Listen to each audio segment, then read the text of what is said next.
to see a whack MC when he bustin', but I just back away real cool, no fussin'. I'd rather go kicking in the streets with the bums and use the knowledge to collect what? Some funds. Open a non-profit and build a damn school. And this is the story of how a great king rules. There's many that claim to know the local demographic, but don't have the nerve to tell you the truth. It's tragic, but I do. So sit back and let me spit this shit to you. You feel better when I spit this shit to you. Despite the system trying to clamp down on the people, the people will learn how to stand up to evil. Not evil that's across the globe, that's too far, but evil that lies in their own backyard. And fighting, it's not an option, they can't win. The government, it's not supposed to represent sin, but then again they do, and that's a problem. So let's go down and figure out how to solve them. It's not fun being a rapper that can't speak, but we do, yes, and plus we make fat beats. Yo, we smoke weed, break up trees, listen, bringing fat beats, that is our mission. You wanted to see us, so boy, shut up and listen.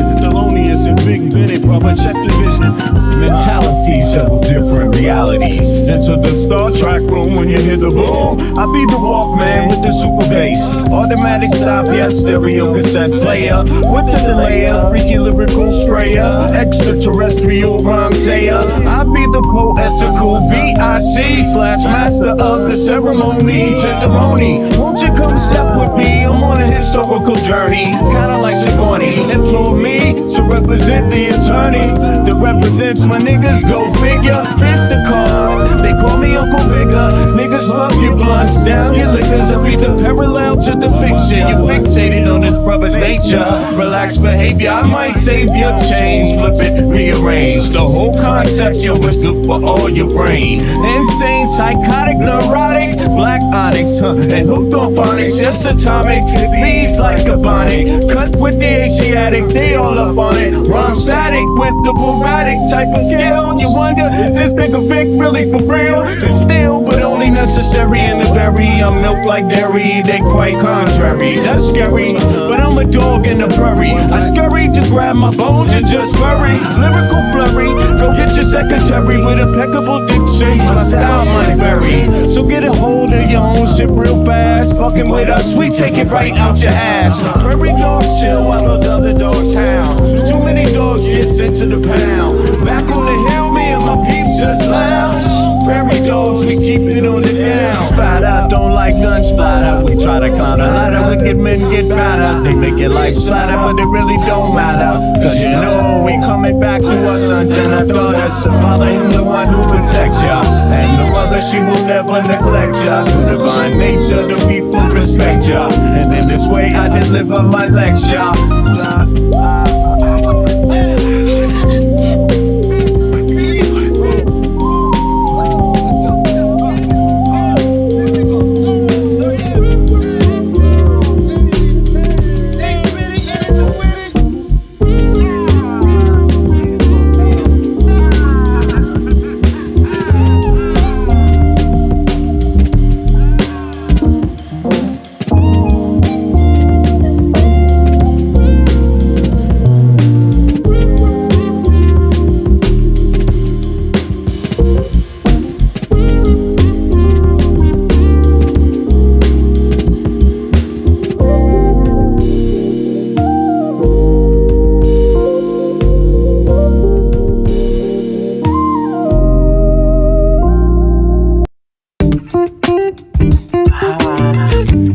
To all the ghettos around the world.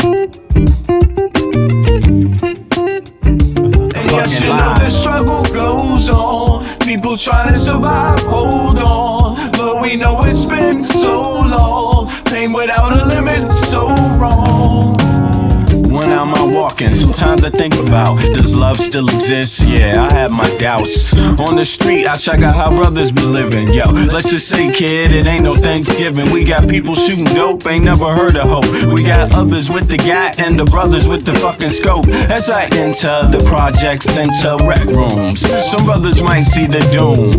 I see my man Paulo, fat pockets of papes. He knows the neighborhood biddies with all the dopest shapes. There goes Rollo with the blowout fro. He's got a a gap. Hey yo, brothers gots to go. No show is live with narrate. Fuck Memorex. My man Rollo's got at Apollo's chest. One slug blasted out, down boy died. Now show me some love, kid. It sounds like a fucking lie. The struggle goes on. People trying to survive. Hold on, but we know it's been so long. Pain without a limit, so wrong. Sometimes I think how the world come to this, a place where every man and woman needs a therapist. Mass confusion, people living in delusion, justify all the bullshit through the Constitution. Meanwhile, the masses struggle to survive. I think we're too busy to hear our people's cries. Single mothers struggle to raise families. Genocide committed through famine and disease. I wonder if these things will ever cease to exist. I know it could if we cease and desist. Giving all the power to the industrialists, giving all our power to the damn commercialists that see us just as being sheep in this world, that want us to do what we're told like boys and girls. Oh God, I wanna live another day so I can help provide equality this day. The struggle goes on, people trying to survive, hold on, though we know it's been so long. Pain without a limit, so wrong. Everybody round the globe, open up your earlobe, your third eye, and then decipher the code. Through knowledge, understanding, then bring love into the concept instead of bling bling. Truth instead of bias, educational methods. Twisting, contorting God's message of love for every human being. Listen, motherfucker, don't you hear the screams? It's time to do much more than talk, debate, and spread hate. We need to think and at the same time investigate. Understand what our actions may create. Before continuing the cycle we procreate. We can clone humans, but at the same time we can't feed humans. The future of man is actually looming. It's really depressing, it's true, man. Yes, you know the struggle goes on. People trying to survive, hold on, though we know it's been so long. Pain without a limit, so wrong. Yes, you know the struggle goes on. People trying to survive, hold on, though we know it's been so long. Pain without a limit, so wrong. To all the ghettos around the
It is 038 Tuesday the 4th August, and that's Central European time. That makes it 0238 Eastern Standard Time in the Americas. What's good, everybody? Hope everybody's having a good start to their late night or a good start to their morning, depending on wherever you are. Big up to the globe.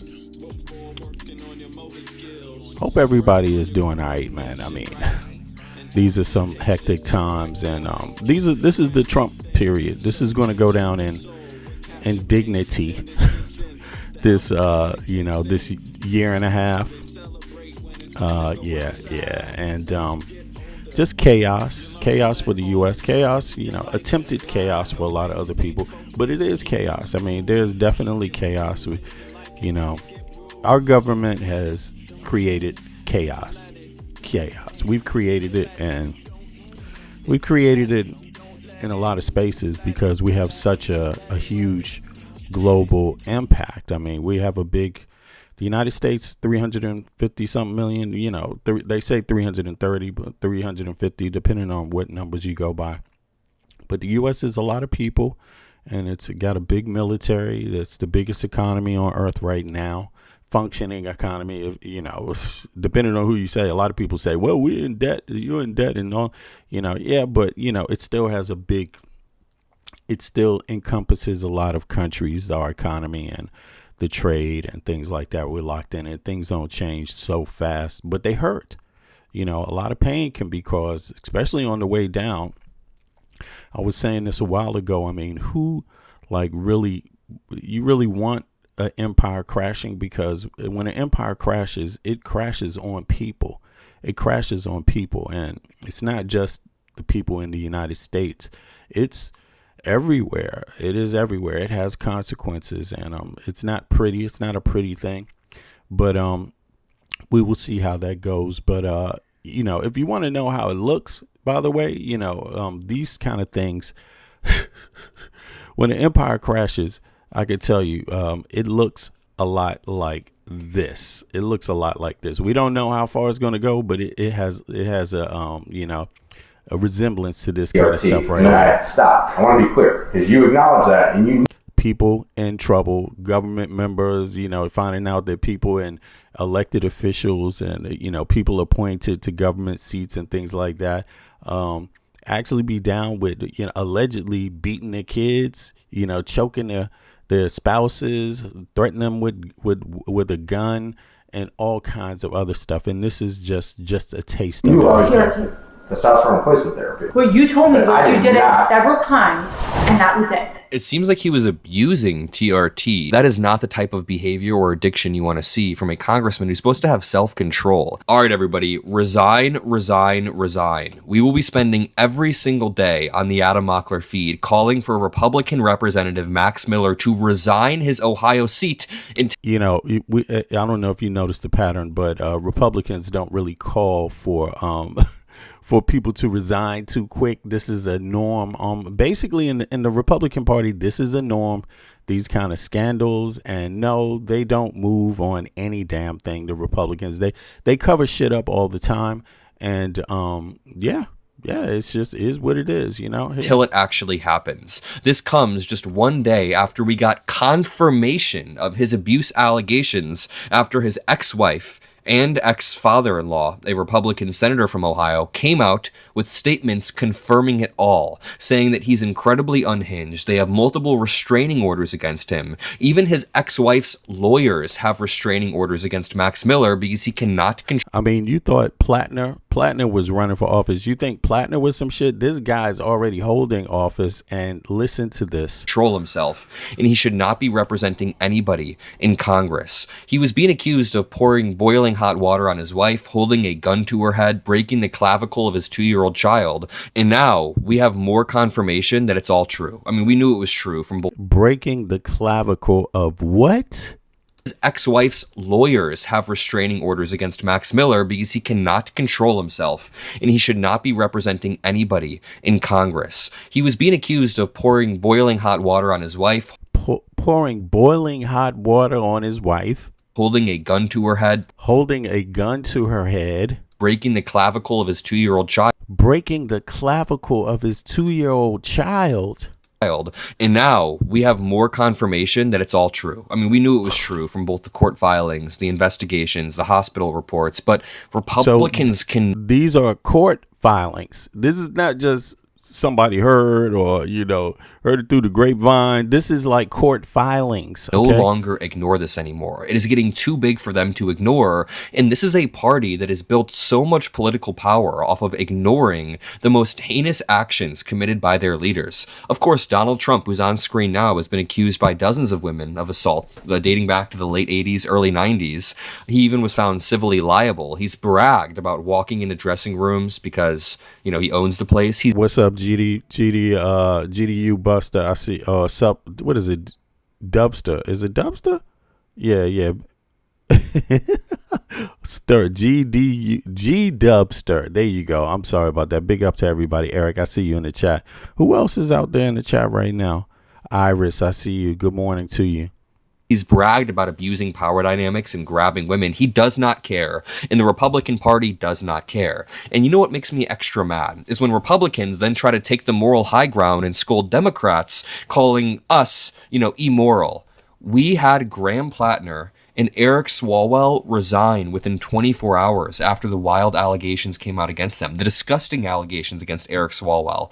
We had Al Franken resign. We've had Democrats held accountable time after time after time again, and the Republican Party has zero moral high ground to talk about the Democrats. Just to clarify, I think Graham Plattner should have resigned. Eric Swalwell should have resigned. These were disgusting allegations. And now it's time for Republicans to hold their own accountable, but they probably won't. If you want to join the effort, continuing to fight the good fight, make sure you drop a like. Make sure you subscribe. Well, Jennifer Shaw, I don't know. Jennifer, how long you been on YouTube? How old is your YouTube account? But listen, Jennifer says nobody should resign over allegations. Well, these are court filings. They're not just allegations. Yes, these are court filings. This is in the courts. This is not an allegation is when somebody says something and does nothing about it. That's where it starts at. But this is the next level. This is person said something. They said that their husband tried to pour hot water on them, held them, with a gun, held a gun on them, broke their daughter's clavicle, 2-year-old daughter's clavicle, and it's in police filings. It's in court filings. So should a person resign when it's in a court filing and the wife is the one saying you did this to the? I mean, I'm just saying,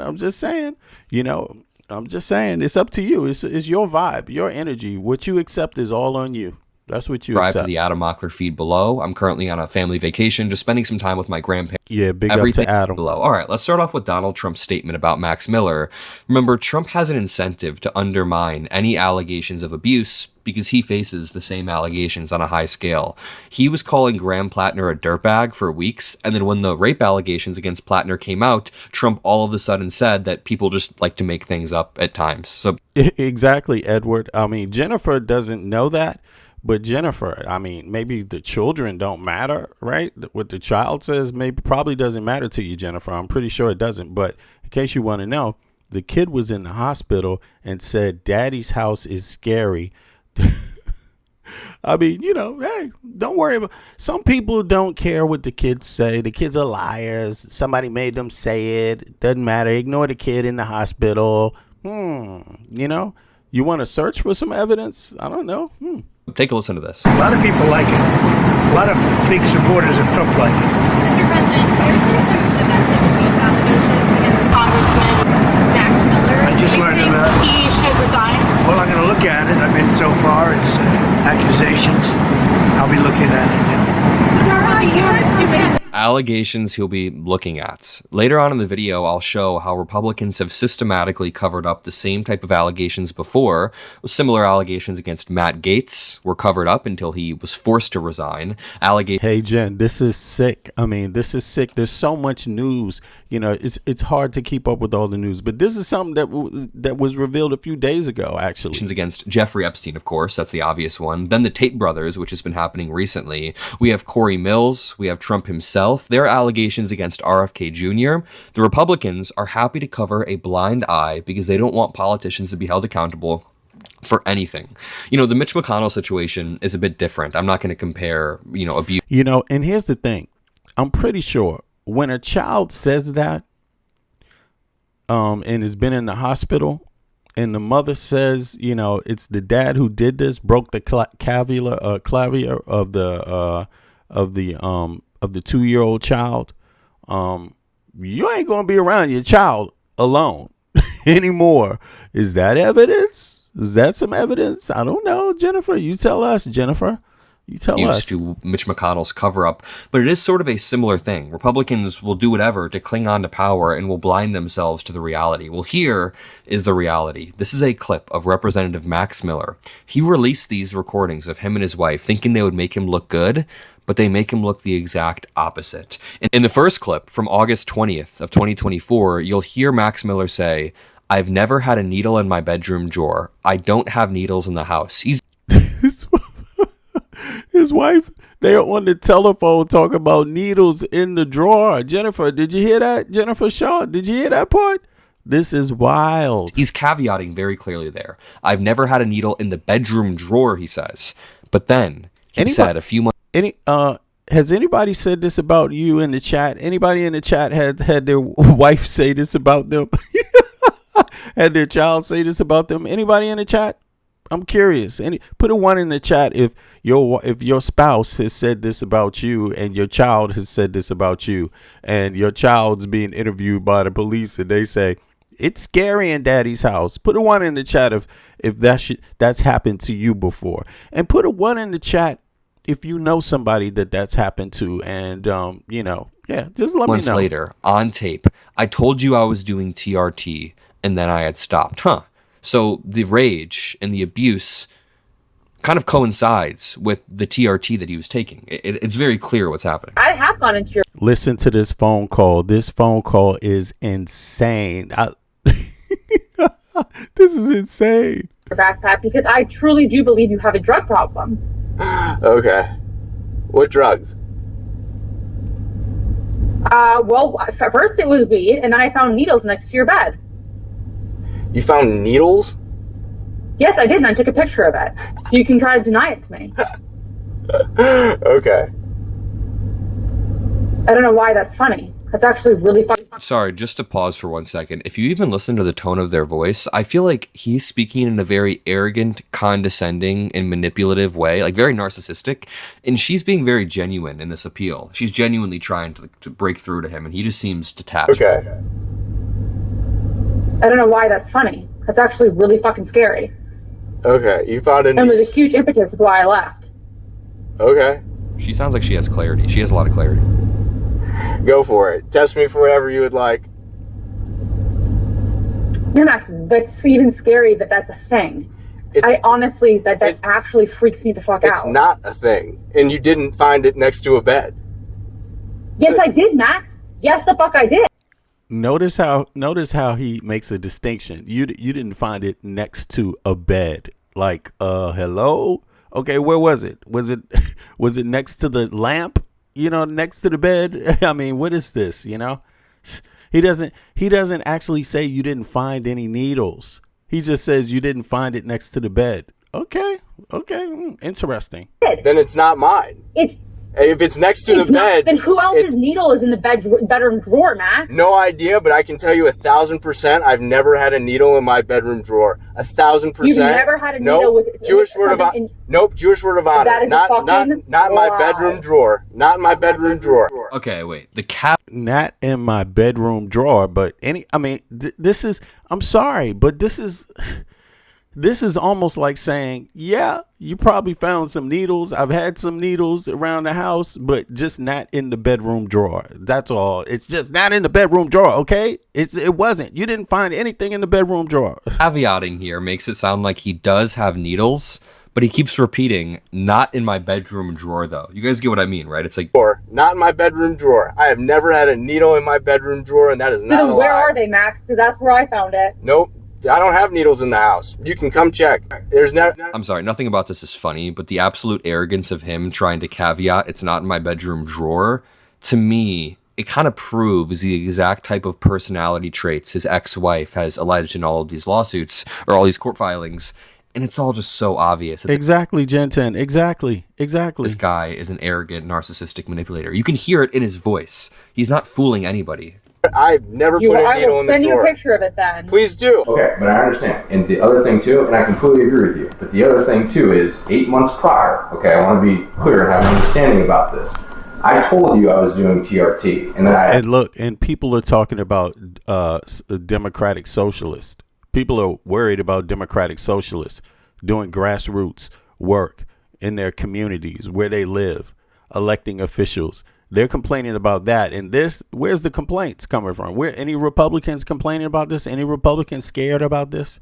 Stop. I want to be clear, because you acknowledged that, and you knew I was testosterone replacement therapy. You knew I was doing that. I know this for a fact. So you've already acknowledged it. You already know that behavior was going on, and you already know that it has ceased for over 7 months. James Carville is worried about democratic socialists talking about Israel using weapons on civilians. But they're not talking to James Carville. Where you at, James Carville? So what you told me was you did it several times, and that was it. It seems like he was abusing TRT. I know that there is a prescription that some people take, I believe. Yeah, thoughts and prayers. Thoughts and prayers from who? Jim Jordan. the man Sasha Riley? Is it Sasha Riley accused him of SA assault when he was 8 years old? Like, seriously. I mean, violently. Like, serious. Sasha Riley accused him of that. You know, a Vietnam veteran accused Jim Jordan of that. I mean, this is, and it's just to think, you know, and that was actually mentioned in a congressional hearing, in one of these committee hearings. And I think it was an open congressional hearing. Actually, it was videotape where they talked about this. You don't see it in legacy media, but it is on video where they talked about Sasha Riley and the accusations he made. You know, people should go find the interviews. He did like 10 hours of audio interviews, and they are horrific, where he names like 3 different congressional members, 1 Supreme Court justice, and Donald Trump and Epstein, all in the same type of scenarios for years. From 1984, from the time he was 8 to the time he was 12 years old. Like, seriously. But it seems like he had illegal needles. He was doing TRT and then he had to hop off. That is not the type of behavior or addiction you want to see from a congressman who's supposed to... Okay, TRT. What the hell is that? Is that testosterone? Is that what is that? What is that exactly? TRT? Let me look that up. ...have self-control. Then Bernie Moreno comes out, the senator who is the father of Emily Moreno, the ex-wife of Max Miller. So what we see here is actually quite extraordinary. A Republican senator is taking the internal family dispute, posting publicly and calling for his ex-son-in-law to resign. Senator Bernie Moreno has been rather silent about this for a few years. I think it's cowardly in a way. I think that if... Okay, it is testosterone replacement therapy. I don't understand. This dude doesn't look old. What the hell is he got a testosterone problem for? You have a position of power and you're not going to defend your daughter with everything you have and call for Max Miller to resign just because you want more seats for the Republicans. That is so despicable. Bernie Moreno knows that Max Miller is not equipped or qualified, and he was going to let him waltz into re-election. Bernie Moreno does say in this post he just didn't want to bring something out into the public that was an internal family dispute.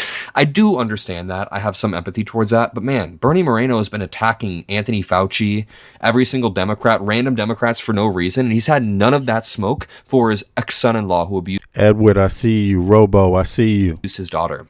Jen. But listen to this extraordinary post. Alan, what's up, Alan? Post that he wrote. It says, as a father and husband, I can tell you that the last 2 years have been pure hell for my wife, Bridget, our daughter, Emily, me, and our entire family in this aftermath of Emily's divorce. It has been horrific to watch this play out in full public view, all while knowing an innocent 2-year-old girl is caught in the middle. Our priority has always been protecting our daughter and our granddaughter. Out of concern for the safety of my family, I hope to keep this matter private, but Max Miller's increasingly erratic and dangerous behavior has made that impossible.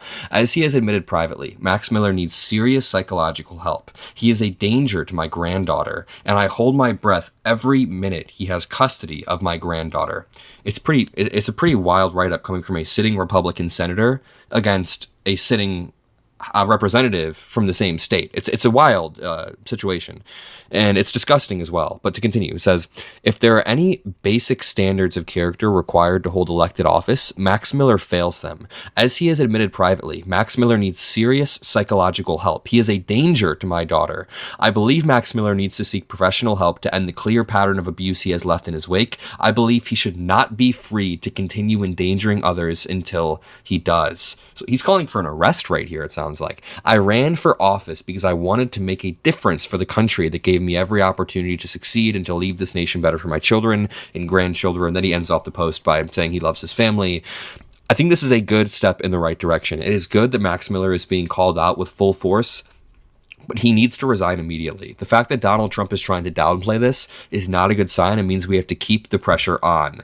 And this is why, because Speaker of the House Mike Johnson admitted this a few weeks ago, that Republicans are absolutely screwed if they lose the House. Take a listen to this. Say, I am on the ballot, because in a real sense he is. If we were to lose the midterms, heaven forbid, these Democrats, y'all, impeachment's not even the big concern. They will turn every committee of Congress into an investigative body, and they'll go after the president's family, the cabinet, his donors and friends. Actually, I don't even think it's I don't even think some of these people are in serious legal criminal trouble. Sadly enough, sadly enough, I think they're going ahead with the approval of the DOJ guy, the second in command, Todd Blanche. Apparently Republicans have capitulated and said, yeah, fuck it, we'll do it anyway. And I suspect the reason why they're doing it is because look at the activities already. They've been blocking criminal proceedings. They try their best to block. They try their best to come down on, and of course estates can't be stopped, but they can put a lot of leverage on people. They can put a lot of leverage on states. So yeah. But you in this room will be targeted. No, say it ain't so. They're going to investigate the $400 million Qatari jet that barely even worked. They're going to investigate the stock market manipulation and the tariff manipulation. Say it ain't so. They're going to investigate the cryptocurrency that has benefited the Trump family billions of dollars. To me, that sounds like a pretty good reality. Can you throw in there some investigations of Max Miller and his abuse? Because I run the protection program. I'll take care of you, okay? We're going to win. We're going to win the midterm, okay? He runs the protection program. I mean, this is what he's proud to speak of.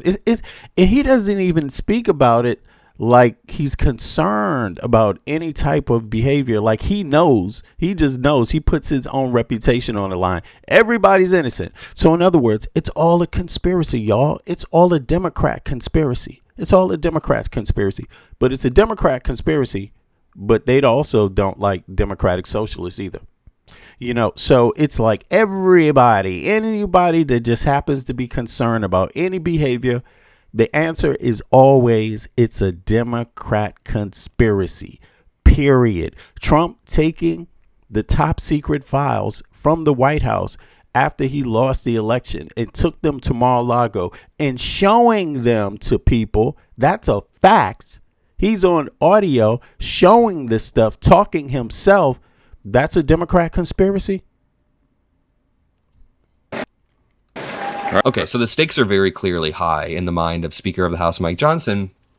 And I want to point out, this is a very important connection right here. Mike Johnson, when being asked about Max Miller, keeps appealing to the Ethics Committee investigation and the process by which it's supposed to play out in Congress. But you cannot believe a word this slimeball is saying, because when this same investigation was playing out a few years ago against a Republican named Matt Gaetz,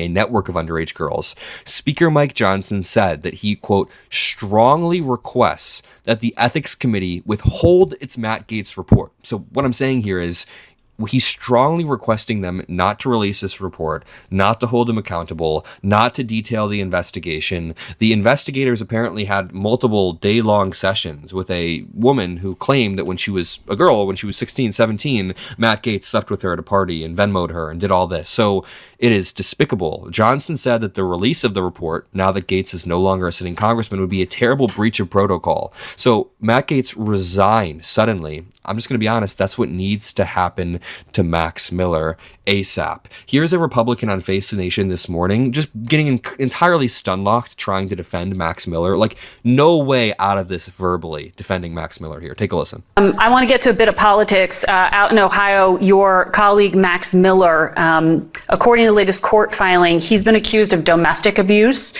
The court filing says he shoved his then wife, held a gun to her head, poured hot water on her, and had concerns he may have broken their 2-year-old daughter's collarbone, according to both police reports and court documents that were filed.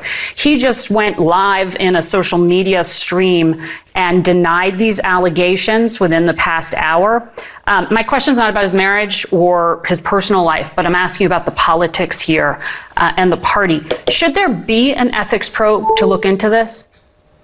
Well, Margaret, what you just said when you began this question is that this is a matter of litigation. This is best handled in a courtroom and not in a TV studio. And this is, that type of speculation is better for TMZ than CBS. Well, didn't they talk about Hunter Biden on TV? Where did Hunter Biden go into a criminal investigation? When did that happen, really? Let's be honest. Most of the things that Republicans, MAGA people have said about Biden, his son, none of that was criminal. None of it was criminal. Things they said about Obama, where's the criminality in it? But they talked about it the entire time. Now It's the exact opposite when someone's being questioned. You know, you can actually have police filings. People can file police shit, and they're just like, nope, sorry, it needs to go through the court all the way. Okay. I mean, this is the United States of America right now. This is the best we got. Covered Sadly. with other lawmakers, including in the other party, the Democratic Party, credible allegations against people running for office. We take a Bro, these same exact Republicans were immediately calling for Graham Plattner to resign. Yep. And you know what? I agree. Graham Plattner was right to resign. He's a disgusting human being, and I'm glad that he's no longer our Democratic candidate and that we have Troy Jackson in Maine. Absolutely. That being said, the Republican, I don't know, pearl clutching. They're saying we need an actual court investigation about. You know, whatever happened to you care about your state, you care about your party, therefore you don't drag your party or your state through these things, you know, because that's literally what it is. When you have someone that's being accused of these kind of horrible things, if you don't step down, right? I mean, and think about it. It's the man's spouse and the child. The child itself said it's scary at daddy's house. I mean, come on. Why would you even want someone like that representing your party? Why would you even want it? Why would you even want it? Don't they realize people step down for far less? Don't they realize that? Yeah, man. I think when there's serious allegations like this, I don't think there's any problem with stepping down. What is it? You're not owed the seat. There's plenty of other Americans that can step up and should be able to step up, even in your own state, even in your own party, in your own state. So what's the deal with this? You know, we shouldn't be litigating this on TV. That is what you guys do every single time. Donald Trump then continues to babble on Air Force One. Sir, will the U.S. do anything? Will the U.S. do anything to address OpenAI and Anthropic's models hacking others? It could be, yeah. We're very much involved in that. We have a big stake in that. So does the world. This is really embarrassing. So he gets asked, will the U.S. do anything to stop OpenAI and Anthropic's models hacking other systems? He has no clue what's being said. So he just says, yeah, could be. We're in very big much trouble. It could happen. He has no... We have a big stake in that. That's what he said. We have a big stake in that. Okay. Clue what he's talking about. But I do want to refocus this conversation for 1 second. Speaker of the House Mike Johnson, we have just illustrated, wanted to cover up the report into Matt Gaetz. Speaker of the House Mike Johnson, as we have illustrated on this channel, did not want the Epstein files to be released. He advocated against that. Speaker of the House Mike Johnson is now trying to cover up for Max Miller, trying to blind himself and other Republicans, and it's because the Republican Party will go to any length in order to accumulate power, breaking our institutions, electing a civilly liable rapist, electing a 34 times felon, and on top of that, allowing Mitch McConnell to hide himself in a DC hospital for 45 days while he doesn't do anything for the people of Kentucky or people of America. Like, all of this falls under the same umbrella, in my opinion, and we're going to keep covering this every single day. It is a top-down cover-up when Donald Trump says that it's allegations against Max Miller. Trump doesn't give a shit. He just wants the midterms to be won. We are going to make Max Miller such a politically toxic candidate due to these allegations that he will have no choice but to resign. If you want to join the movement, drop a like, subscribe. I love you all. I will see you all in the next video. Peace out. Oh, wow. Okay, so listen, here's Trump. Now let's get to more recent news. This is Trump right now. They stormed our country, and those borders are those big plazas that were built. They put concrete down, and now you look at them, and there's grass growing in the cracks. Nobody comes up because they know they're not going to get through. And if they do get through, they're going to be taken out, brought back to their country. So we've done a fantastic job. Now, apparently, Trump loses his mind and starts talking about Biden. He wasn't for open borders. You know, he totally flips when he starts talking about Biden. It's incredible. No, somebody said you did it too fast. I did it in 30 days. My first 30 days. Borders closed? No, borders are not closed. He's imagining shit. Biden couldn't do it. He couldn't get it done. He tried at the end. He tried to do something because it was so overwhelming. It was so bad politically. But we did it in 30 days. Somebody said you should have taken it. You hear that? Biden tried to do something. Okay. That goes against what MAGA has been saying the entire time. They said Biden was for open borders. Trump totally contradicts that here. And he goes even further. Watch. Couldn't get it done. He tried at the end. He tried to do something because it was so overwhelming. It was so bad politically. He tried to pass comprehensive immigration reform, and Trump, while he was not president, decided to speak up anyway and tell Republicans to not sign the comprehensive immigration deal. That's what Biden tried. Republicans said, no, MFA, we ain't going to let you do comprehensive immigration reform because we don't stand with you because you're with the other party, even though you're American citizens. OK, we're against you and anything you try to do that is good for the country. We don't care what it is. Medicare, fuck you. Comprehensive immigration reform, fuck you. But we did it in 30 days. Somebody said you should have taken a year and a half or 2 years completed because everyone. And what did he do about that on the congressional level? There's no real law. There's no real law. Against even my speechwriters, they say, sir, nobody wants to hear about the border anymore. You've done it. It's an incredible job you've done, but nobody wants to hear about it. And I should have taken a couple of years to do it because Jeff says in the chat, in the words of Rick James, cocaine is a hell of a drug. Yeah. And I'm gonna tell you, narcissism is a hell of a drug, man. Shit. This is like, this dude is out of his mind. But he goes further. Watch, this is crazy. And it actually was. The public has about a 2-year, people do, they have a 2-year memory for certain things. They have a 2-week memory. I may have gotten elected, certainly partially on the border. And because we did such a great job, it was a long time ago. I did it twice. I did it in 2016 when it was bad. But I did it this last time when it was really bad. It was, Steve, I would say many, many times worse than it was in 2016. 2016 was bad. But what we just had a year and a half ago, that was the worst border maybe in world history. There's not a third world country that would have allowed that to happen, where people coming in from prisons and people coming in from mental institutions and people forced in by government, because these are the people that those governments, those countries, I know them all, they didn't want. And they walked into a country totally unvetted, totally unchecked. Not anymore. Nobody comes in. Except if they come in legally. Yeah, please. Thank you, Mr. President. Yesterday you were... Who are you with, please? I'm with the Washington Examiner, sir. Good. They're doing good. They've been very nice to me. You were asked yesterday whether Representative Max Miller should resign from Congress over the allegations, and you said that you'd have a look at it. Yeah. Have you thought about that? And also, do you think... Oh, it's a very sad thing. I know Max. He's a good person. I mean, I always thought he was a very good person. And I'm going to let the families figure that out. You know, those families...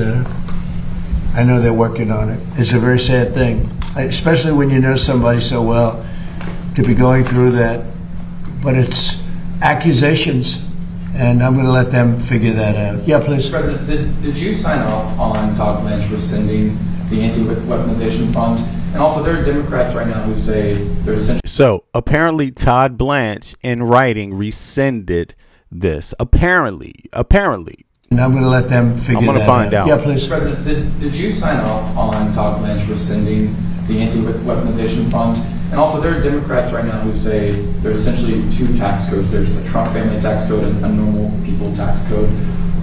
Why do you think that your family deserves some level of special exemption when it comes to the auditing of taxes? Well, I'll go into that. First of all, I had a 10-year case that was settled until I announced I was running for office. It was a settled deal like I've been doing all my life. I've been audited every year for my entire life, which I have a lot of wealthy friends who were never audited. To this day, they were never audited. I was audited. So.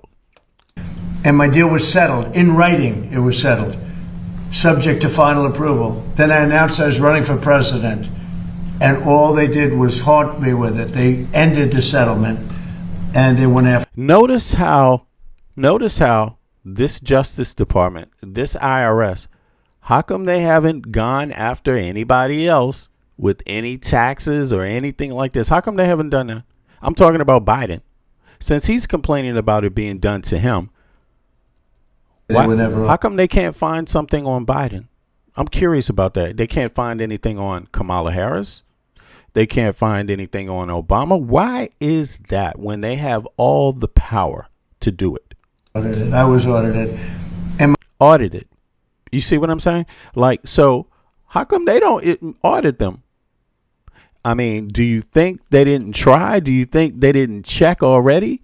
I mean, it's ridiculous. And he's acting like he's the only one. You're the only one, motherfucker, because you've been doing shit. That's why. Like, imagine if every person that breaks the law said, man, none of my friends, they didn't do it to none of my friends. First of all, is he snitching? This motherfucker's dry snitching on his friends.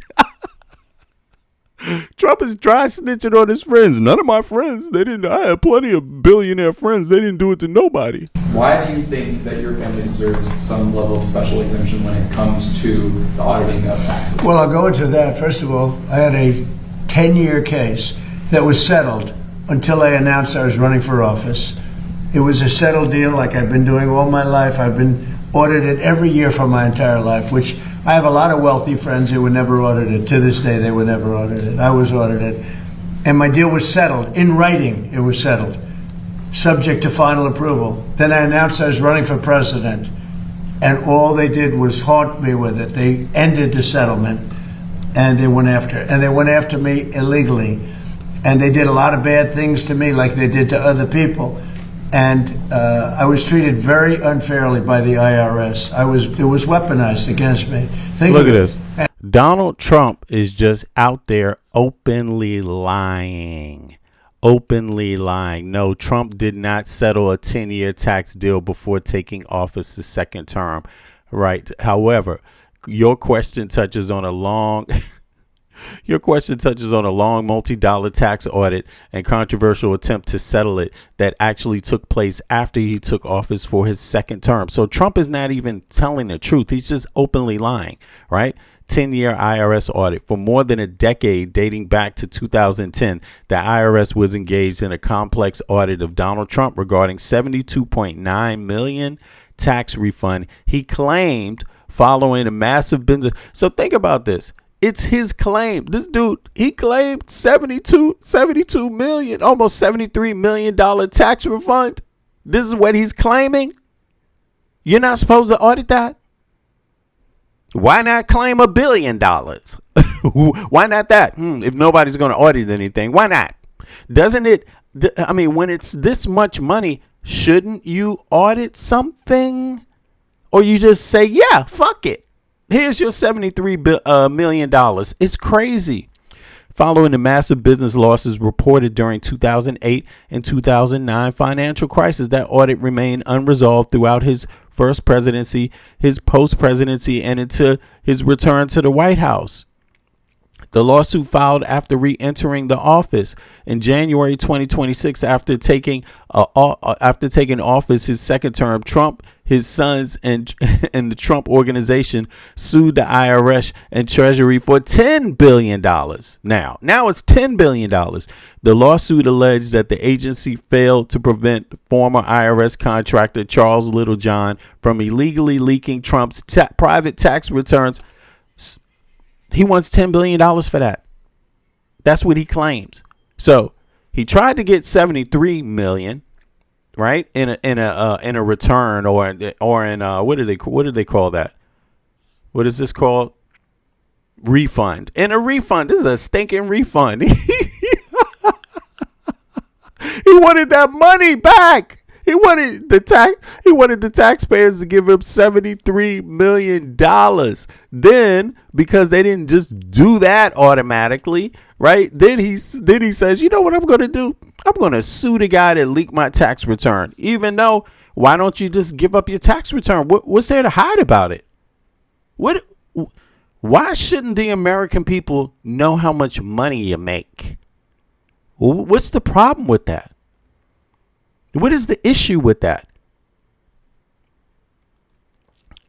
Because people will find out maybe he didn't pay a damn dime in any taxes, but he wants 73 million. Maybe it has something to do with that. Look at this. This is crazy. The lawsuit alleged that agencies failed to prevent former IRS, blah, blah, blah, blah, blah. Okay, May 26th settlement. So then he goes in while he's president now. In 2026, the Department of Justice, DOJ, this is where Ty Blanche is now going to be the head of, right? What did they do? This is under Pam Bondi, essentially, right? Somewhere around Pam Bondi's exit or right before her exit. I don't know, but somehow, you know, he was able to get this, which reports the Trump sitting president settled the lawsuit in court. Audit immunity. He wanted immunity as part of the settlement. Acting Attorney General Todd Blanche issued, this is Todd Blanche. He issued an addendum attempting to permanently bar the IRS from continuing ongoing audits or pursuing tax claims against Trump, his family, and the Trump Organization for prior tax years. This would have effectively erased the 10-year audit and potential tax liabilities. The anti-weaponization fraud. The deal also announced the almost $2 billion fund to compensate individuals claiming government lawfare or weaponization. Current status, post re-election, the deal drew swift legal challenges and criticisms regarding Trump's self-dealing and conflicts of interest.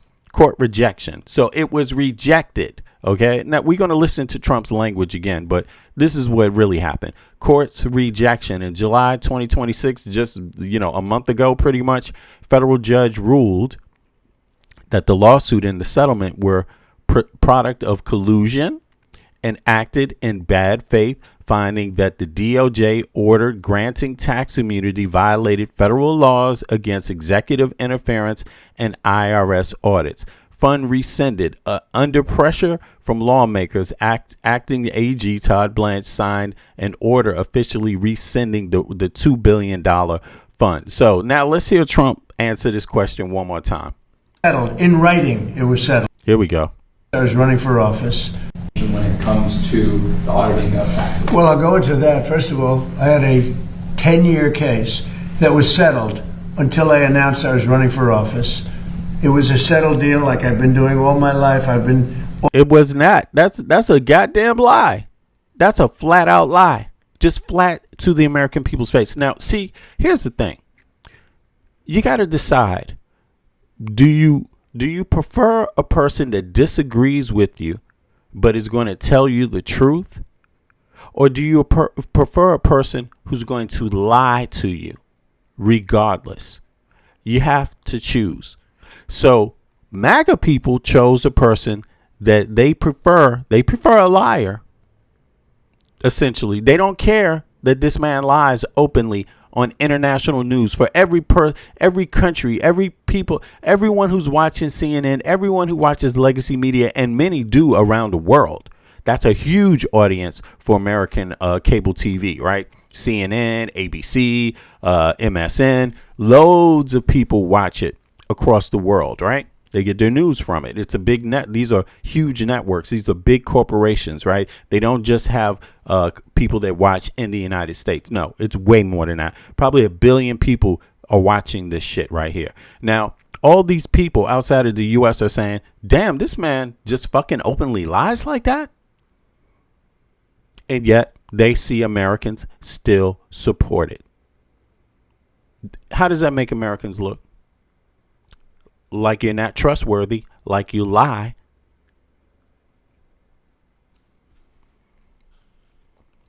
Audited every year for my entire life, which I have a lot of wealthy friends who were never audited. To this day, they were never audited. I was audited. And my deal was settled. In writing, it was settled, subject to final approval. Then I announced I was running for president. It wasn't settled, dumbass. That's what that means. Subject to final approval. It means it wasn't approved. It was shot down by the courts as illegal. And all they did, I was audited. And my deal was settled. In writing, it was settled, subject to final approval. Then I announced I was running for president. And all they did was haunt me with it. They ended the settlement and they went after. And they went after me illegally. And they did a lot of bad things to me like they did to other people. And what's illegal about it? The courts did it. It's the courts that shot it down. That's called legal. When the courts shoot it down, is there a challenge to that somewhere? Where's the challenge? Has that reached the Supreme Court? Is the Supreme Court going to take this up? And I was treated very unfairly by the IRS. It was weaponized against me. Think of it. I had a case this is a 10-year-old case. And it was settled. It was done. The case was over. I announced I'm running for president, and they terminated the settlement in Washington. And this MFer, he wanted a $73 million tax return. And they said, okay, well, we better audit this shit first. 73 million is a whole lot of goddamn money to be given somebody. And they audited it because who wouldn't? Who wouldn't? Okay, you have to. You can't just give somebody 73 million. Oh, well, I mean, you have to fire someone that just signs off on that without an audit. It doesn't matter whether you think they deserve it or not. It has nothing to do with it. That's a whole lot of goddamn money. And since they didn't give it to him, then he says, you know what I'm going to do? I'm going to sue the MFer that leaked my tax return for $10 billion. I'm going to sue the IRS for $10 billion. And then he says, and while you're at it, I want $2 billion for a fund for the Jan 6 people that were prosecuted. I mean, hello? Is any of this supposed? Who? Look. If this was your company, would you say yes to that? Would you say yeah? If this was your company, if this was your money, if you were responsible for this, if you were in that seat, would you be the person that just says, oh yeah, fuck it, man, give the guy $73 million. Why not? Let's not audit. We don't need to look at this first. That's not a whole lot of money. Why not? It's Donald Trump. Just give it to him. Would you be the asshole who did that? I'm just curious. Would you be the asshole who just give? Would you be the one that says, yeah, you know what? Somebody leaked his tax return. He deserves $10 billion. Why not? Would you be the one? I mean, put a 1 in the chat if that's you. Put a 2 in the chat if hell goddamn no. That I would never fucking do that shit. You, how does this dude is out of his mind? What else is he gonna ask for? Your butt? Your ass too? I mean, what the fuck? What the hell else is it to ask for? He's gonna rob you blind, yo. What you gonna give him? Your kids next? He's gonna just, can I have your kids too? Yeah, fuck it. Why not? No audit. Take my kids, take my wife, take my grandma. Fuck it. Here, take my house. Why not? Just because you asking. Sounds great. Okay. And they went after me. And what they did here was very, frankly, if you talk about reparations or if you talk about payment, what they did to me, I had a reparation? So Trump believes in reparations, huh? Oh, interesting. A very good case against him. So this was a case that was settled, that when I decided to run for president, right at the beginning, this is a long time, it's been going on for a long time, they terminated the settlement, which is something that never happened before. We have letters from the biggest law firms in Washington saying that this case is nonsense, just like the Russia was nonsense, a weaponized government. And the Pentagon didn't say it was nonsense. Who said it was nonsense? Nobody said it was nonsense. The only people saying it's nonsense are Trump simps and Trump. Nobody said it was nonsense. So that's that, and most people understand that. On the fund, these were people that were treated unbelievable. 22 suicides, more than that, I think. Look at Ashley. Look at so many other. Why isn't he asking? This is crazy, man. He's the one responsible. These people should be suing his fucking ass for listening to him. They literally went down there on his word. You ain't going to have a country. You're not going to have a country if you don't do this. They went down there on his word. They should be suing Donald Trump. That's who they should be suing. Donald Trump. If anybody, you know, I mean, come on. Isn't he the one? If you went down there and committed a crime because the president told you to go and do it, if you did it because you thought the president wanted you to do it, if you believe the president's words that you wouldn't have a country, that's not a presidential order. That has nothing to do with your job. That's an election deal. That means that act had nothing to do with your responsibilities as the president. That's a personal thing when you're worried about the election, when you're worried about you losing an election. That's crazy. This is crazy. The things that happened. These people were treated horribly. Yo, Mike, you there? I'm here. Yeah, this is bizarre. I mean, come on. I almost sound stupid saying that this is bizarre because it's all fucking bizarre every day. It's bizarre, but it's not as bizarre as we think, right? And the reason why they plead the fifth is because they want to stop further investigations, right? If they even give an inkling that there can be an investigation, that would lead to a furtherance in Congress, right? In the Senate, right? And that would implicate, even if the president is untouchable at the moment, that would force an investigation to further the people who are around him who aren't immune to these charges. Right? Okay. Like who? Who would be who could be in criminal limbo?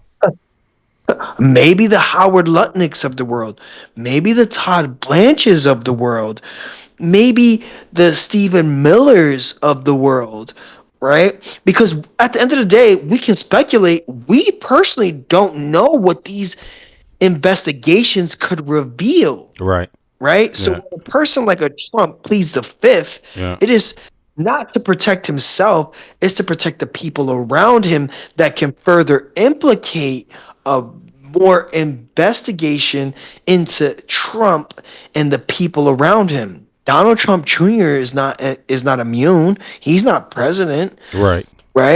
Is Donald Trump Jr. president? He's not. No. Right? But a further investigation could lead to charges that implicate a Donald Trump Jr. Hey, look at right? this, bro. A Howard Lutnick, a Pat Bondi, a Todd Blanche, a Stephen Miller, a Mike. This is what they're scared of. They scared of and MAGA Mike Johnson said it out of his own mouth already. He was like, man, you're going to be called in. You're going to be called in. They're going to have hearing after hearing where they all going to be pleading the fifth. But check this out, bro. Not to stop you, but please hold that thought. But guess how many Trump representatives have already pleaded the fifth? Already, just during Trump's terms. Look at this. 30 representatives, law advisors, and close associates of Donald Trump have invoked their Fifth Amendment right against self-incrimination during congressional and state investigations into the 2020 election and Trump organization. Look, John Eastman, right? He pleaded the fifth. That was on January 6th. Okay. Jeffrey Clark, former acting attorney general. What kind of fucking attorney general pleads the fifth, yo? More. Former acting attorney general. And who are we trying to get as the current attorney general? He gonna be pleading the fifth too in a couple very shortly. Who are we trying to get as the current attorney general? Todd Blanche. Todd Blanche. Exactly. Right. Hold on. But stop. Look, hold on. No, because this is ridiculous, bro. Look, John Eastman pleaded the fifth 146 times on Jan 6. Wow.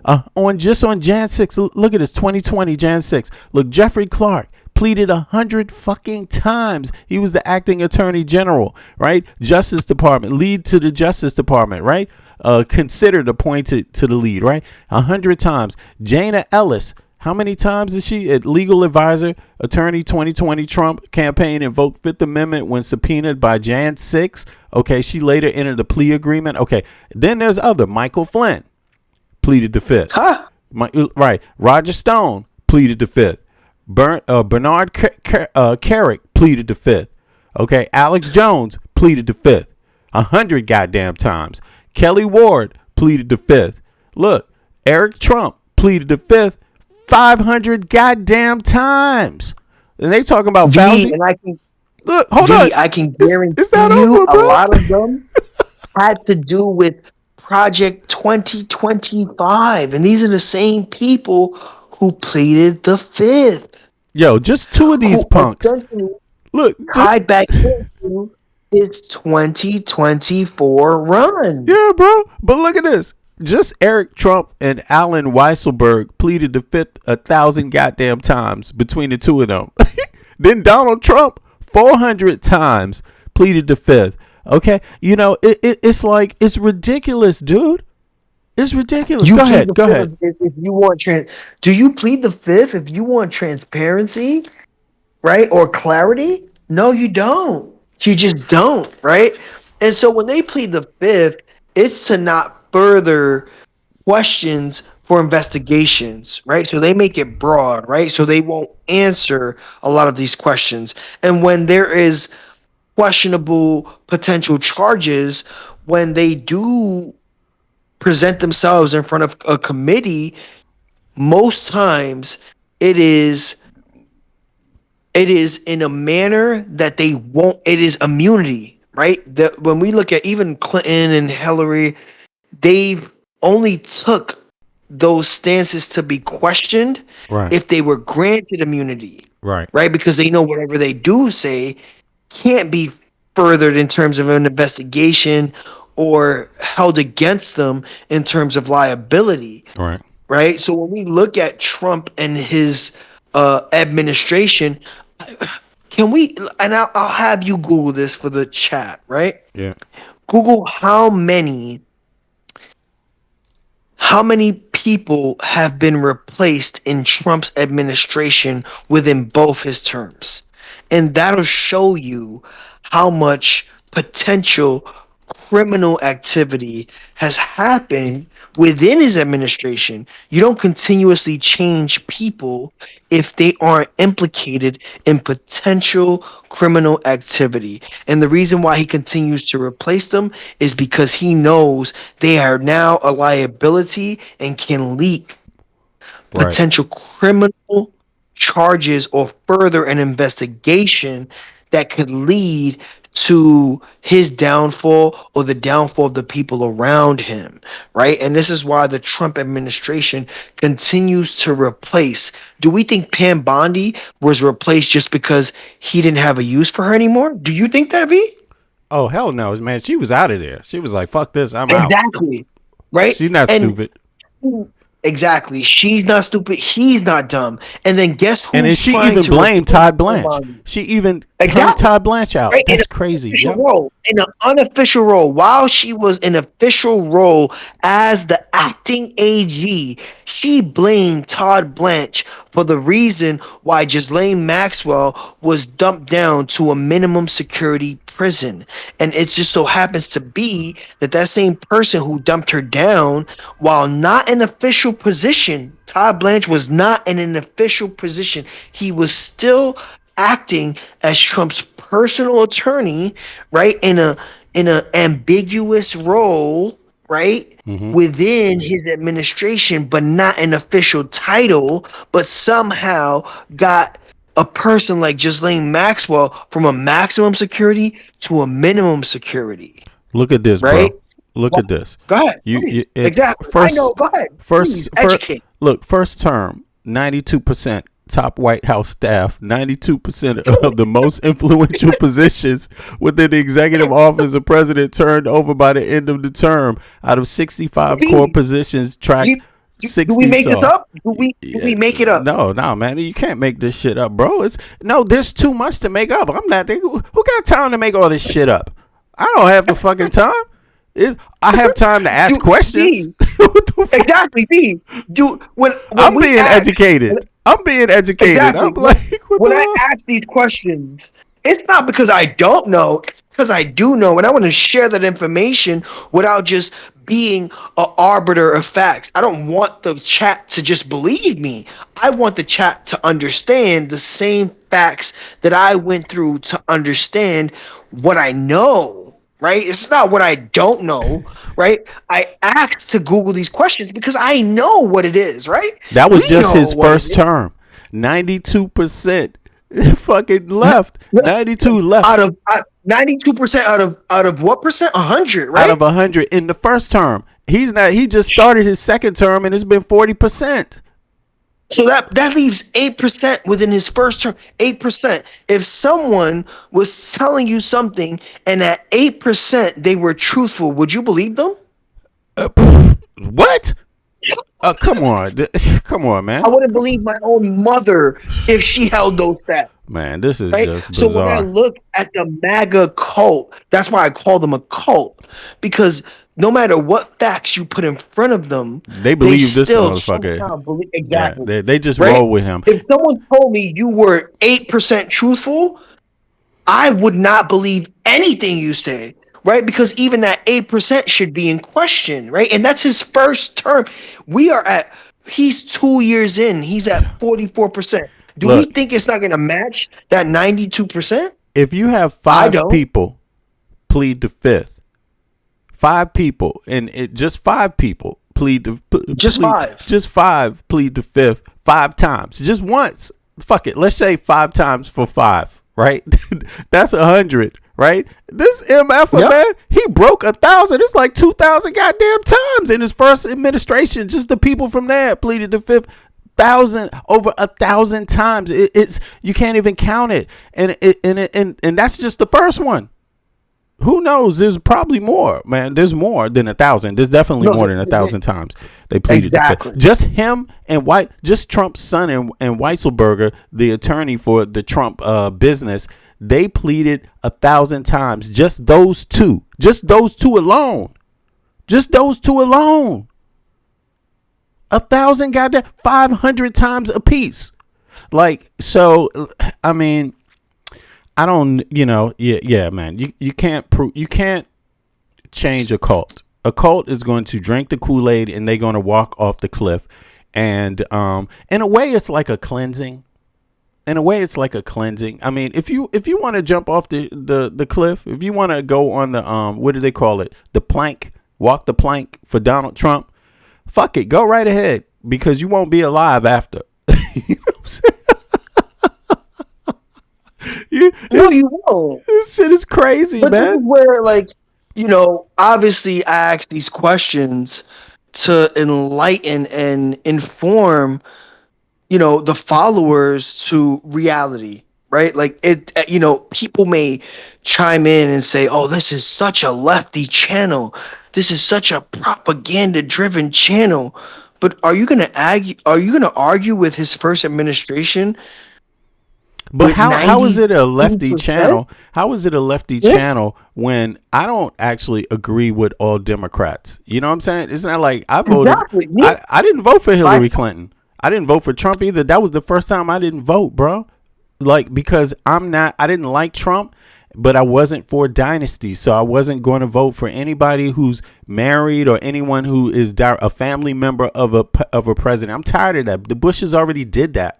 I'm not for that shit. So how is that Even lefty? for myself, like for myself, did I vote? Yeah, I gladly voted for Hillary, and it wasn't. Well, in retrospect, why we not? only have Right? a two-party, exactly. We only have a two-party system. Right. Right.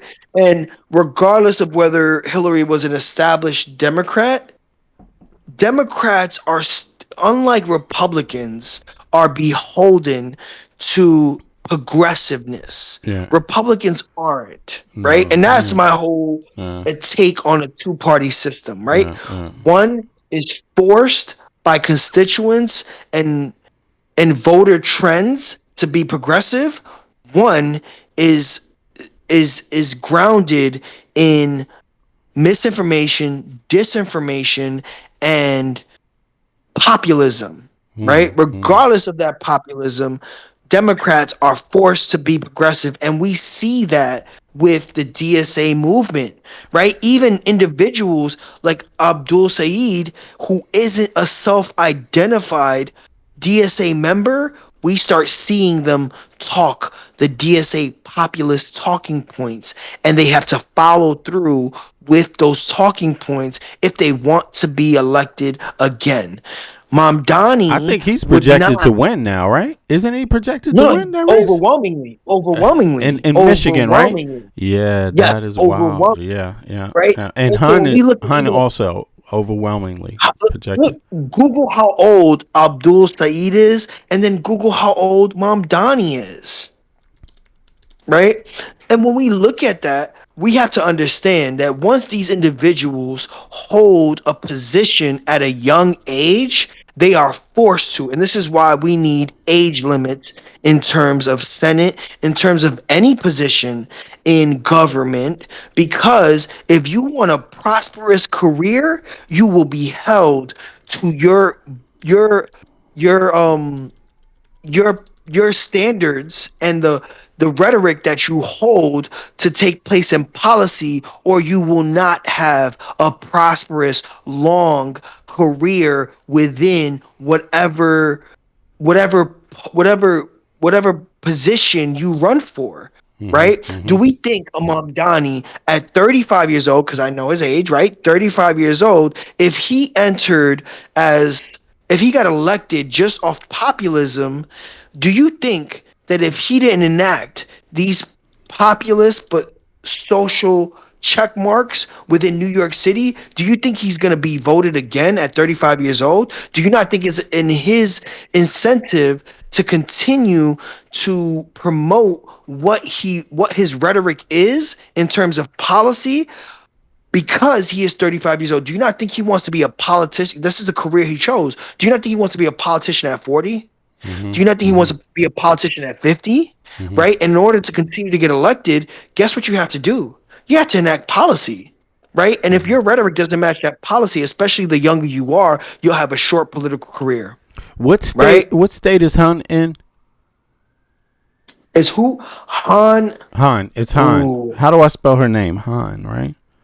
Let me see. I'm sorry about that. H-O-N? From what state is that again?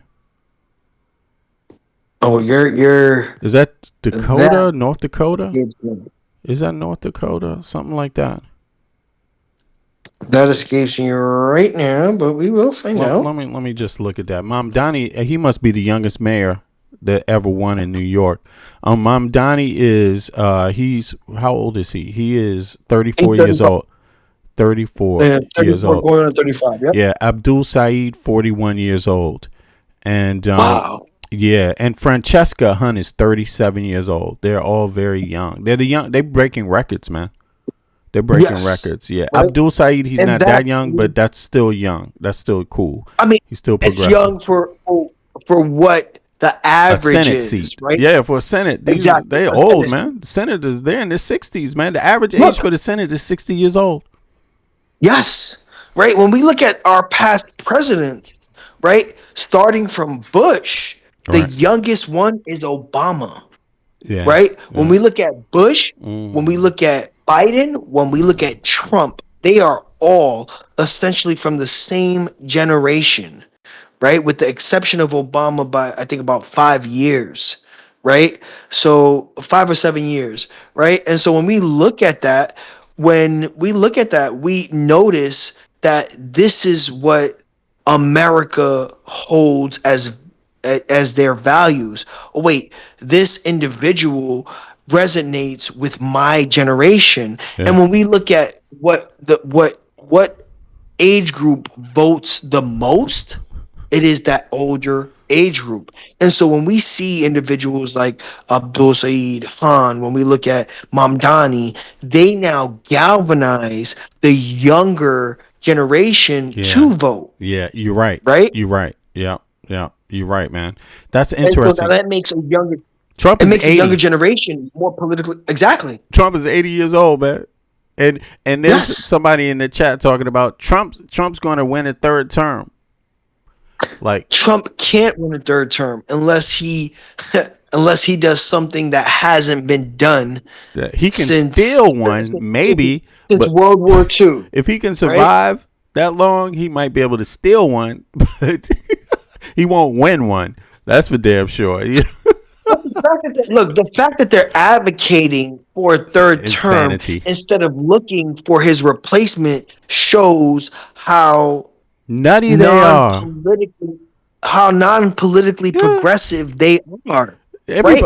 Yeah. Even when it comes to Biden, right? When Biden even ended his first term, before we have all the mishaps and like cognitive ability questionability, I was always looking for who's going to supersede Biden. Right. I wasn't looking for Biden running another term successfully. Why? Because that's called progression, right? Who is Biden right? And even in my past work life, right? Your job is to find who your replacement is, not to continue to be on top. Right. Right? Right. And when you find your replacement, you're finding the progressiveness of society and that job position, right? You want someone who is better. You want someone who can last longer. You want someone who can see a purview that you didn't necessarily see due to generational gap. Right. Right. And unfortunately, that just so happened to be in the form of Kamala. Yes, she didn't have necessarily a primary due to the circumstances of Biden having to advocate his position in terms of his presidential run.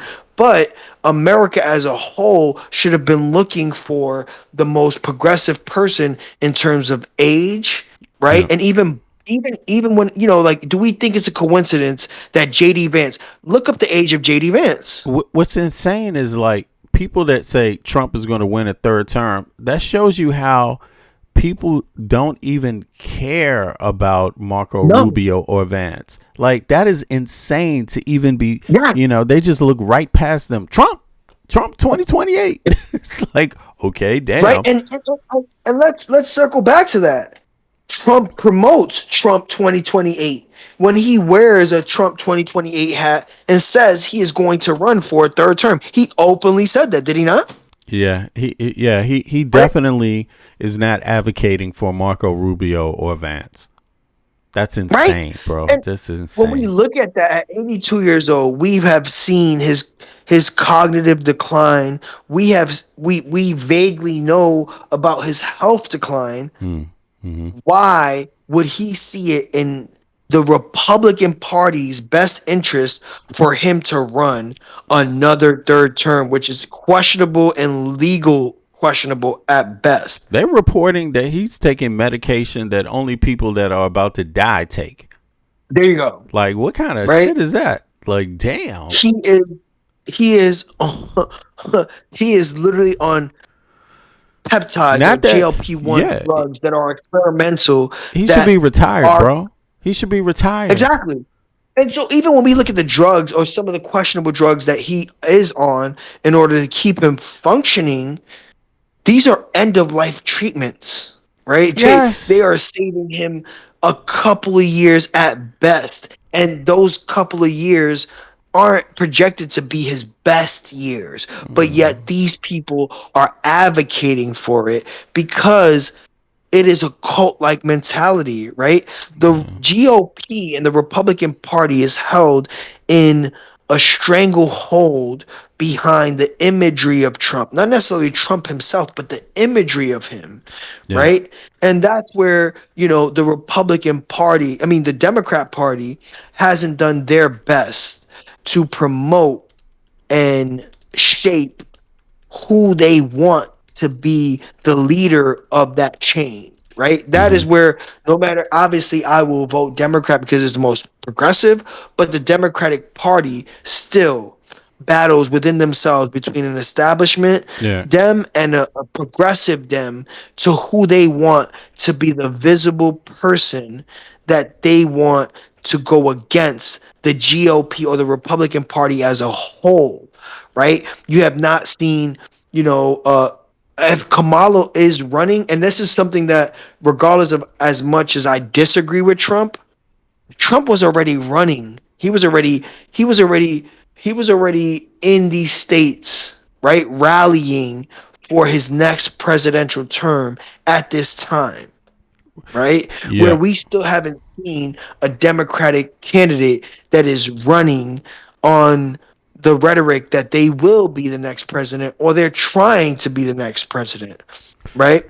And that's where the Democrat Party has failed their constituents, right? They were already supposed to be having and backing with the money, right? We know there's donor money. We know there's a bunch of other. I disagree with you.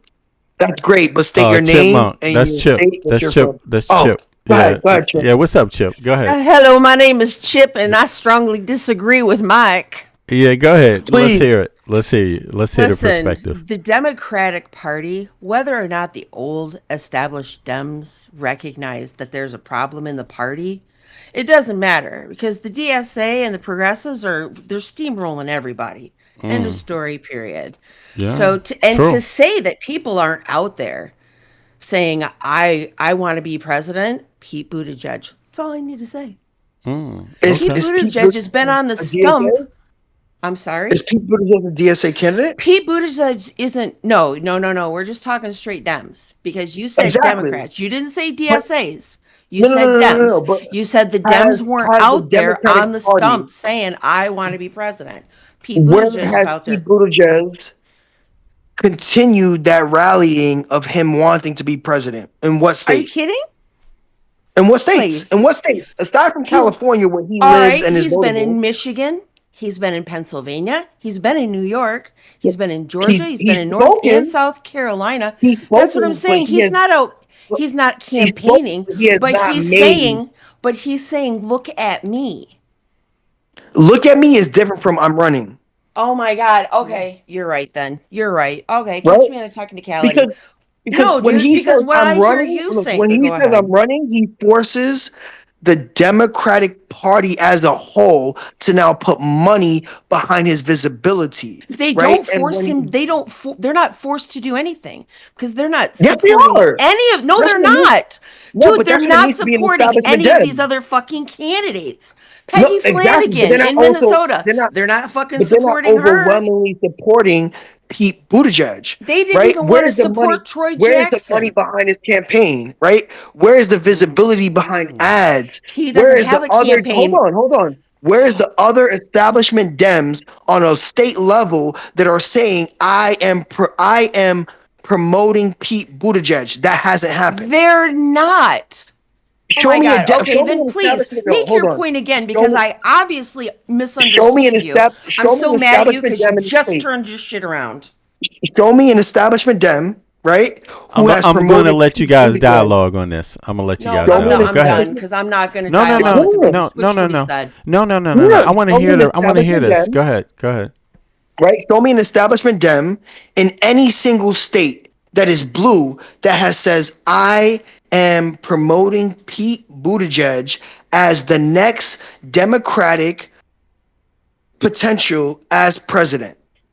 Nobody has come out and said, That's I am what I'm saying. promoting Pete Buttigieg as the next presidential candidate because Pete Buttigieg hasn't said, I want to officially be your next There candidate. you go. He's out there talking to people about policy. He's out there trying to rally people and he under the umbrella that I want to run for one of the offices. I don't want to just be your Did transportation Trump secretary. wait for the Republican Party's approval? Or did he just start his Steve campaign? Bannon, no, don't even get me started on this shit. Steve Bannon went to fucking Trump and said, you want to lead this populist movement? And Trump said, I'll lead a popularist movement. And So has then Pete he Buttigieg done the wrote same? Steve Bannon a $200,000 check. And that was the day that Trump entered into the race. Where is Pete Buttigieg's 2025 project? What do you mean? Where's his project 2025? Like the Yeah, Republicans where's have? the equivalent to that?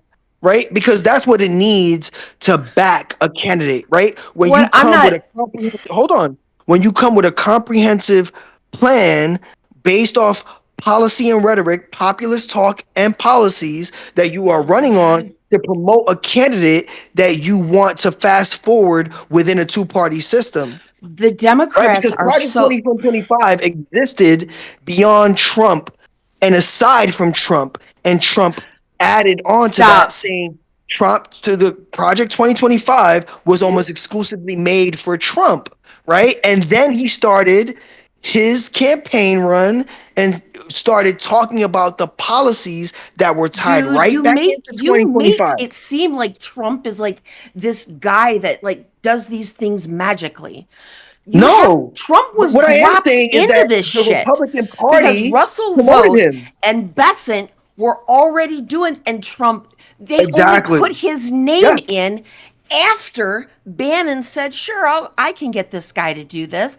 That was when they put his name in. And then he But do you denied think it that the was entire do you time. think that was an Does Pete accident or by Buttigieg have design? a Project 2025? No, he doesn't have a fucking Project 2025 because only That's the exactly what weirdos I'm on the saying. right who want women to not have abortions and stay home and But make babies have a because Project you're seeing it as 2025. a one-sided issue. Where is Pete Buttigieg's progressive Project All right, 2025 in why are comparison? okay? You know what? We're stuck on Pete Buttigieg because I said Pete Buttigieg, Yes, and yes, now you have to exactly. grind me into the dirt until I concede my point, saying no.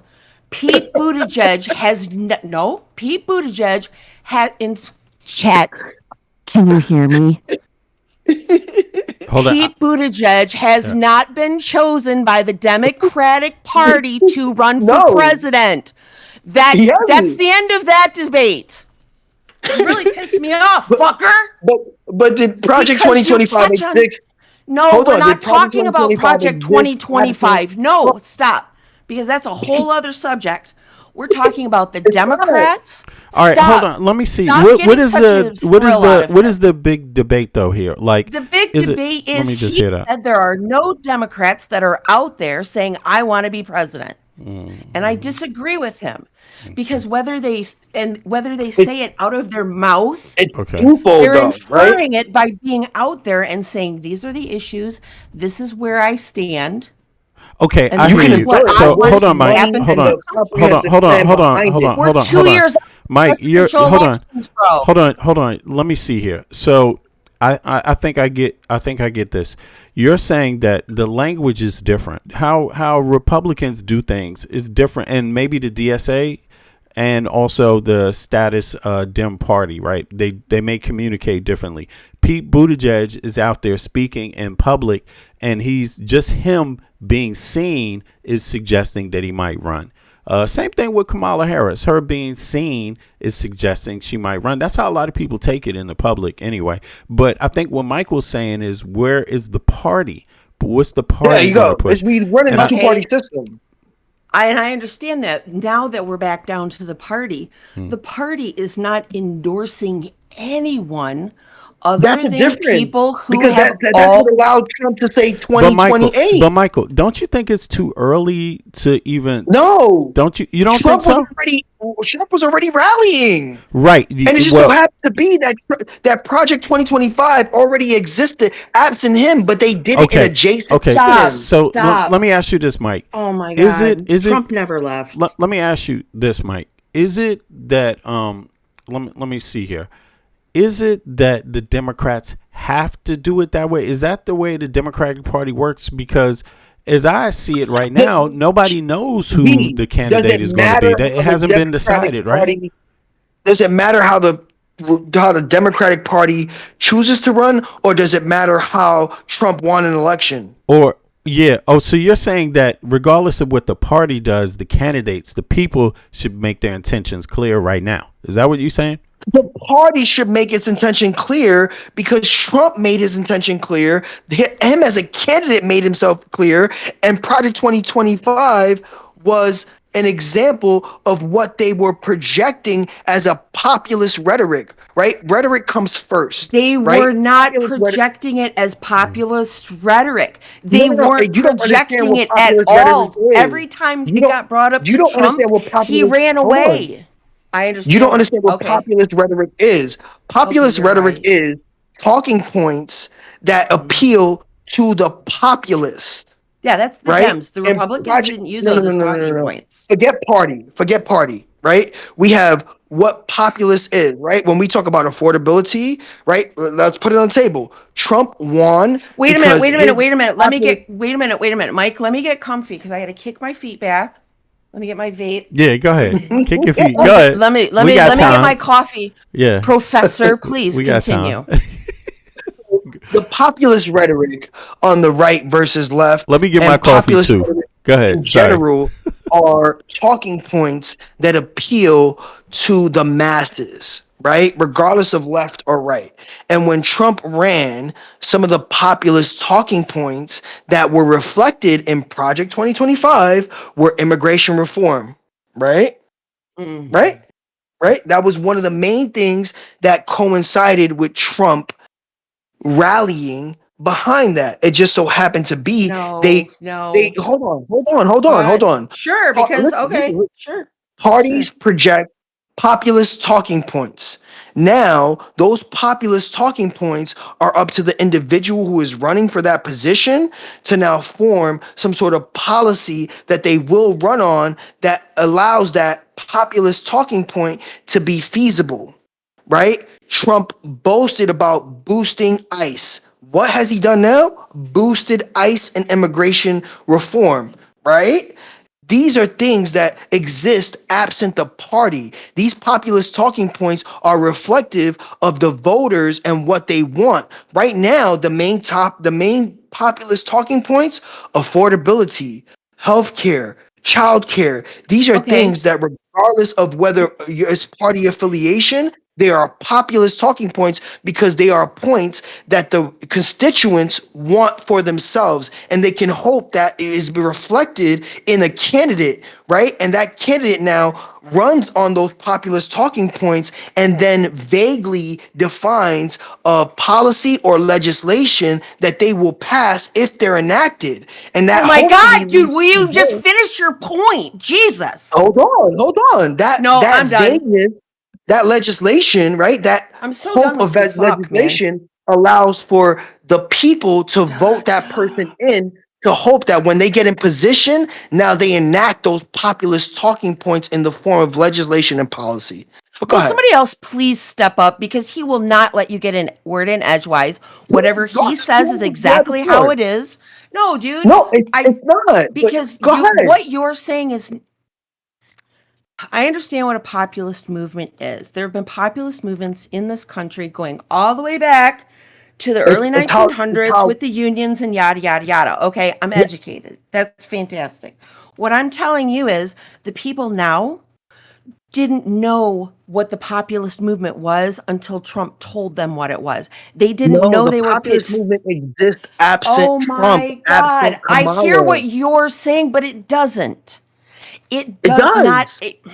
It's It what was sways votes. it was the Tea Party movement, and it crashed. It completely crashed out, and he picked up the reins of this absolute buffoonery and said, "We're going to run with it." And that's what they did. And they told people what they were upset about. They told people you don't have jobs because of Mexicans. They told people you don't have good jobs because of the black people. They told them that, and everybody ate it up with a spoon. Do you So see to what you're sit there saying? and tell, yes, I hear exactly what I'm saying. Do we think that an influx of immigrants didn't sway the populist rhetoric of immigration reform absent Trump? I don't think that people were as scared of the immigrants until that wacko started saying they're sending the rapists and they're sending the murderers and there's huge caravans coming to the United States. That's That when is a people started skew to of the panic about populist that talk. shit. The populist talking point already existed. He directed what that populist It movement looked existed like in because the he form. created it, and he created No, it by no, not allowing no. that But we he look. created it by not allowing that bill to be passed when he wasn't president. And he was going to Was that become him president. or the party? It was him. So He you're saying told one them, person controls the whole Republican Party? "Oh my God. What? Is that a question? Are you being satirical? I'm I don't asking. understand what's I'm going. asking. Yes, absolutely he controls the Republican Party. He So you snaps think his that fingers and people people do shit. didn't think that immigration reform was needed? Not that people didn't think immigration reform was That's the needed. It's populist been talking needed point, is for. what I'm trying to get at. How he skews it is All is right. is based All on the two right. party system, You're so right right? about When it everything. comes to Oh, I feel so no, stupid. I don't you want to don't listen to you have to. talk anymore. I'm so over it. No, look, You're right. terrible. You're the worst. I hate you. Ah. Well, let me ask a question. I had to get my coffee. So who won the who won the debate? It's not a debate because Okay. he doesn't It's not. fucking let you say anything. He Okay, talks Michael. for 20 minutes and says, "Well, what do you think about that?" All right, so listen. And then you say something When and I he says, ask a "Nope, question, you're look, wrong." Okay. No, I didn't say you're wrong. I asked a question, right? Because I want to clarify. Okay, but hold what on. You're trying. Hold on, guys. Right? Let's reset. Let's reset for a second. See what I'm saying? Hold on, you guys. Right now, please, everybody that's watching, please make sure you click the like button so the signal goes out to more people that we know, more of your friends, and this kind of thing. Now, look. Let me try to bring this back a little bit. I really just wanted to talk about fucking elections, man. First of all, I'm going to ask you first, Chip. What do you think needs to happen for Democrats to, or progressives, let's not say Democrats, progressives to take control over the government regarding the elections? What do you think? And then, Mike, you answer that question after. Let Chip speak fully first. Go ahead, Chip.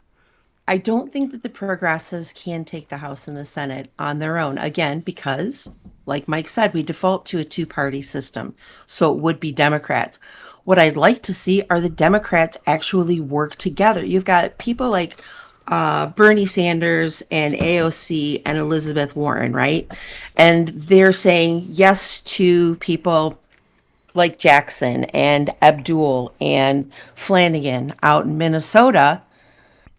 But then you have Hakeem Jeffries and Chuck Schumer who are coming out saying, no, they're too radical. That's too far left. That's not where we need to be, blah, blah. But the people are telling them that's where we need to be. Yes. Because look at Mamdani got elected. Because Facts. That's where the people want to be. Abdul is going to get elected because that's where the people want to be. And that's all I want. I want the establishment Democratic Party to start listening to the new, younger people that are coming up because they're freaking out right now. Am I right or am I wrong, Michael? No, you're 1,000% right. Right? They're using the populist talking points, but they're using them in a positive way, in a progressive way versus a conservative way. Right? Their policies are progressive and are an anti, and that's the difference between the two parties, right? Trump's run on an anti versus a progressive movement, right? And they're now seeing that whether what they want in terms of a populist movement hasn't came in the form of an anti, but they're willing to now concede to the progressive point of view on that populist talking point because they're understanding that may make more leeway than the anti, right? Oh no, I hear exactly what you're saying. They're looking to keep those roads. Exactly. Right? They don't want to shut anybody out, and they don't want voters to feel like they're not being heard. And that's what got Trump elected, right? Because they didn't listen to those talking points and have progressive reform and legislation around those populist talking points. So what was more appealing was the anti-progressive talking points, right? You want to know something? Go ahead. I see I just had a light bulb go off. And I understand what you're saying about populists now, because he was bringing up the populist. I hate saying this to you. He was bringing out the populist stuff while he was on the stump. And 100% he was. He's like, I'm going to, no taxes on tips, no taxes on overtime, all of this stuff. Because people want tax reform and things like that. So I do agree with you, but I really do believe that until he told them, and I really believe this, until Trump told some people, this is what you're going to think, they weren't thinking that until he told them to think that. I don't think so. Does that make sense to you? I don't think so. It does. No, it literally does make sense. Does it make sense? That is his answer. Yeah, it does, because that's the answer to his populist question, right? What does reform look like? And he gave them the answer to what reform looked like, but that wasn't in a progressive manner. And the Dems didn't give that progressive answer in response to his. Wait a second. Okay, I think I understand you. So you're saying that it's not really Trump. You're saying Project 2025 told them those things. And then Trump was like, yes. And the Democrats need to do something progressive so that their voters can say, aha, yes, something comprehensive, something that covers a Yes. gamut. So people, Something that can take form in the form of a legislation or policy, Okay, right? okay. Because the same Am I populist getting that talking right? points. Am I getting it right? Yes, I'm just making sure. exactly. Okay, Yes, okay. exactly. All right, Right, all right. and those same populist talking points now were in the form of a bill called the Big Beautiful Bill. The BBB. Right? In terms of tax cuts, right? The BBB, right? Yeah. Tax cuts, right? For the richest, right? For that 1%, right? Pushing the rhetoric of trickle down economics, that if we cut taxes on the richest, that somehow that's going to be the answer to the populist question And you know something? of affordability. And you know what's interesting? Trump, Project 2025 was distributed right before Trump even began to comment on these things. Like he didn't even lead into. He pretended like he didn't even know about it. You know, that's what I denied knowing about it, right? But he Even did. though these same people But he now hold did. positions Exactly. in his current administration. Right. But Okay. that's the whole thing. Everything And that's that what has the Democrats haven't done the equivalent, is what I'm saying, in terms of No. progressiveness, right? They don't have an equivalent to a Project 2025 that allows Pete Buttigieg to say the same rhetoric while that project You know what? exists separate You know what? him. Let me right? cut in here. You know what? I agree with that because there's going to be some stumps in educating the population. Like if you're talking about universal health care, you need to explain how that works, how it actually works. You need to show Project 25. They may have put in a lot of lies, but Democrats don't have to follow that part. But they can fill in those gaps, the educational gaps, the missing information, so they can see like, wait a second, it's not just universal health care, it's that we've been wasting money and this is where the money is. And actually, if we this don't, is what I want okay, versus how we get there. right, yeah, Right. okay, I got you, Right? I got Whether you. that's a negative or positive, whether that's in a progressive manner or whether that's in a conservative manner. And it just so happened to be the conservatives beat that rhetoric with a Project 2025 that just so happened to touch on those populist talking points, but gave a segue into how that is possible, even if it was unrealistic. And that allowed for Trump to piggyback off that and gain the populace, right? To get him back in office, right? I'm going to Where have a the shirt made Democrats for you didn't that have says an equivalent. populist on it. But that all of those Project 2025 things, that's the Charlie Kirk crowd. That's like that young American future leadership stuff, right? That's what all those boys bought into on that end. You know, have your trad wives and stuff like that. I'm going to let that go. All right, well, It look, definitely did. It touched on it gave an answer to those populist questions, is what I'm saying. Those populist questions and needs and wants existed beyond Trump, beyond Kamala. They existed. And so then now they run a campaign surrounding those populist talking points, but how they get there are two different ways. And the Republican Party just so happened to have a Project 2025 along with a popular individual like Trump, who they believed would enact a change that they want based off those populist ideas, right? Or based off those populist wants, right? They gave him an answer to that question where the Democratic Party didn't, right? And that allowed for them to sway towards that right-wing movement that we are now facing right now in the form of Trump, right? Well, and now they're seeing these policies be enacted, but they're not showing the results that they thought were the answer to those populist questions, right? No, I disagree with you. I do not think that they went in there and said, "Oh, we're going to do what the people want." They went in there slash and No, of burn. course. They Those did what their 100%, agenda was, but they gave the answer based off what would benefit what people them. wanted to hear. And Okay. Exactly. Yes. Right? I And that gotcha, took in I the gotcha. form of Yeah, a but here's policy the thing. that benefited them, right? And now we're seeing the negatives of that. Yeah, but you saw it was a slash and burn, and I saw it was a slash and burn, and I'm going to assume that V saw it was a slash and burn. Like, how did all of these people miss that this was going to be a slash and burn? Yeah, exactly. Because as soon as I saw that it was named Doge, I was like, no. But the independents, What has happened? right? The independents and the people who were uncertain bought into that rhetoric, right? The people who weren't necessarily fully party aligned bought into that, and those swing states allowed for Trump to be president, right? The Pennsylvanians of the world, right? The other swing states of the world who could go, who are purple and not necessarily blue or red, that's what allowed, that rhetoric allowed for them to go, you know what? This person in this party has a comprehensive plan that I believe that when they do get in office, they will enact. And the Democrats just didn't do that. Well, we've got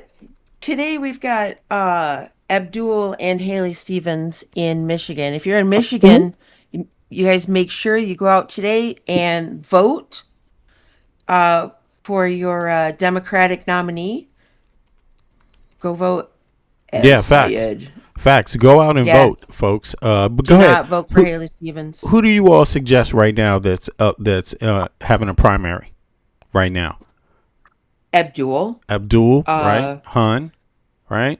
Troy Jack. Maine's not going until November 3rd. They're already done. Peggy Flanagan is in. And what state is that? Minnesota. Minnesota. Okay. She is running for the U.S. Senate seat. That was vacated by Tina Smith.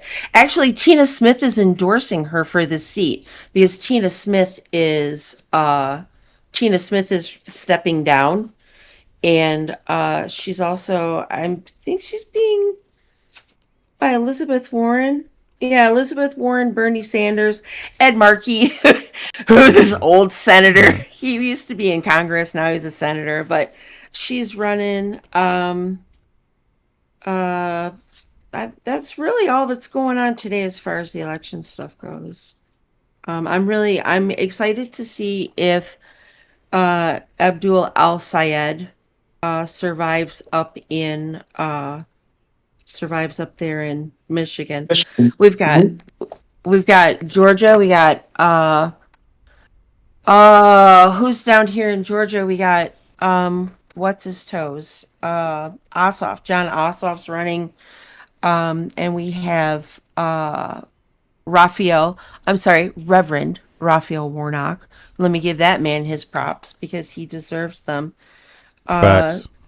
I already sent my stuff in, so Okay. that's going to be a hot race down here. This is what I mean about having. Do we think it's a coincidence that Trump is president and we have a majority Republican Senate and House? No, I don't think. No, because they've Right? been stacking the courts for how long? But go ahead.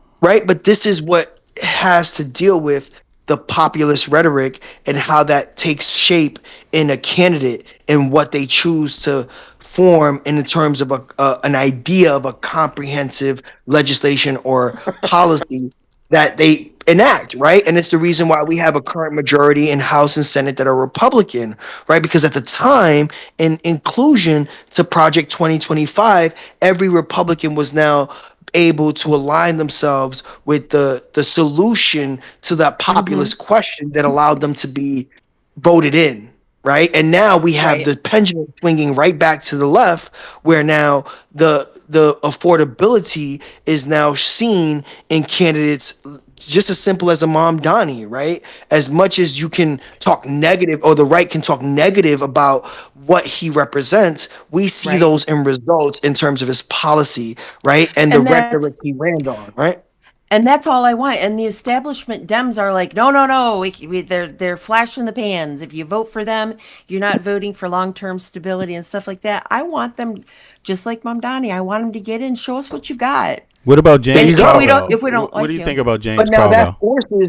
that forces the party James to Carville now needs to die in already. alignment with their populist solution, right? That forces the party, whether the established party likes it or not, because the same thing happened with Republicans. Established Republicans did not want the Project 2025 and the MAGA movement. We can look at something as close as No, they JD didn't. Vance. Yeah.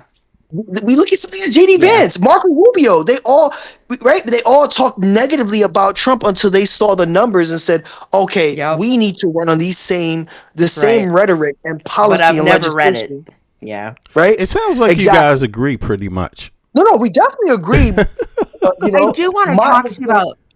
Go ahead. Go ahead. Go ahead. I want to talk to you about the elections that are coming up. right? Because we are talking about the elections right now, but I want to talk to you about John Solomon, who is one of the advisors that Trump brought in to do the research into the 2020 elections so that he could find the waste, fraud, and abuse in them. And they got him on the back drive of the White House saying that no votes were changed based on any of his intelligence. No, there was no foul play, nothing that his investigation dug up. And he said it right to a reporter. And then they tried to shoo him off. They're like, shoo, shoo. I don't know if you had seen any of that, but they were bringing up questions about the Venezuela protocol. And Yep. they were questioning their machines and stuff in Venezuela because Venezuela did have an issue. And all of those Dominion machines that Fox News had that lawsuit where they had to pay, what was it, 788, something like that, $1 million. Yeah. And if you notice, Fox hasn't been covering a whole lot of that election stuff. So, got any MAGA fans out there? What do you think about all of this election hubbub, and how do you feel? So how look, safe do you feel the elections are? They're not They don't seem to like it.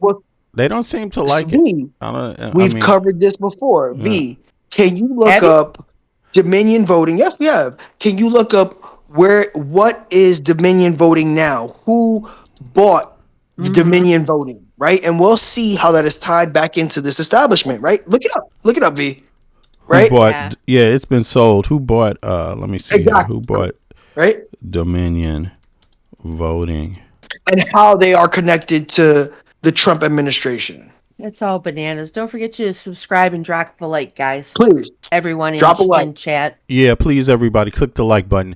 All right, let's go through this discourse that furthers the comprehensiveness of politics, legislation, policy, and how politics is run. Right? Like, we're not in disagreement. Right? We're in a dialogue and understanding. Yeah. Right? A dialogue and understanding. Right? Yeah, exactly. It's an important dialogue for people to have, and it's fair, because it's been a lot.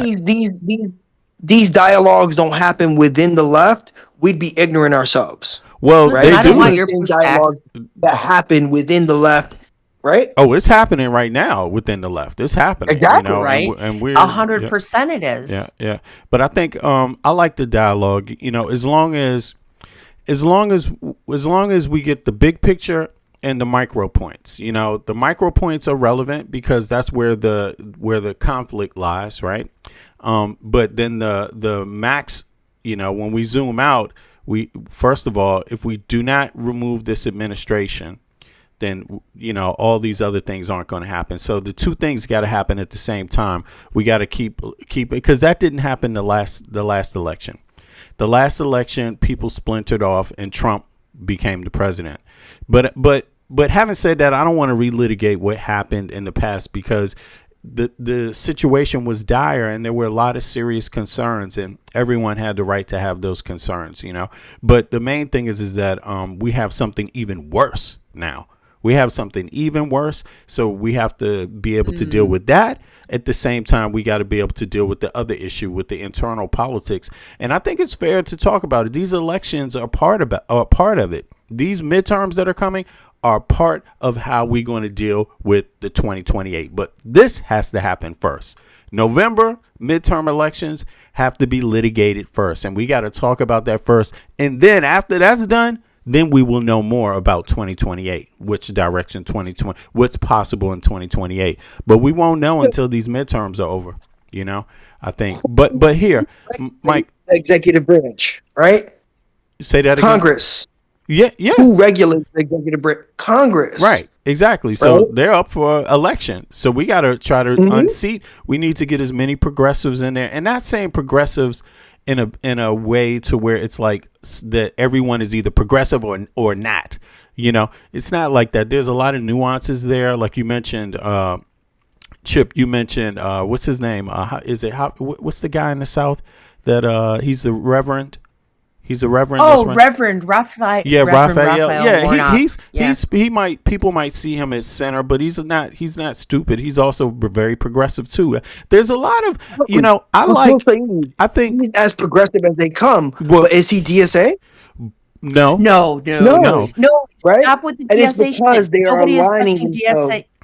Nobody's touching DSA with a 10-foot pole right now. We There you already go. know this. But It's well established. it's forcing the progressiveness even amongst the establishment. Right. And that's it is. Right? Yeah. The same way I the hear what MAGA you're saying. movement It's did giving that them to the right. It's what the DSA movement is doing to the left. Yeah, the DSA Right? is giving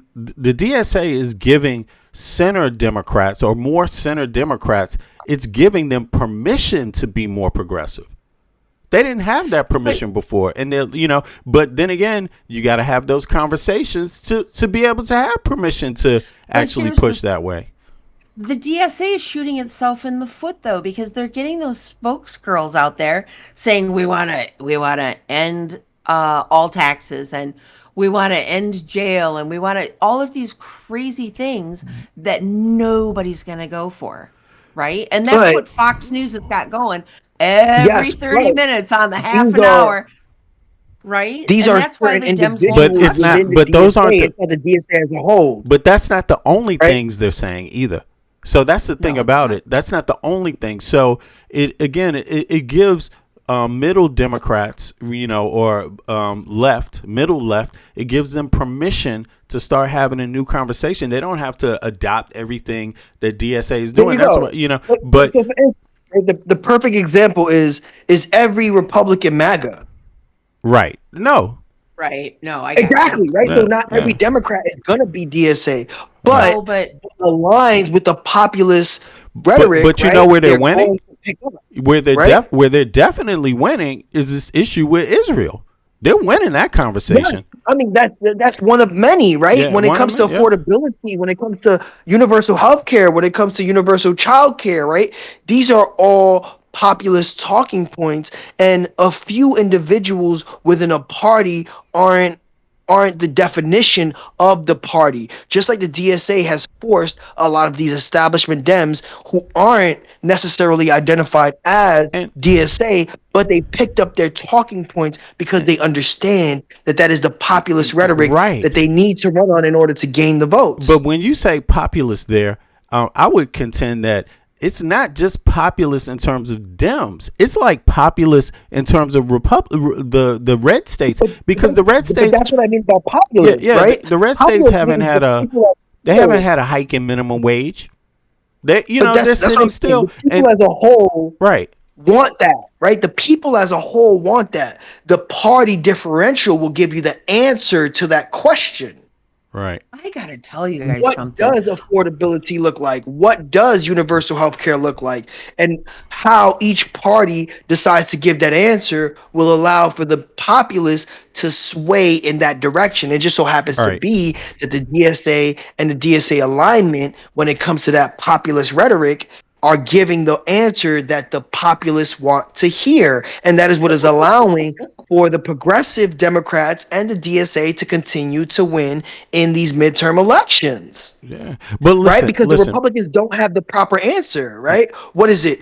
Tax less? Because that hasn't worked, right? What is it? We don't want to give social welfare to the people because that'll disenfranchise our capitalistic system. The rhetoric doesn't work, but the legislation and the policies that the DSA and the DSA aligned Democrats have given in terms of what that looks like has allowed for the people to overwhelmingly support that rhetoric. And that's why it's popular now to be aligned with the DSA and the DSA adjacent, like a lot of these progressive Dems who are running off the same rhetoric that the DSA has put out, but they're not essentially identifying as a democratic socialist because they understand that the majority of people see the DSA as there's a certain percentage of people who see the DSA as a socialist communist movement. So they won't identify fully with it, but they will pick up their talking points in order to sway the populace, right? Yeah, and I think at the same time, the voters in general, just the voters are hearing it. They're not. I don't think the voters this time are going for just blanketing people with communists, because look, all you got to do is run back all the times that Trump called Kamala Harris a communist. I mean, he called it at the entire 2024 election, communist, and she wasn't the DSA. She wasn't even leaning that way. In fact, she may have lost the election because she didn't use other language like DSA is using today. I mean, a lot of those voters didn't go. So I think, it's just my view. I want to move on now, to be honest. Let's get on to some other points here and some other news. But I think my personal view is that, look, people made space in the United States of America for MAGA. They made space for that. They made space for it.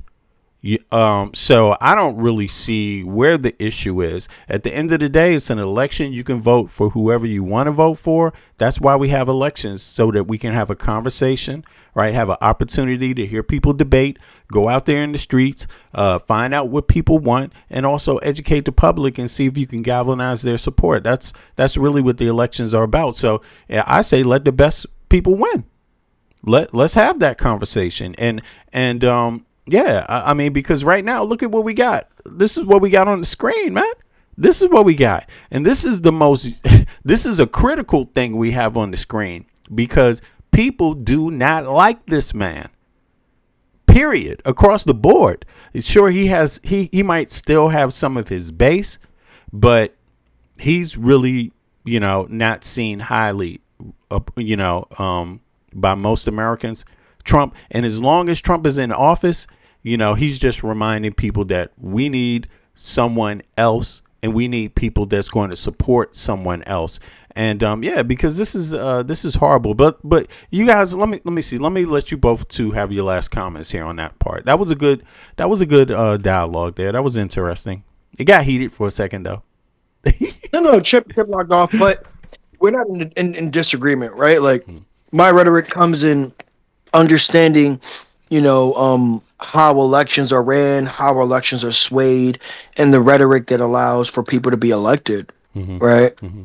And that's essentially what allowed, MAGA. And when we look at elections, we want to look at what allowed individuals to win, right? And the combination of the, Project 2025 and Trump running early in terms of his campaigning really set the standard for, a long-term, long drawn out election, right? He started earlier.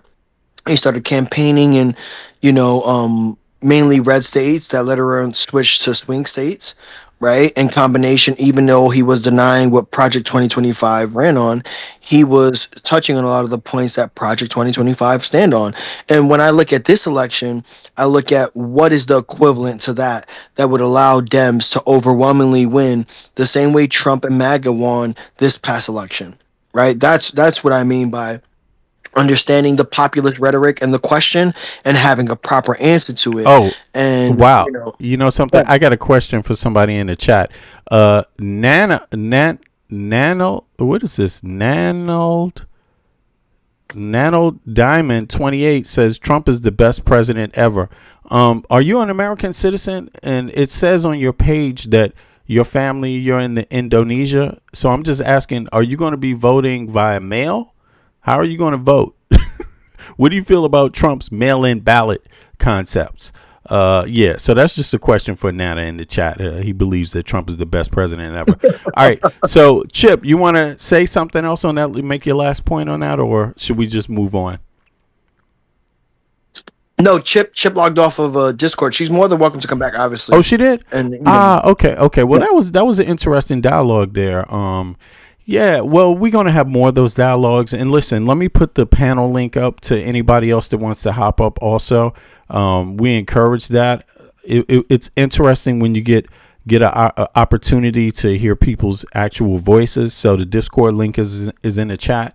Feel free to hop up. You don't have to be in the chat to hop up. You can just click on the link and then boom, you know, you don't even have to use the chat after that. But the chat is in the link. If you're timed out, you can still hit that. You won't be able to type a message, but you can still hit that link that is in the chat. So feel free to do that. Now, look, let's hear a little bit more Trump and then move on to the next of the breaking news, because there's a lot of it. And we don't have enough time ever. So let's go. And this fund could have given them some solace.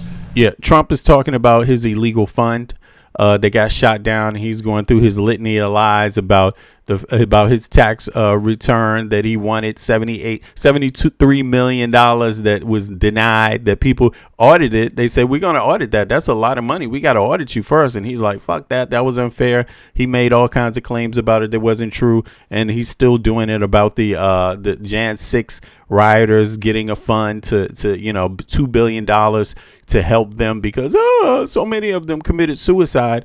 Damn, dude, like that's deep. But did you give a damn about the officers you beat over the fucking head?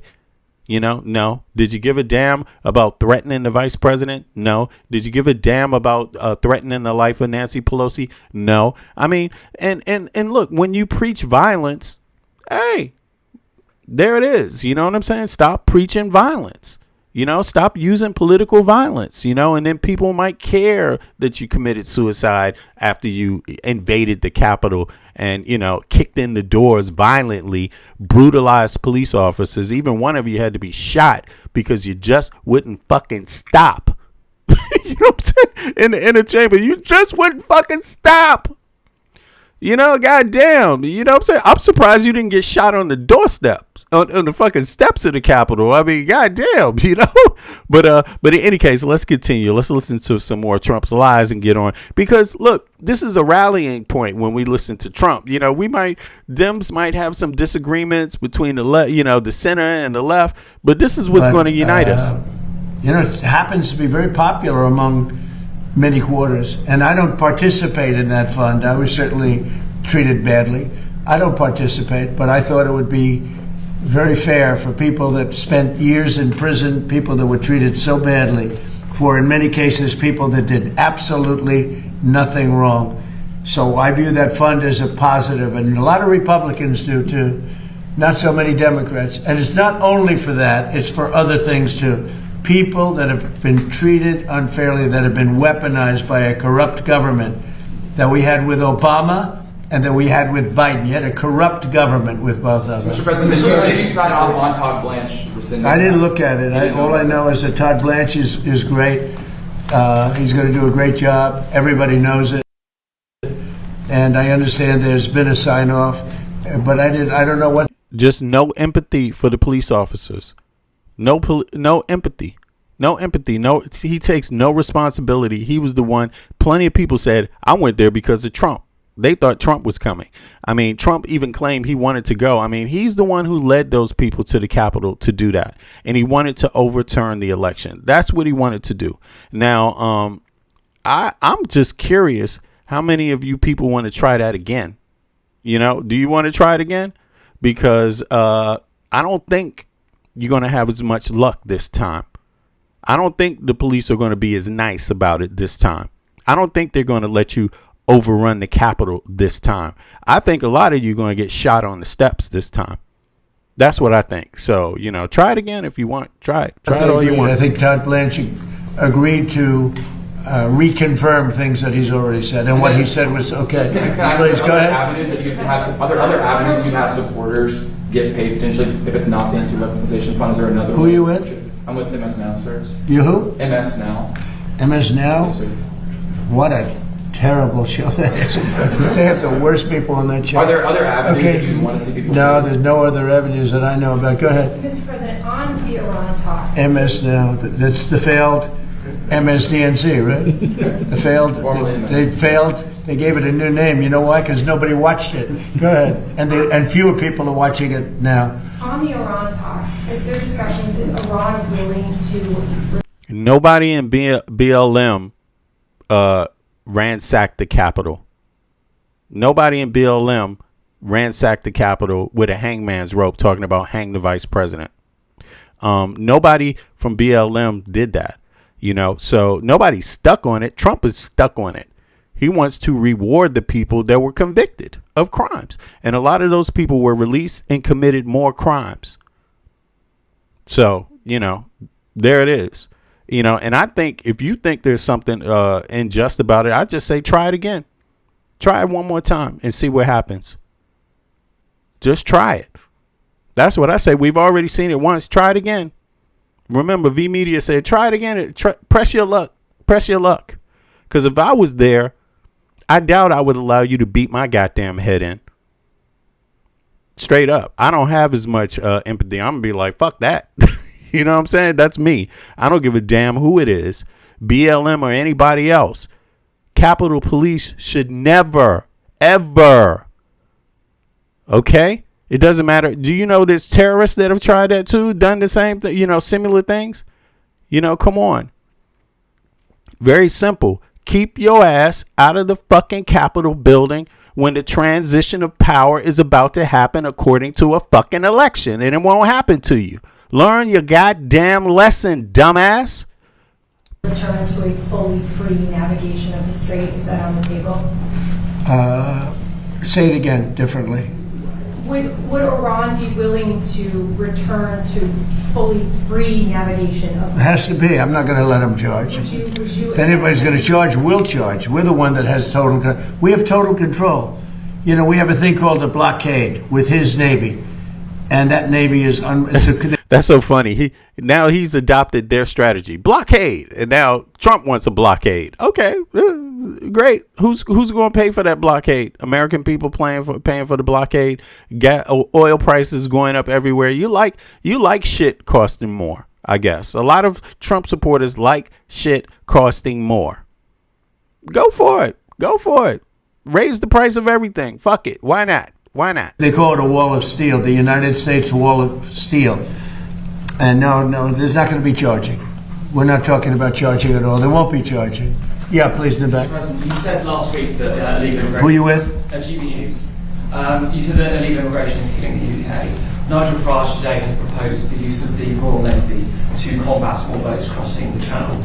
Do you think that European nations, including the UK, should be using their militaries to stop illegal immigration? Look, you have to stop illegal immigration in Europe. I know Europe better than anybody, better than the people that run it, and I have great relationships. Two things are killing Europe. Number one is immigration. Number two is energy. Like the UK, when you look at the UK, they have one of the best energy fields in the world, North Sea oil. Now, I think your new prime minister is going to actually open up from what I hear, I spoke to him, and he sounded terrific on this subject. But you open it up, you'll be a wealthy country. You keep it closed, you're going to be a bankrupt country, which is what you are now. Essentially, you're a bankrupt country. You have one of the greatest energy fields, the North Sea oil, one of the greatest fields in the world. The UK buys its energy from Norway, who gets the energy from the North Sea, from not as vibrant a part of the North Sea oil was. You're sitting on top of gold, better than gold. And you don't do anything with it. It doesn't work. You don't allow the oil companies in, and it doesn't work. And I spoke with your new prime minister. I was very impressed, and he sort of indicated to me, I said, look, you can be a wealthy country or a bankrupt country. You have your choice. Not every country has that choice. Almost no country has that choice.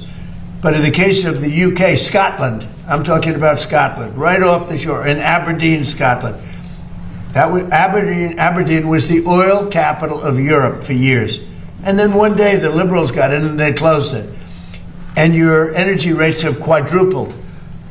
You have among the highest energy prices in the world. You could cut them in half. You could give away free energy if you'd open up the North Sea. And it's good for another 500 years, maybe more, probably 1,000 years.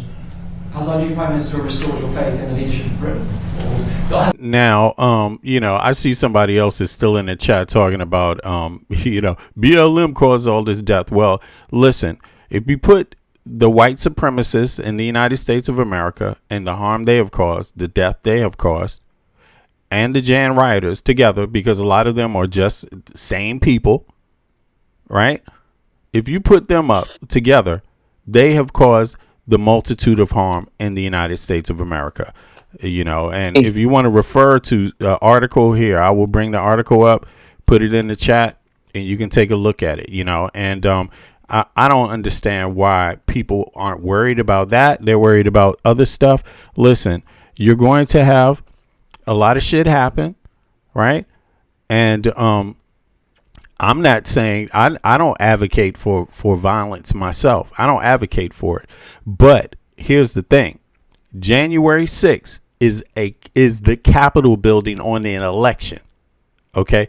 That right there took a height. That took it to new levels. There was already white supremacist death happening across the United States, harm being inflicted across the United States. That's the number one concern, even right now, by the federal government.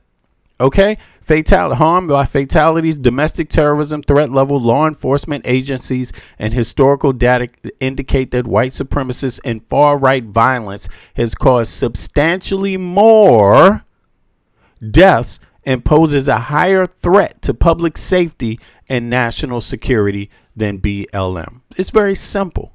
It's very simple. Vinny, Yeah. you want me to debunk this? Yeah, go for it real quick. Go for it. Okay, so I want you to look up how many BML protesters were arrested. That's just that simple. We'll kill that talking point right now, publicly. Okay. Yeah, I didn't really want to stop on this one, but let's do it in any case. Just to kill that talking point, right? It's just good to see what the chat's talking about. Okay, it says during the height of the nationwide racial justice demonstrations following the murder of George Floyd, that's the person that everyone saw in a 9-minute video be killed by police officers. Had to watch that agonizing thing. Okay, in the summer of 2020. An estimated 1,400 to over 17,000 people were arrested. Okay. Right. That's it. So that's it. Yeah. That's where it ends, right? Yeah. This false equivalency of nothing happened to BML, to Black Lives Matter and that movement, and no one was held accountable. How many were arrested again? 14 to 17,000. Okay, that's it. That's just it. That's where it ends. Exactly. Right? So continue your rhetoric. You were just as proven wrong. So try again. Yeah, exactly. And on top of that, they're not even responsible for the main deaths, for the largest amount of deaths, and the largest amount of, so it's just crazy. If you're not worried about that, that's the problem. See, when you don't worry about the worst things going on, you're giving, you're basically advocating for more people to join in. Do something about the biggest threat. How about you start there? Everybody else sees the biggest threat. People react to it. George Floyd got murdered. People react to stuff like this. And if you're not worried about that, then what are you worried about? It's called being fair. It's called being fair. Okay? 14 to 17,000 people weren't arrested. How many have been arrested? Let me see. Well, let's continue because I don't want to get stuck on this point. Because people know that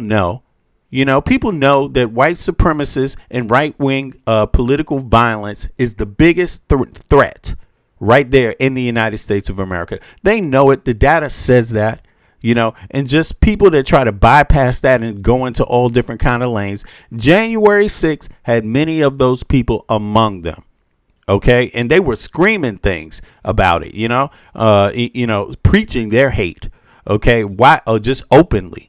You see, so yeah. So in any case, let's go on. Prime Minister restored your faith in the leadership of Britain, or do you think it's too late? Look, I think we're going to have a very good relationship. We'll see. I'm not going to tell him how to run his country, but I can tell you, immigration is an incredible problem for Europe. Hold on. They asked him what? Restored your faith in the leadership.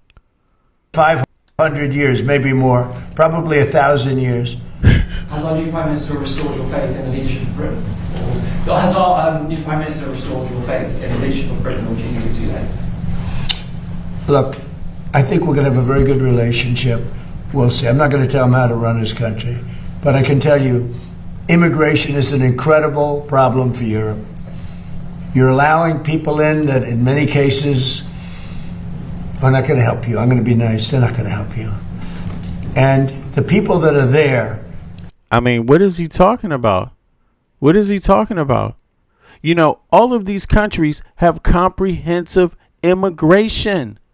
They all have comprehensive immigration. The only one that doesn't have it is the U.S. How it's just, and he refuses to call for it in his own country. It's not so easy to actually get to these countries in the first place. When you're dealing with the United States, there's people that are migrating, and getting there from other parts of America, but other parts of the world too, via other countries, right? That's there. But why don't you call for comprehensive immigration reform then? Why don't you give some people some statistics about what's going on? At least the EU does that. And I don't even think he's talking about the EU. He's talking about the UK right there, I believe. But in any case, the EU has very strict immigration reform. It's pretty strict. It's not like they're just sitting there twiddling their thumbs about it. You know what I mean? But Trump is twiddling his thumbs about immigration in the United States because Congress is not doing anything really about it outside of harassing a small amount of people, just randomly going fishing by who is the immigrant? Let me look and see if I can tell who the immigrant is. Stop, you with your papers. Oh, shit. You American? Oh, let me see. Where's the other one at? Oh, stop, you. Just random stops. That's not how you're going to do anything about immigration. You're not going to do it that way. That means that you're actually doing less. And even right now, Obama has done more on immigration. Even Biden, I believe, it's ridiculous. The reason why the United States doesn't have comprehensive immigration reform, right, is because Republicans did not want to give some of the immigrants that were in the country already working, already given temporary status. You don't get temporary status while being a criminal. They didn't want to give them any credit for being there already and operating, paying taxes that every other citizen benefits from, paying taxes into programs that they can't even receive. And this idiot just said, nope. Why? Trump wanted to racialize immigration. That's his goddamn problem. Instead of it being comprehensive and being fair and actually having a goal to work, the immigrants work for America. He didn't want that. He wanted to racialize it. He wanted to say, oh, you know what? You're working for someone. You got a job. You're doing well, but I don't like your color. I don't like your religion. I don't like your background, where you came from. You're just a little bit different from me. So that means forget you.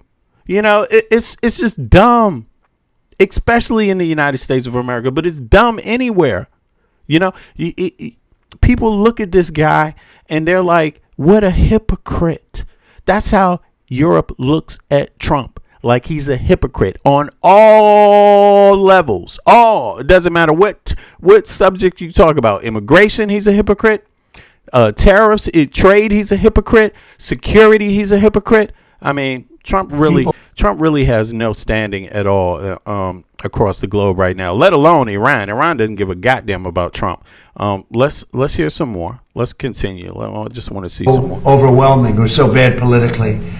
But we did it in 30 days. Somebody said you should have taken a year and a half or 2 years completed, because everyone forgets. Even my speechwriters, they say, sir, nobody wants to hear about the border anymore. You've done it. It's an incredible job you've done, but nobody wants to hear about it. And I should have taken a couple of years to do it, because, and it actually was, the public has about a 2-year, people do. They have a. All right, we already heard that nonsense. Let's go. Let's continue. And we weren't necessarily thrilled with the contractor, but they did a job. Okay, now, and they were fixing. Now they're asking him about. He's a hypocrite about the reflecting pool in front of the monument. I mean, this is ridiculous. Now this dude is saying the actual contractor is to blame. This is crazy. After he blamed all kinds of other people first. Leftist Democrats who just didn't want it to work. Now listen to him. Any problems, but then it got carried away because the judge was extremely unfriendly to Janine, and frankly, I think she choked because the judge was really vicious. Instead of going after the people that did it, the judge went after her and went after her department, and I guess she choked. I don't know what the hell Are happened. you reconsidering her role? I don't know what you don't. You're fake news. Don't ever talk again. You're fake news. I think we touched a nerve there. Donald Trump lashing out at our colleague, MS Now's Jake Traylor in the Oval Office today. Traylor pressing about the simple fact pattern from Donald Trump. Attorney of the District of Columbia, Trump's buddy, Jeanine Pirro, dropping the charges of vandalism her office had filed against former Olympian David Hearn less than 1 month ago. While Pirro promised that her office would prove the charges of vandalizing the reflecting pool beyond a reasonable doubt, her office found that despite Trump's claims that, quote, I'm a really good builder, it was his shoddy contractors, not vandalism at all, responsible for the lining coming apart in pieces. So, Pirro, this is what happened. Official findings. Contractor error. This is the latest news. July 2026, U.S. Attorney Jeanine Pirro and the Department of Justice dropped federal vandalism charges against a suspect after Interior Department documents revealed the damage was actually caused by a botched, rushed installation by the contractor.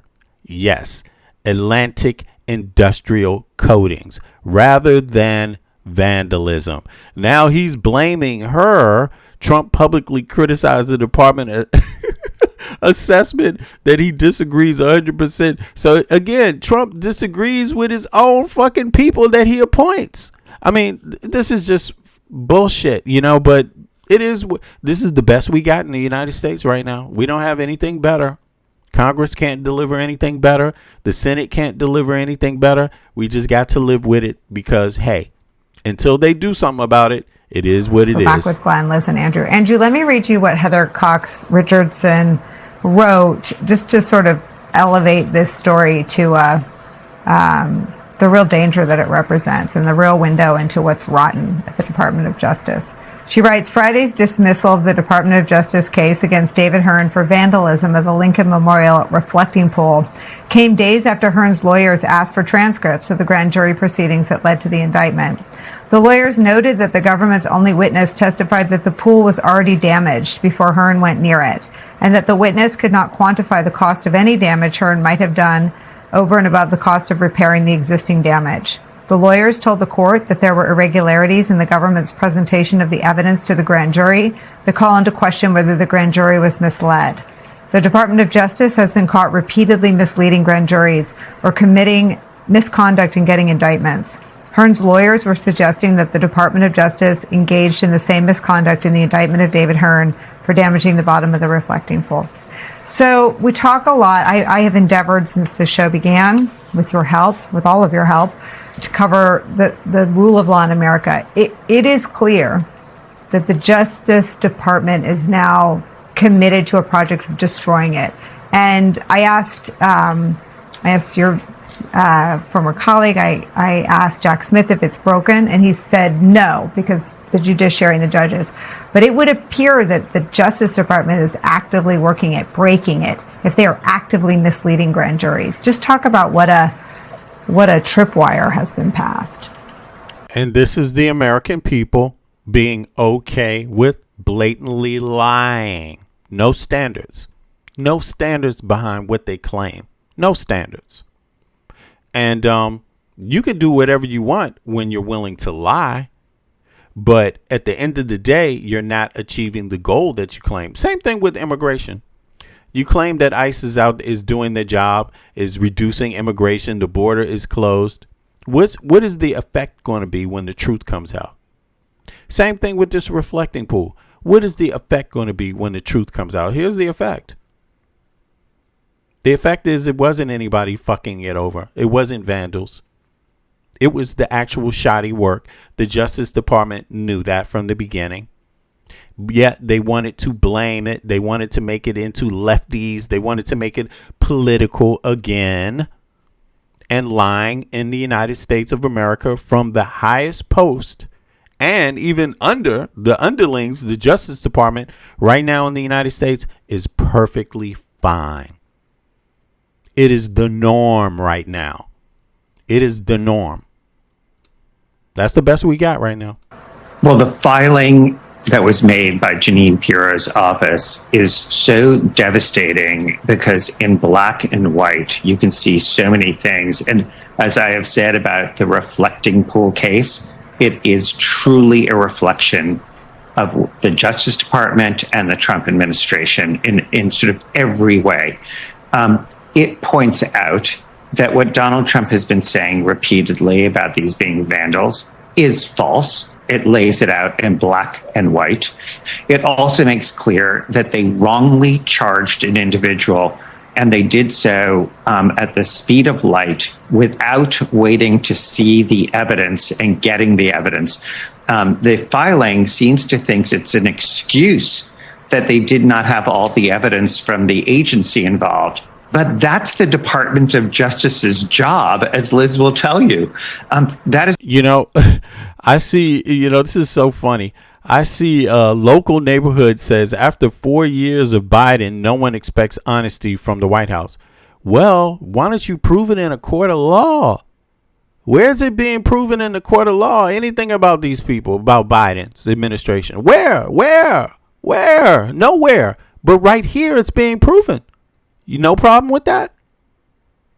Or are you just saying that it's okay to lie because in your mind, someone else lied before?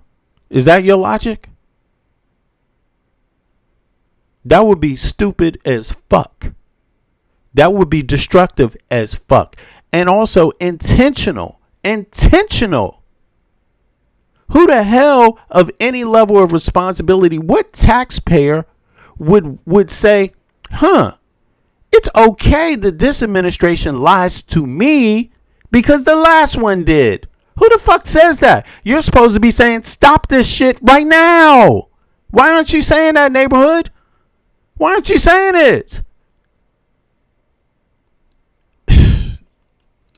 That's what you do before you indict, not after. It is not an excuse if you would hear from anybody, like a beginning AUSA, federal prosecutor, to a seasoned one, to say, well, I didn't get all the proof before I charged. But that's what it makes clear they did here. And there's only one reason to call that they would do that, which was to... Exactly. They were aware of the truth before they charged, and they charged the innocent man anyway for political reasons. And who is the man? An Olympic medal winner? Is that how you do shit? That's the best the United States has right now. The next thing you will be doing is prosecuting fucking astronauts for NASA.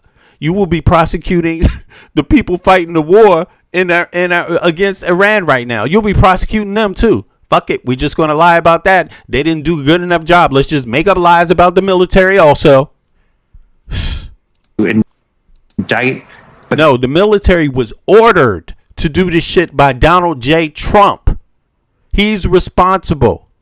Because that's what Donald Trump wanted. Because he wanted to say they were vandals, and so they picked a scapegoat and they charged him, and it is now in black and white that is what happened. And just to tie it back to, this is happening while Tad Blanche, the head of the Justice Department, is awaiting confirmation. In any normal world, heads would roll for this. But that's not the world we're in, because the real issue now is Donald Trump saying, why did you stop prosecuting? I'm angry that you told the truth about what's going on. Yeah, I mean, Glenn, this is sort of back to the last conversation, threats to judges. The judge didn't do anything. The irregularities are from the Justice Department. And then here's, to our last conversation, Republican senators in on the joke. Here's Kennedy saying that, of course, none of this was based in reality or truth. Well, the whole thing is a multiple vehicle pileup. Let me start with the president. The president says... 2 seconds. Sorry about that. Listen, isn't it a crime for the Justice Department to lie? Isn't that a crime? Is that legal? Can the man sue the Justice Department now? Who thinks the taxpayers should pay another bill for the Olympic medal winner to sue the Justice Department for lying against him? it was caused by vandals. I don't know whether he really believes that, or it's part of his political messaging, or he's just thinking out loud.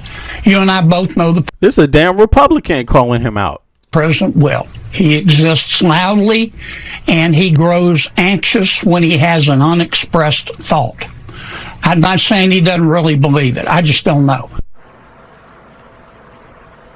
Again, if you're talking about a kid in trouble again for saying things that turn out not to be true, that's a perfectly acceptable description. You're talking about the President of the United States, and he is one of the president's cheerleaders in Exactly, Chris. I see you, Chris Hansen. Exactly. It's crazy, man. Shrugging his shoulders when Trump says... I mean, we don't have a choice. If they did that to him, which it sounds like they did, what is there left to do but sue them?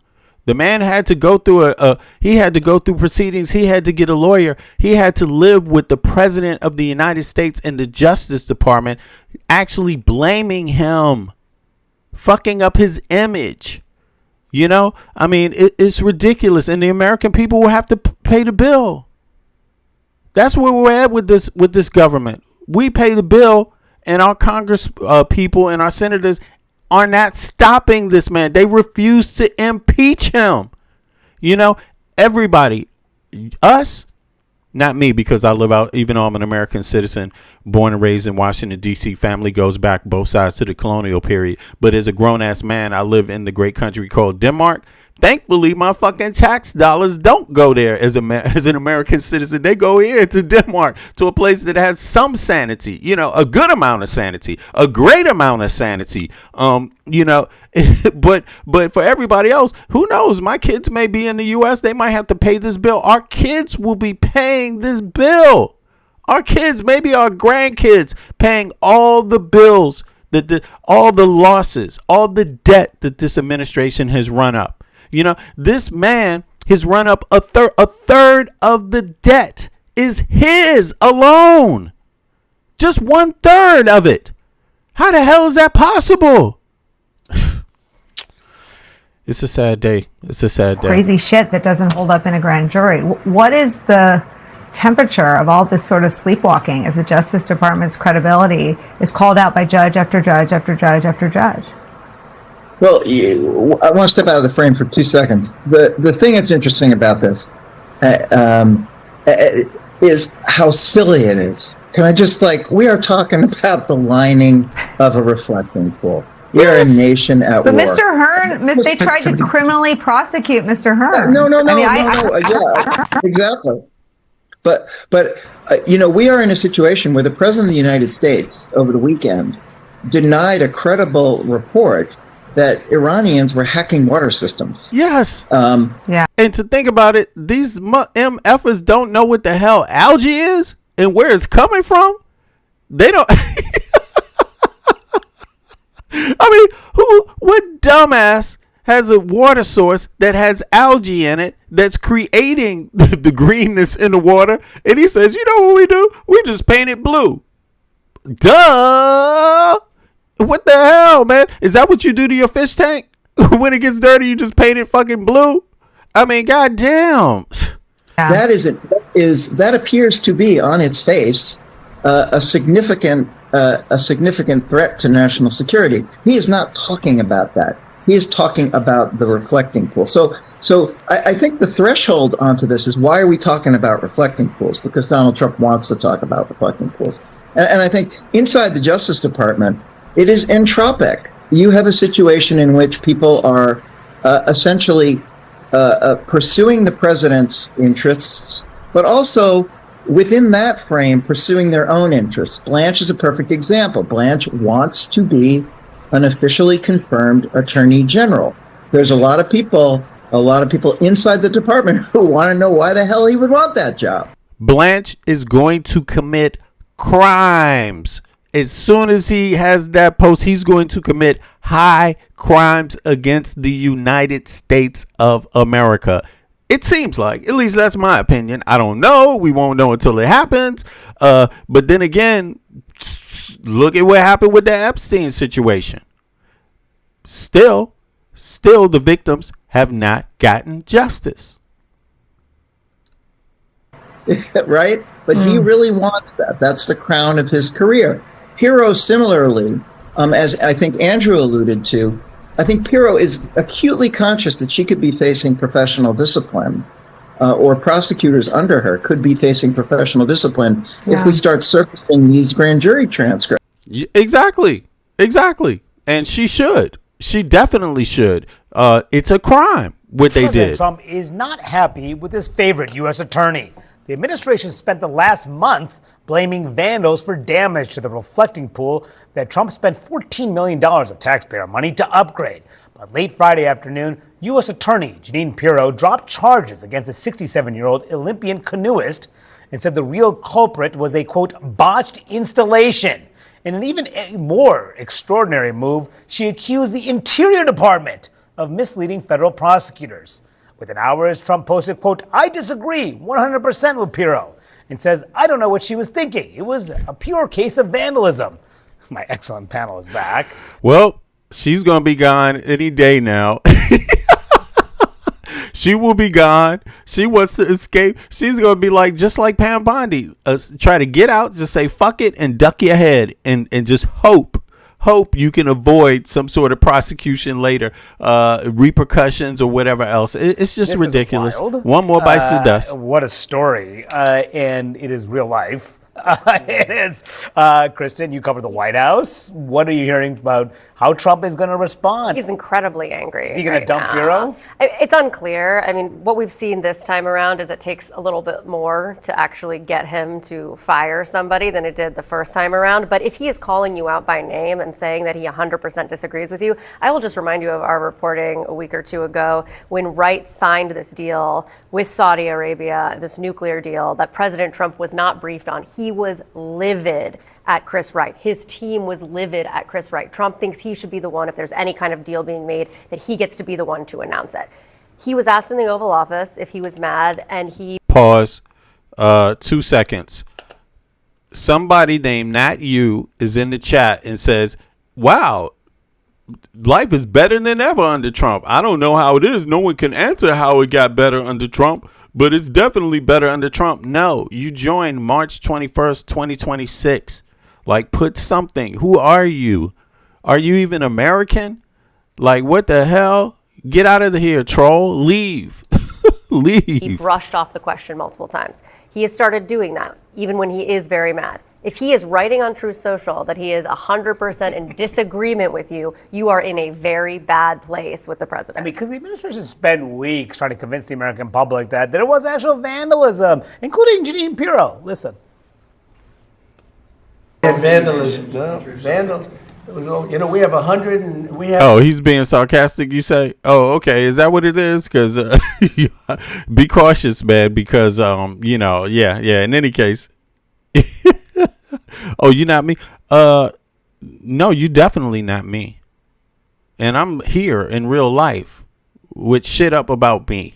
Here I am. Here's my face. I'm really saying this. Okay? You know, what the heck? You know, matter of fact, here, let me put the link in the chat. Come on up. If you're not a troll, let's hear your words. Let's hear what language you actually speak for real. Here's the link in the chat. Boom. There you have it. Let's solve that once and for all. Have a, I think, 290, 300-foot slit right through it, probably a box cutter or a knife of some kind. This is a case with tremendous evidence, and this is a case where the evidence dictates where we land. It peeled off. Why? Why did that happen? Do you know? It didn't peel off. There was vandalism. There was exactly. The dummy can't even spell dummycrats. It's like, what the fuck? Come on. Box cutters. There have been 7 arrests. There was people literally trying to destroy part of a monument. He doesn't get more loyal than Jeanine Pirro. Right. And so to me, what's striking is how bad did what she received and what she reviewed. V-Con, speak up. Nobody can hear you. Speak up. What's up? Talk. I am talking. Okay. What's your point? Who are you? You somebody in the chat? Yeah, you know that. You seen me. Okay, What you mean? Who is that? Is that not you? Who? I don't know who that is. No. Introduce No, yourself. that's me. That will be me. Not you. But G3M. Okay. Yeah, Okay, so you were saying that life is better under Trump? yeah, very sarcastically. Oh, okay. Tell me Well, what's then, there you better. go. No worries. Then it's sarcastic. No worries. Well, I'm glad you hopped up. Where you from? I'm on the East Coast. Ah, really? Okay. What state? What state? I'm in Pennsylvania, sir. Ah, there you go. Okay. Well, welcome up for the first time. I appreciate that. I'm glad. Hey, there you go, man. So you're not a troll. There you go. I'm glad you hopped up. Now we know. You know what I'm saying? We don't have to confuse you. But let me ask you this. What are your thoughts about the situation now with the U.S. and, just all this going on? There ain't nothing good going on. Yeah. Like at all. Yeah. Go ahead. Continue, man. You're in Pennsylvania, so go ahead. Let's hear it, your perspective. What do you think? How bad is it? How bad is it? From a scale of 1 to 100. From Jesus, 120. Damn. Okay. Yeah. Thank you for saying. Yeah. Okay. So you are sane. All right. I got you. I got you. Let me ask you a question. What do you feel? Obviously, I know what you feel about what's going on with Trump now and Republicans not, doing something, or even Congress not moving to do something. But what do you think about the situation? What's going on with the Democratic Party, and the DSA, like their situation? Where do what do you feel about that? Is there any good? Is that a good conversation happening? Is that a good thing happening within the Democratic Party, or what? I kind of feel disappointed because they need to step up and do something. But wow, bro, they don't really got any power right now. Oh yeah, that's true. Yeah, they're still the minority. Yeah, that's true. Everything has to be. You need a couple of Republicans to get anything done, and that's pretty much not happening. That rarely happens. There's only one or two that might do anything at any given time, but never enough to really make a difference. Yeah, I appreciate that, man. I appreciate that. That's basically how I feel. It's tragic. It's tragic. Maybe I'm a little biased. So go ahead. People haven't heard you before, but go ahead. Continue. I mean, there's not much more to say. Yo, bro. No one can afford anything. And those that can, good for them. But I mean, the amount of nonsense. Every day is some other, and forgive me, every day is some kind of bullshit.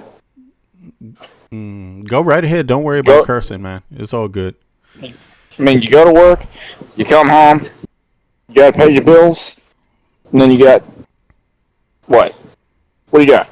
Nothing. Nothing, bro. Hey, man.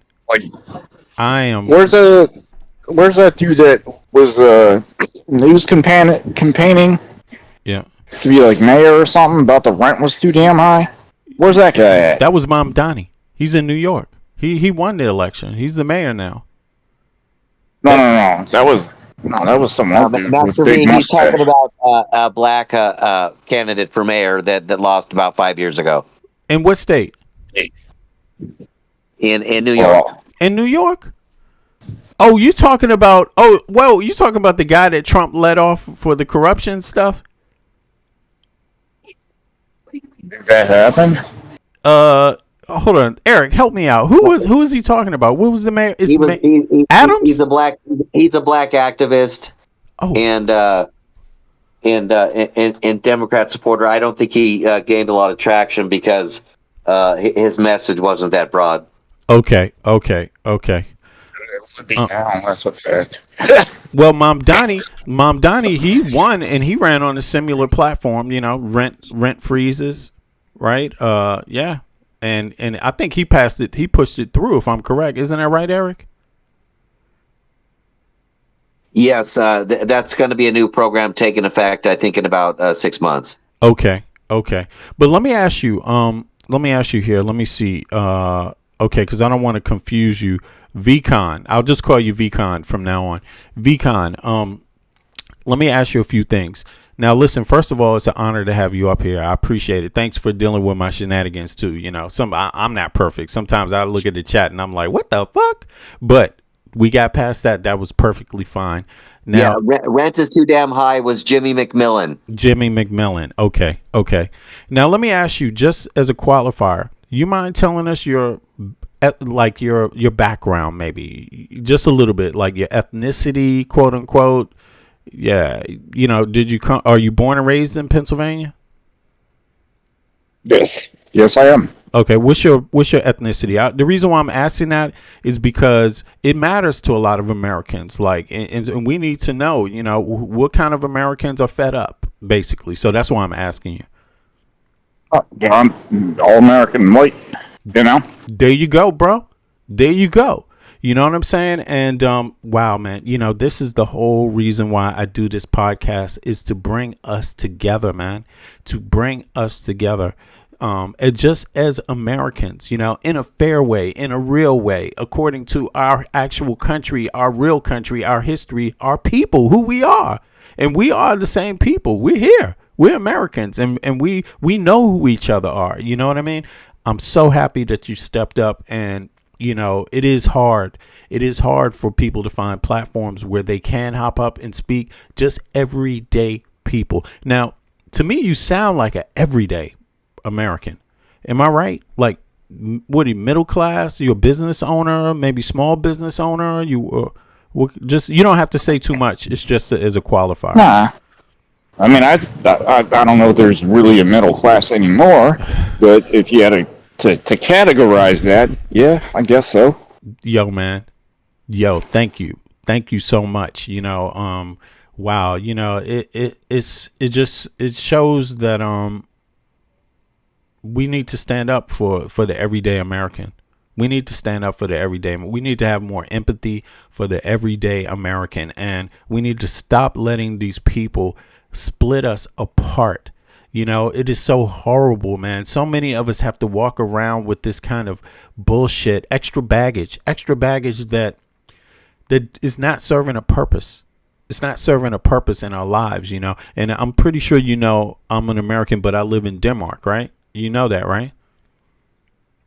I'm fine with that. I mean, you could be purple or pink or gray. It wouldn't matter to me. Yeah, there you go. Exactly. I don't think it matters either, you know. But the reason why I brought it up is because, you know, in Denmark, man, we have it was an eye opener for me moving here, you know, immigrating here, because everybody here has universal health care. Everybody. Well, I've been preaching that for a long time. Now, are you a Democrat or a Republican or independent? I vote for whoever has the best idea. I like that. Yeah, I like that.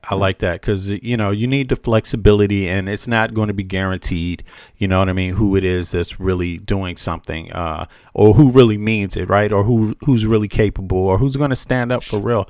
Yeah, I appreciate that, man. I appreciate that a lot. Do you, coming out of Pennsylvania, do you think a lot of Pennsylvanians feel the way you feel?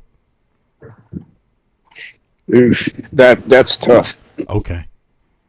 I guess I'm more of the black sheep, I suppose. Oh, really? Wow. Yeah. Why is that? Well, a lot of my family was like, yeah, Republicans. And I'm like, what's good about what they're saying? You know? Yeah. But how do they feel now that they've had a year and a half? Dude. Honestly, I don't know. Are they still? A lot of them I don't talk to anymore.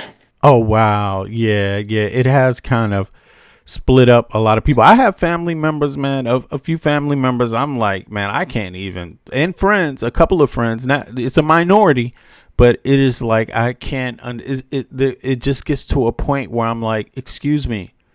It's a year and a half now. It's one thing that you supported a guy before, but now you've had a chance to see. You had a chance to see him in his first term. That's one thing. This second term is a whole nother type of thing. And now it's been a year and a half, and you still can't. You still don't have an issue. You still can't say "fuck this guy." Get me somebody else, even if it's a Republican. You can't just say that. Like, I'm astonished. Look, I'm with you. 'Cause like anybody else would probably be better. Yeah, exactly. I don't see how it, and I'm a little shaken. Now, let me ask you this. If it, let's say JD Vance came to be the president, or Marco Rubio, do you think it would be better? It'd be less insane. Less insane, yeah. And maybe the policies wouldn't, but they would do less rambling. Yeah, I have to, dude. I watched Trump do his dinner speech, and I'm like, what? Like, what are you on about? What's this? You know what I mean? Yeah, and you thought Bush Jr. was bad. Yeah, I mean, it's sad, but Bush, strangely enough, Bush did some things. This war, Americans are. Let me ask you this: what do you feel about the war? What do you feel about the war in general? Like, what do you feel about what's going on with the NDA? I don't know. Have you heard of the NDA, the defense budget, and Section 224 or 219? Have you heard about that? I don't know what that is. I know about the war that's going on. Tell me about that. What are your thoughts about that? So, like, there was no reason to get involved. Like, that's the first thing. I don't know who is on the correct religious side there. I don't know. Right. But, like, that's not... Why are we involved in that?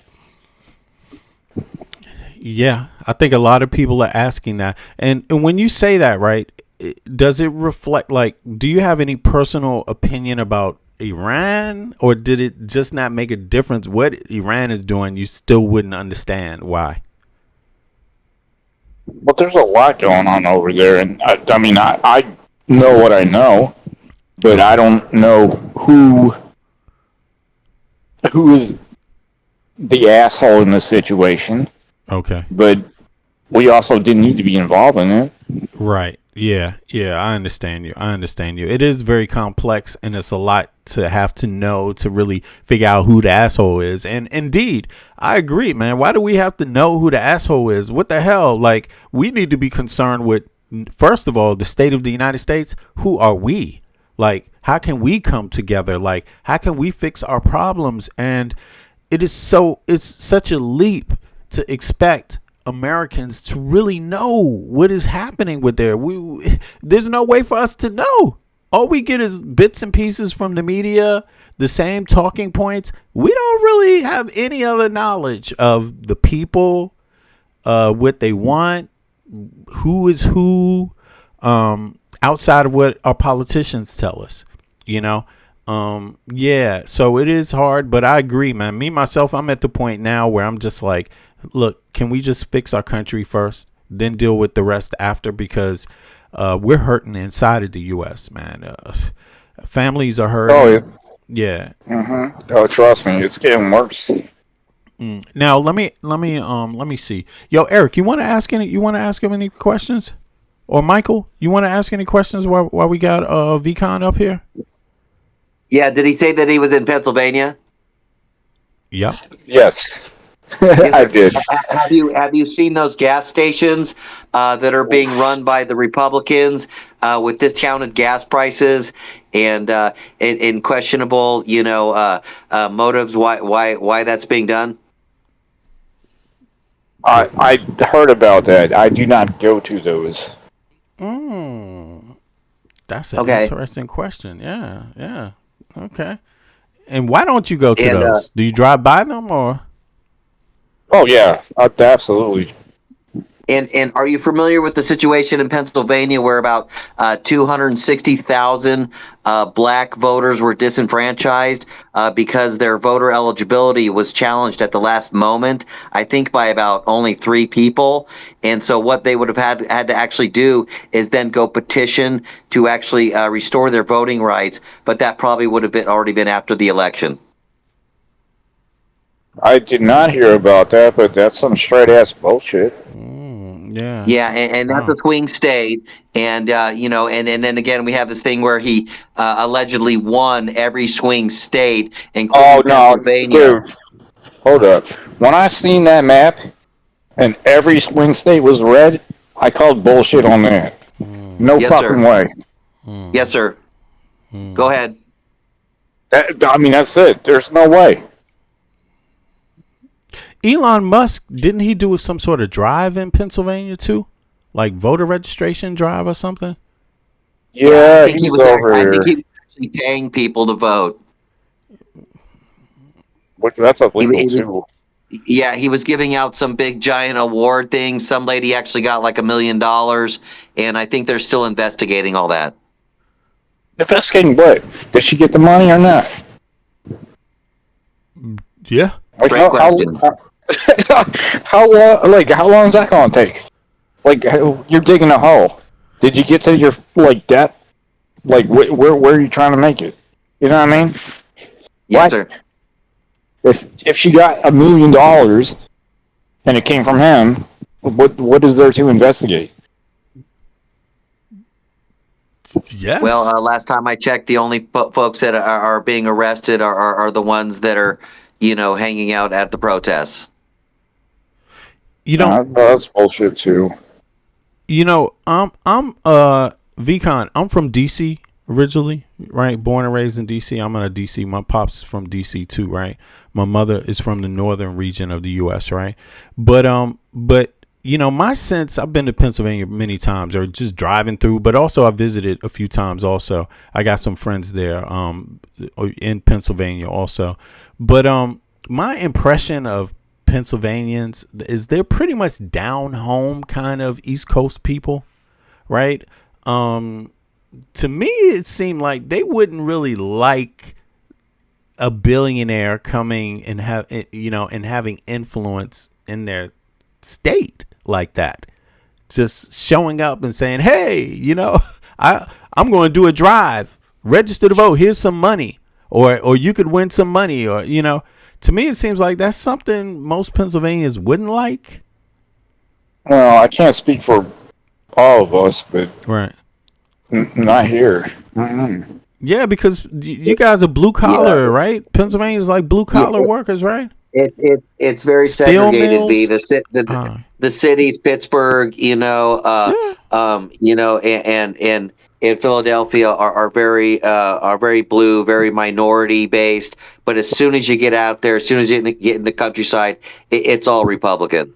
But aren't they still blue collar?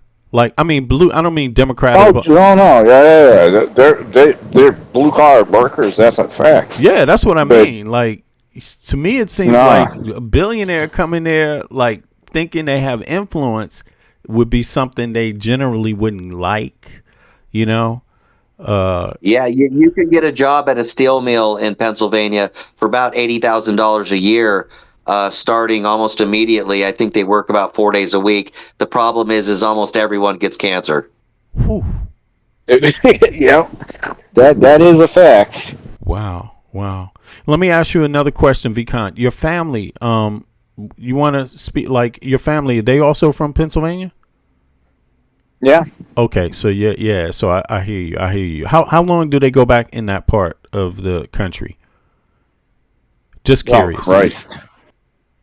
I couldn't tell you. Okay, but a while. Yeah. Your grandparents and stuff like that are just yeah. Okay.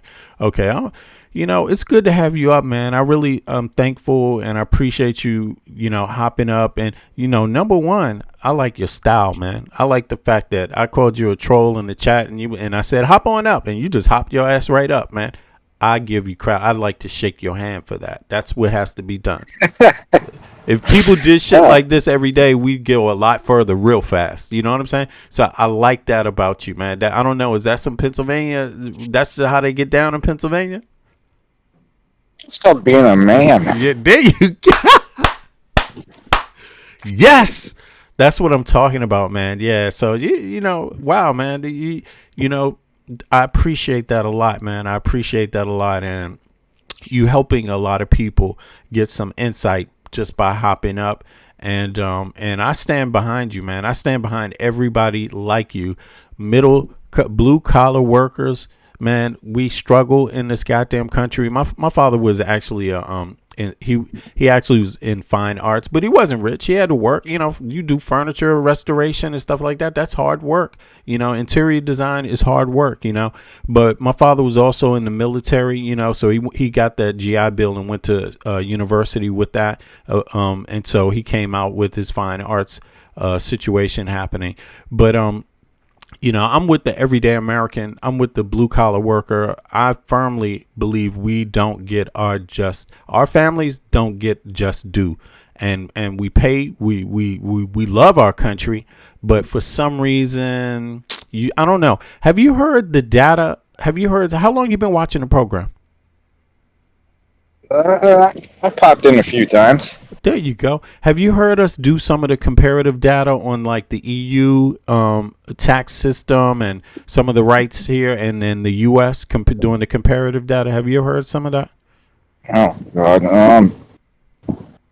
How you want to do this comparison? Because apparently we don't have any more rights. Damn, bro. I hear you, man. Yeah. I agree 100%, you know, and we do comparative data once in a while, frequently, actually. We go in on certain topics and say, okay, this is what the law says in the U.S. This is what the tax system says in the U.S. Now let's see what it says in Europe and what that compares to. And we found out that a lot of Americans, they believe that Europeans pay more taxes. That's why they have universal health care. That's why they have higher education. But when we did the data, that's all wrong. It's all wrong. When we do the data, the actual data, the Europeans, after they pay their taxes and after they pay their expenses, their house, their, you know, whatever expenses they have, electric bill, phone bill, you know, food, clothing, whatever that, they actually keep $1,000 more of their money a month. The average European. Oh, I believe it. I believe it. Yeah. I've had this argument multiple times. Why can't we have universal health care? Yeah, that's one of the everybody else, like literally everybody else in the world, almost has figured it out, including Ethiopia. Yeah, the United States. The United States is the only country, or specifically a democracy, without universal health care. The only other very large countries that don't have it are very, fundamentalist, type countries. Things that we don't really talk about or even consider, a democracy. Yeah, but Ethiopia, man, they got universal health care. Yes, sir. Yeah, there's things like Thailand, which is a third world country that not only has universal health care, they also have universal basic income. They started doing that about a year and a half ago. It's only about $300 a month. But what it tells me is that the United States could probably be doing about $1,000 a month. Now, Thailand also has a centralized medical database, and America doesn't even have that, where you don't have to drag your records around with you. You could go to any government hospital facility, and they're going to have your records. They're going to have your health history there. So that's the thing where somehow, we've got to get even caught up with that type of system. We're probably about 50 years behind countries like Japan, and we're probably about 25 years behind countries like Thailand. Oh, I just learned a lot right now. Wow. Okay. Yes, sir. Someone in the chat, Sinat said, no universal health care. It would ruin our healthcare system. What? What? Yeah. I'm scared to call somebody a troll again because they might prove me wrong.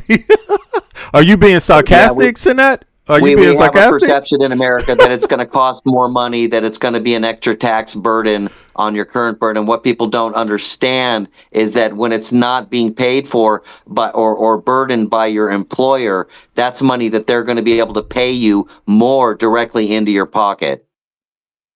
That called bullshit. How does the United States have the best healthcare technology, but Europeans live longer than Americans do on average? Oh well, I got an answer for that. They can see it. They can see a doctor when the problem starts. How about that? You know what I'm saying? Before it turns into We something do have a severe. lack of preventative care. Yes. And there's They about also don't have a 50,000 McDonald's Americans. every 2 streets. What's it?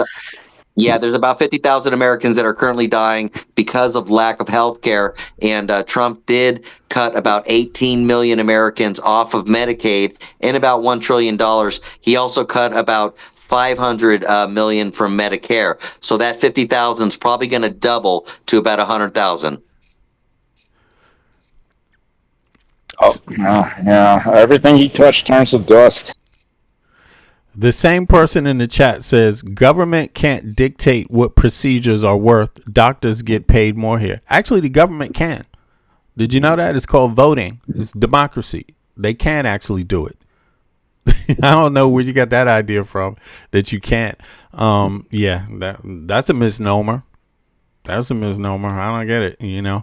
Yeah, that's the government's job. Legislation. Regulation. I got a question for you. Yeah, go for it. Yeah, do that. Let me hear it. All right. Speaking of government, what do you think about this whole Mitch McConnell situation? Kentucky Fried Chicken, Mitch. Okay, wow. Yeah, today was the deadline, Master V. Yeah, he can't. Well, you know, from what I hear lately, as of the last 24 hours, the governor is actually going to proceed in a different way than a lot of people expected, right? Yeah. From the typical view, it would have been that you can't have a special election if it wasn't announced before yesterday. Yesterday was the last day. They would have had to announce a special election. Mitch McConnell, and to do that, Mitch McConnell would have had to step down. That was my understanding of it. But now the governor, he put the earnest on the Senate to act, right? And the Senate didn't act. So yesterday, that would have been the time for them to get Mitch McConnell out of there. That would initiate a special election. And because they didn't do that, now they have to wait till January, right? Until his term is ended. But the governor today, in the last 24 hours, let me look that up. He hinted at something else happening, and a lot of people are surprised. Experts are surprised. Let me see.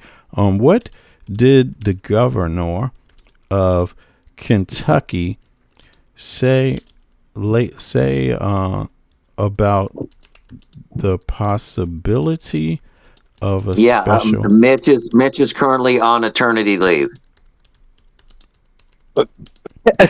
Sorry, eternity leave or maternity leave? You had it right the first time. Yeah, eternity leave. Okay. Yeah. He's on eternity leave. You won't be seeing his ass ever again. But by the way, he can't vote. If he wants to vote, the law is the Senate rules are he has to show up in the Senate personally. That's how the Senate works. Oh God! If they fucking wheel him in on a fucking wheelchair and he just says ding ding, you know. And there's some photos. There's another photo that was released that doesn't look good at all. He's actually looking real bad. And I'm going to get into that because I do have some coverage of that. But let me see here. It says Kentucky Governor Andy Beshear has recently escalated his public statements. Let me put this up for everybody so folks can see it. He escalated his statements. Now, Senator Mitch McConnell's seat demanding transparency regarding McConnell's health following his extended hospitalization and rehab stay after June 2026 fall. Here's the latest. Governor Beshear demands call to prove capacity to resign. In late July 2026, Governor Beshear sent a formal letter directly to Mitch McConnell demanding that he publicly and verbally address the public of Kentucky to prove his capacity to serve or step down. Letter to Senate leadership. Beshear also wrote the Senate Majority Leader, John Thune, urging Senate leadership to investigate McConnell's condition if the 84-year-old senator continues. Damn, is he older than Trump? Older senator continues to withhold public updates. So he hasn't given any more public updates. Beshear argued that weeks of minimal updates from staff have fueled unnecessary speculation. And did you know his chief of staff gets paid over $200,000 a year? Mitch McConnell's chief of staff. Okay. Can Bashir appoint a replacement? It says no. Under the current Kentucky law, Bashir cannot simply appoint a fellow Democrat to fill the vacancy. 2024 law HB 622, Kentucky's Republican-controlled legislature overrode Bashir's veto in 2024 to pass a law that stripped the governor's ability to appoint a temporary replacement. Mandated special election. The law requires any U.S. Senate vacancy in the state to be filled through a special election rather than an executive appointment. Now, there's more. August 3rd deadline. Under the 2024 statute, a vacancy needed to occur prior to August 3rd to trigger a standalone special election ahead of the scheduled November 2026 midterm. Close proximity to midterms. Because McConnell was already set to retire in January 2027, and the November midterm campaign between Republican Rep. Andy Barr and Democrat Charles Booker is underway. Experts note that holding a separate special election this close to November would be costly and impractical. If McConnell were to step down, the seat would likely remain vacant until November. Winner takes office in January. Potential constitutional battle. Now, this is the new thing. Legal scholars note that if a sudden vacancy occurs in 2024, special election law could face immediate court challenges. The Kentucky Constitution, Section 152, and the U.S. 17th Amendment traditionally grant the governor appointment powers for Senate vacancies, meaning a high-stakes legal battle. So it looks like it's going to the courts. It looks like he's going to take it to the courts. Yeah. Yes, because he's got a lot of standing to actually just appoint Massey, a fellow Republican, and I think that would have good standing in court. The thing is that the Republicans don't want Massey because he's not only had this big split from Trump, but he's also had a split from support on Israel. So that could. Yeah, so that could be, a thing where, he's a Democrat governor, Andy Bashir, and if he were to appoint a Democrat, well, I could see people calling foul play. But the thing is right now they're basically trying to keep it like empty, till the election comes up, which is basically disenfranchising and defrauding, the constituency that are still paying. That are technically still paying Mitch McConnell. Yeah, they get paid loads of money, man. This is crazy. And you know what? Let's take a look at that. How much does Mitch McConnell? How much does? How can they keep the seat empty? Well, but the thing is that this is, a statewide appointment, but it's for a federal seat. So that's where there's some gray area there, whether, the governor of the state has the right to do that. And I believe, on a statewide level, he does. The thing is, if he were to, just appoint Massey, a fellow Republican, that seems to me that would be, very legal in a court of law. Look at this shit right here. Look at how much he gets paid a month. This is crazy. Congressional compensation and Senate staff payroll structure are publicly disclosed. Senator Mitch McConnell's individual pay monthly, this is just him, $14,500 per month, $174,000 a year. Context: standard U.S. senators earn $174,000. Okay, I thought it was a little more. McConnell served as Senate Majority Leader, and Minority Leader positions earned elevated rate of $193,000 a year. Okay, that's 16,000, a little above 16,000 a month. Now, McConnell's personal Senate office staff allowance is even more. Look at this shit.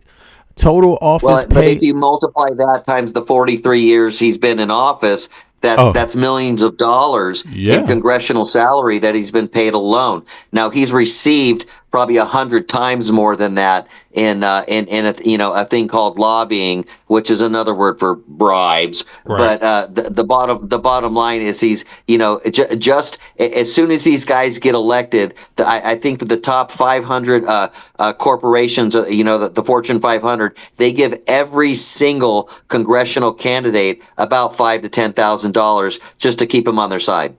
Look at this, Eric. Yeah, that's crazy, right? Because he gets that money too, the lobby money too. Now check this out. His staff, this is outside of his own payment a year and outside of the lobbying, right? His staff, total office payroll allowance, $3.5 million to $4.5 million per year. about 290 to 375,000 per month collectively distributed across 30 to 45 staffers. So what are those staffers doing right now?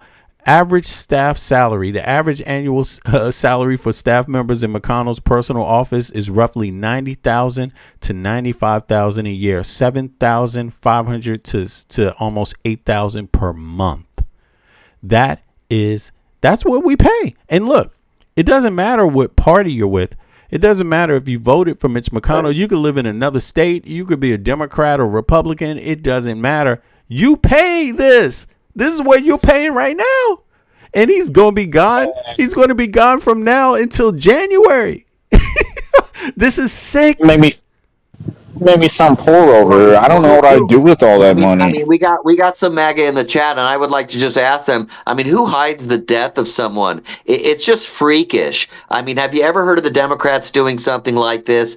We had another situation with a gentleman recently who was gone for about 4 months because he was depressed, and I understand that he needed to get help. But the bottom line is he wasn't accessible. He was taking a salary. He was actually voting against things like maternity leave and child benefits while he was receiving benefits. And then you had another lady who was actually, I think, in a nursing home for about 6 months, and her staff was faking that she was still there and still working. And it's all Republicans. You don't see this stuff with Democrats. So to say that this is happening on both sides or they're both all the same, it's just not true. There's no comparison. I mean, yeah, and they get this money regardless of whether Mitch now, until it's decided in the courts, they will get their money until January, and right now it's August. So August to September, September to November, November to December. Healthcare is a right. And we just had a comment, and it's not only a right, it's the government's responsibility to make sure that you have access to affordable health care. And you know what else? Mitch McConnell, he doesn't need Medicaid or Medicare. He has private insurance. We pay them enough to where they don't even need Medicaid or Medicare. They get private. We pay them we pay all these people enough to get private health care. And look at how they vote on universal health care or Medicaid or Medicare. Like, to right. me, and no one's local. No one's talking about anything free. We already pay for universal health care. We're just not receiving anything. And then people look at things like, oh, well, the rich are paying, all the income tax. That's not true. There's also all kinds of other income taxes that are being taken up front out of people's paychecks that they don't receive back. Also, there's many other types of taxes. So to say that, people don't pay taxes, they do. They're just not receiving anything.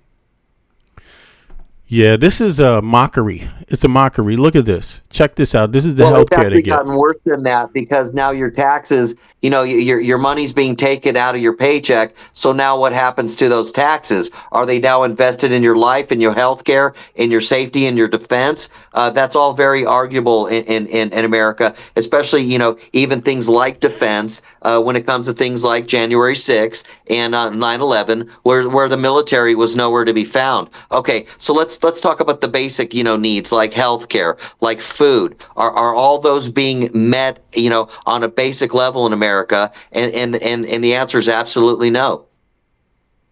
Yeah, this is wow. This is wild, man.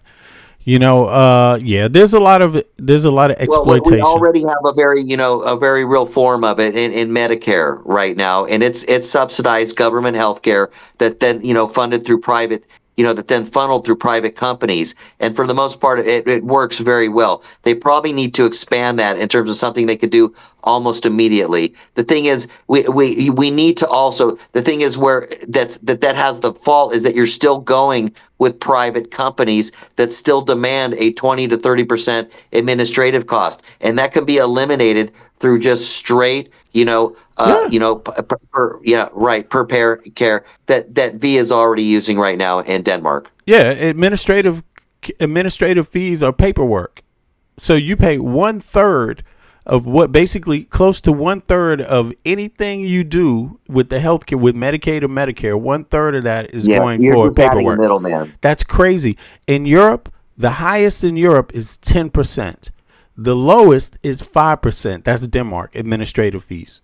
So it's inefficient. that's why their healthcare system is more efficient, essentially, and that's why more people have access to it. And people Here you also have a situation where young people are paying out of their paycheck every month, right? But they're not using the health care. So what happens to that money? Does it then get shifted to the older people? No, it doesn't. It just gets pocketed by a insurance company. And that's where in a country like Denmark, yes, that person's going to be charged, but they're going to be charged less. They're only going to be charged like $50 a month, not like $200 a month. And yes, that $50 isn't going to really work for them, but because they're not using the healthcare, they're young. But that will get automatically transferred to an old person in Denmark. Right. Yeah, exactly. That's how it works. I mean, it's boggling. It's mind boggling, but I really hope the conversations that we have help to enlighten the public, the Americans, so that they can understand that, it's very interesting. Legacy media doesn't have a story about the administration fees in the U.S. versus the EU. But we're preaching to the EU. Our elected officials are preaching to the EU about culture. It's like, wait a second. They have a culture where everybody gets health care. The same health care the politician gets is the same health care everybody else gets. The taxpayers pay the politicians a fee, and the politicians say at least they're going to get the same health care we get. There it is. It's and that's shocking. just it. Mitch McConnell has health care. It's paid for by you and I. It's the best. It's so important that they have it. Okay, we get it. But does Mitch McConnell care whether you or I have health care? And I don't think that's a hypothetical, but I think it's something you can ask your Republican parents because basically, no, he doesn't care. So what is that? The guy's been working on health care reform for almost a half a century, probably up until about a month ago. And then you got guys like Chuck Grassley, who's 92. He's still working on health care reform. Maxine Waters, she's a Democrat. She's almost 90. We had who else? Dianne Feinstein died in office at 84. So my point is that you have 70, 80, and 90-year-olds who are making the rules, but they have Medicare. They're set. So and then when it comes to congressional people, they have congressional insurance. So do they personally have a motivation? Do they personally care? So if you're tired of senior citizens running the country, you better vote in these midterms. I think so. I'm trying to find. Here we go. We talked about that age gap earlier and how profound it is. I mean, think about it. That's just it. It's 70, 80, and 90-year-olds. Even Lindsey Graham, the guy wasn't necessarily old, but he was still in his 70s. So who's running against him now? 30-year-olds, even in the case of Tallarico versus, I think, the guy in Texas, there's like a 35-year age difference. In some of these other races, it's even bigger. So the generational change could be dramatic because we're not talking about 10, 20 years difference. We're talking like 30 to 40, almost even 50 years difference. Yeah, it is. It's remarkable. It's also shameful. It's shameful. And we have a generation that was skipped in Generation X. Never had a president. Obama is from Generation Z, and that was purposely done all that way because they had a previous generation and the baby boomers that didn't get along with Generation X, and they weren't willing to pay them fairly, and so basically they started selling out on Generation X. They sold out on amnesty to the illegals and basically gave everybody's entry-level job to an illegal for cheap illegal labor. And then you had guys like Nixon who sent your manufacturing jobs over to China. And then you had guys like the Republicans who then sent your middle class job overseas. That was called time leveraging. That's like all those data centers and call centers that, every time you try to get customer service, it's over in another country. So there's, if you just look at domestic job creation, 90% of it is under Democrats, where, it's basically because Republicans don't even try. But if you look at international job creation, it's about 50-50 because Republicans were willing to send your job overseas. So, in terms of, who's to blame here, I don't think you can even compare.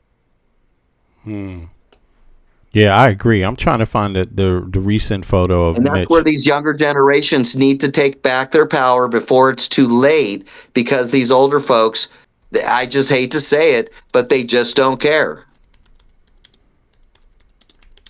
Yeah, And we don't want to be that stereotypical or judgmental sometimes, but the bottom line is you have your own selfishness, you have your own destiny to worry about. And if you don't have health care, there's a reason for that, because the money's being spent somewhere else. They just sent $200 billion to Iran. You know, they just sent, or pardon, to the ICE force, right? That's the same amount that's spent for many large countries for their whole defense budget. Okay. And then they just sent, another 100 million to 100 billion to Iran. We're not even sure how much has been spent. So when people say the money isn't there, the money isn't available, that's just not true. Yeah, the No, money's they just definitely keep there. using it where they want. Say that again. They just keep using the money wherever they want.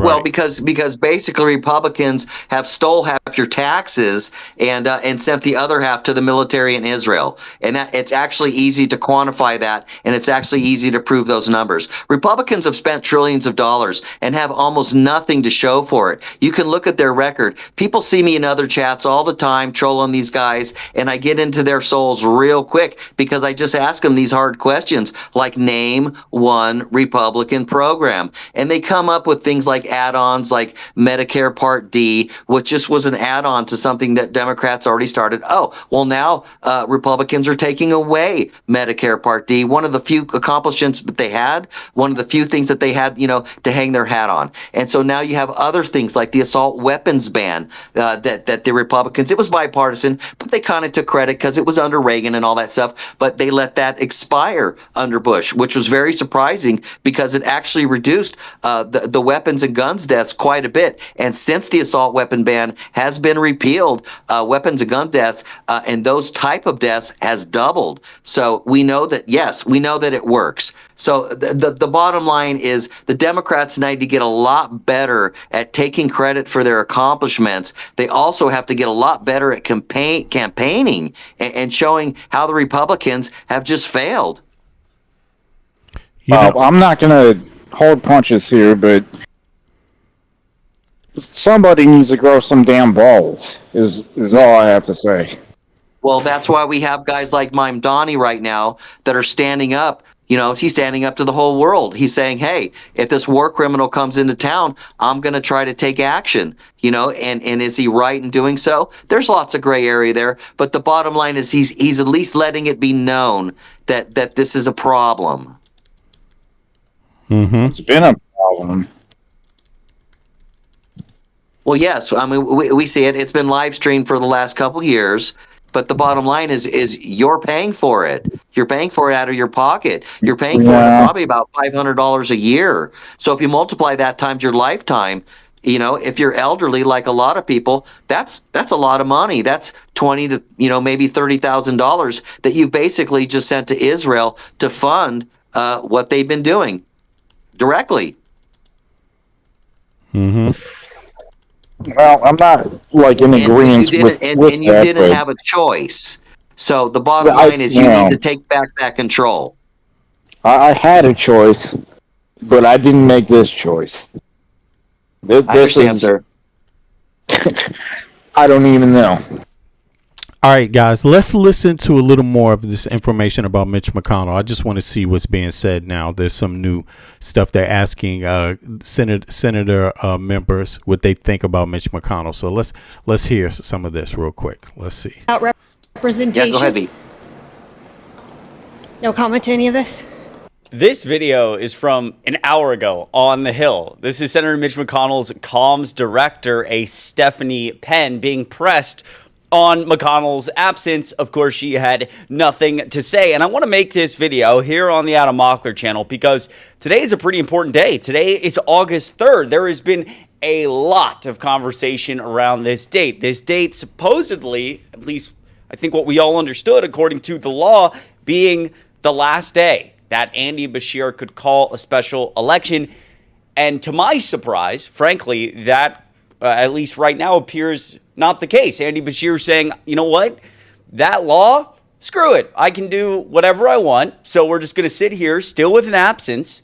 And I will show you his argument for that. It's getting pretty interesting, and I want to know your comments down below. First of all, again, an hour ago, I'm going to play this video in full, and then I'll break down what is going on with this August 3rd deadline. Because, again, when I woke up this morning and I was, looking into a lot of this, I said, maybe actually it does make sense to not call an appointment yet. But this is how ugly politics is getting. Like, the reality is that in any normal time, we wouldn't have somebody clinging so hard to power that they've been in the hospital for 51 days, I think today is, and they haven't responded essentially to their constituents. There's all this confusion around it, and now we have to play politics with, again, the people who are supposed to be representing Kentucky, and I blame that solely on Republicans. They have ushered in this broken era of politics. Donald Trump has ushered in this era of politics that is so obsessed. It is so obsessed with power, money, corruption, and it's really ruined my generation's view of politics. So let's hop right into this. I'm going to break this down. Let's play this video first. Before we do, my name is Chris Mowry. I do a daily video here on the Adam Mockler channel, but right now Adam is on vacation, so I'm filling in on some extra slots. If you appreciate the fact that the Mockler Media channel never stops, it would mean so much if you hit like, hit subscribe, share the video out, and check out my YouTube channel right down below. All right, take a listen. Tell us what's going on with Senator McConnell. We haven't had any updates. Is he doing better? Do you by happen to know if he, or can you tell us, did he sign that July 28th letter, or was that an auto pen from your office? I know people in Kentucky are getting frustrated that they have missed over 46 roll call votes, so anything you can provide us on his current status, I think, would be greatly appreciated. Do you think it's fair that your office and the other staffers are still getting paid while Kentuckians go without representation? No comment to any of this? Look how smug she looks. Again, people wonder why my generation is so fed up with the system, so fed up with capitalism, so fed up, or defeatist, I really should say, defeatist about the society we're in. And I think videos like this actually kind of represent it well. I mean, you have somebody, a comms director, who is making good money on the Hill. You have McConnell's chief of staff making $226,000 a year, while Mitch McConnell sits in a hospital. We've only gotten 2 photos. That's it. Proof of life photos. We don't even have a video, or he hasn't even taken a 30-second phone call with the governor of Kentucky. And so while obviously something very strange happens, Mitch McConnell still gets paid. These people still get paid. He's still, while he votes against paid sick leave for Americans, he gets the paid sick leave. And all that is happening, they're so smug about it. They're so like, we can do what we want. So no wonder my generation is upset. So this is what Andy Beshear tweeted. Let's get into this. I know there are a lot of folks wondering about the significance of August 3rd regarding a potential Senate vacancy. I want everyone to know that this date has no legal impact on my options should there be a vacancy this year. Worth a reminder, right now there's one less vote for the SAVE Act, Trump's war with Iran, or the potential replacement of a SCOTUS justice. This is kind of a point, surprisingly, I hadn't thought about. Maybe it was because I was so focused on filling the seat. But I think especially for something like the SAVE Act moving toward the midterms, one less vote is huge. Now, is this ideal? Of course not. It's all important. It's all important. Much rather fill the seat. But if somebody told you the seat was going to be filled with a Republican, again, in any normal time, you'd say, politics aside, the people of Kentucky need representation. This isn't a normal time, and I think Andy Beshear should fight fire with fire. But that, it may not seem like that's what he's doing, but he is doing that. He's actually directly saying, like, the law that people are perceiving says that August 3rd is my last day. That's not the law, and there's going to be a lot of contentious fights over what the law actually says in Kentucky. And I think some people in the comments here kind of getting frustrated and saying, you know what? You may be right. Maybe the law doesn't say August 3rd. But some people in this comment section actually getting a little bit upset, and you can let me know what you think about this in the comments down below. Andy Beshear saying, look, I can call a special election after August 3rd. Okay, that's me fighting fire with fire. Some people saying, screw a special election. Based on, and there's some people who believe this, based on the Constitution of Kentucky, you should just appoint somebody. Just appoint an interim replacement before there's another election. Do it. And if they sue and they freak out, you say, fine, I'll fight you in court. And if Mitch McConnell doesn't want to be replaced by who I just appointed, then he can come out from his hiding.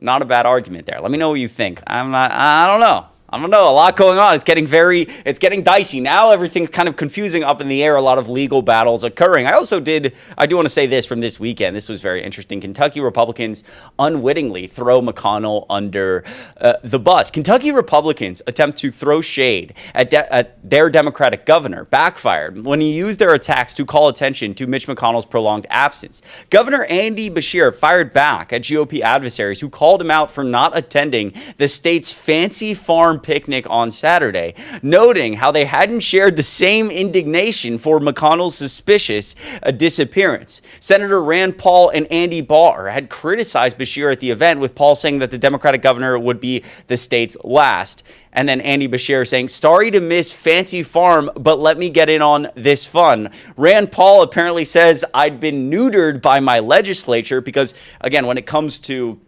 replacing McConnell, the Republicans dominate the state legislature in Kentucky. They passed a bill in 2021 and then another bill in 2024, essentially just taking power away from Beshear in case of this specific instance, because originally it's pretty clear the state's constitution just says that Andy Beshear can do what he wants and appoint who he wants. Republicans have been trying to rip away that power. Rand Paul, apparently said, I'd been neutered by my legislature. Rich, coming from a guy who's never had a pair of balls, and if they did, they'd be held by Trump. Yo, Nikon, that's a shout out to you, man. Not bad, Beshear. I'm told Andy Barr also spoke, we aren't the same. Yes, his same first name, hometown, and high school, but I don't run I'm sorry, VCon, that was a shout out to you, man. racist ads. Yes, Steve's my dad, but Trump's his daddy. Okay, Andy. Okay, Governor Beshear. Funny how the Republicans are all mad. I missed one political event to watch my son play baseball. But no outrage that Mitch McConnell has been nowhere to be seen for 50 days. Yeah, they kind of walked right into that one. I mean, that's just brutal. So let's get our update here. Desiree Townsend, I know you guys have seen on this channel. I have read your DMs, some people saying Desiree Townsend has a questionable past and all these things.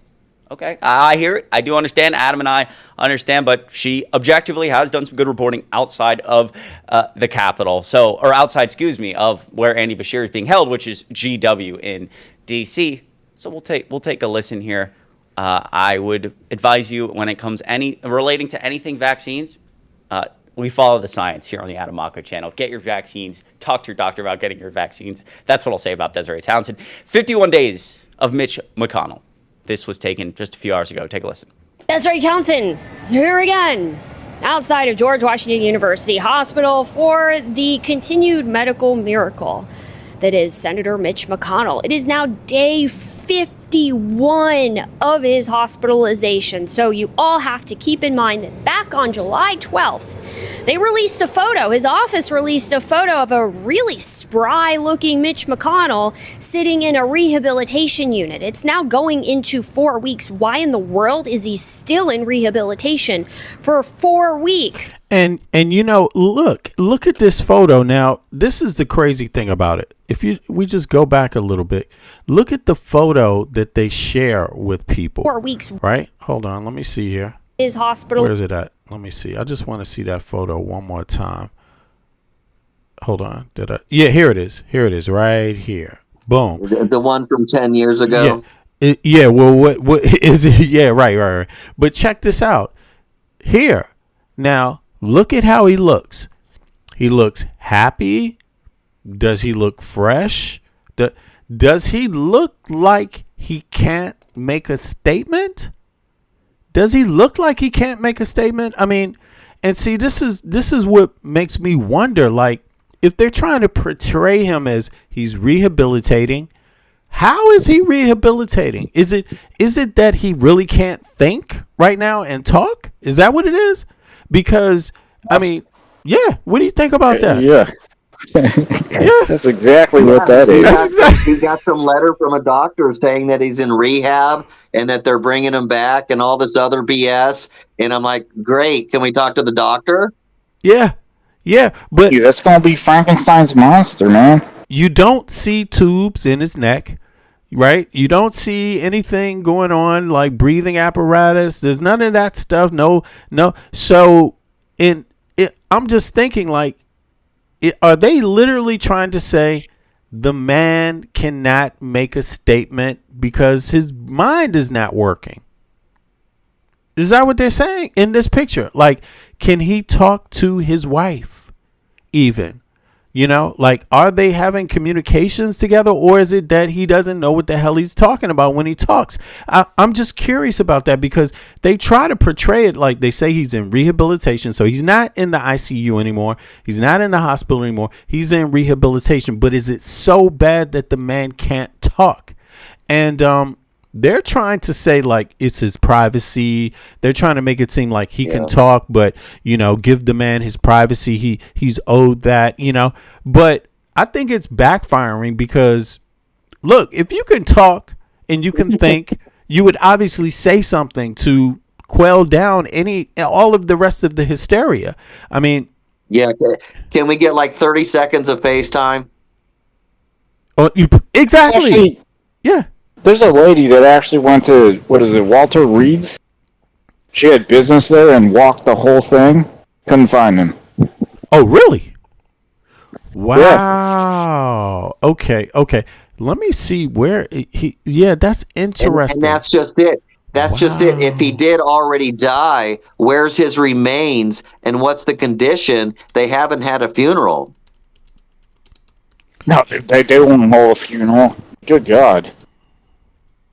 Let me look at that. Walter Reed Hospital. So that's in DC. So that's also interesting too, because that means anybody could go and contact him if he's known to be there. That's where the Capitol is, right? That's about 15 minute drive from the Capitol. Yeah. There's like HIPAA laws and stuff against that, but maybe. But where is he? I mean, come on. Is it a secret? Yeah, but isn't somebody going to give a leaked photo? Isn't there something like, because... Oh, dude, somebody gets a photo of that man? Jesus. We want to talk about being rich. There you go. Yeah, exactly. And shit leaks all the time. So why wouldn't it leak from Walter Reed Hospital? I mean, are they searching people for cameras or taking your mobile phone when you go to work at Walter Reed? Are they? No, I don't think they're doing all of that. So let me see. Unspecified hospital location. McConnell was admitted for medical care following his June 26 fall. His official initially declined to name the exact Washington area. Okay, so it may not. Okay, in the beginning, they declined. Washington leaders such as presidents and member of Congress frequently received care at Walter Reed. Rumor quickly circulated online. He was stationed there. Social media speculation due to the week-long lack of public updates. Photos from his office in June and early 2026. Yeah, we're going on 2 months now. Yeah, 60 days. And in 9 days, it will be 2 months. Speculated about. Some claim he was. Is it 60 now? I thought it was 50. Well, it's 51 days, so in 9 days it will be 60 days. In 1 week it will be 2 months. I mean, it doesn't make anything better, but no. 1 month is enough, and it also. I mean, I wonder how long he's been in. What do they call it? What is it called again? It's in rehabilitation. How long has he been in rehabilitation? I'm just curious about that, the exact days. So he's been gone for 51 days, but how long has he been in rehabilitation? Let's see here. 3 to 4 weeks, roughly 23 days. So yeah, transferred to rehab July 12th. So he's been there for a little bit of time. It's August now. So that's 23 there's days. Probably bigger questions now, V, like, you have the appointment in South Carolina with Lindsey Graham, Charlie Graham's sister. So it's like, do they even believe in elections? Do Republicans even believe in democracy? I think that's a legit question. I don't think they do. That's actually, hold up. That's actually a good question. I asked the same thing.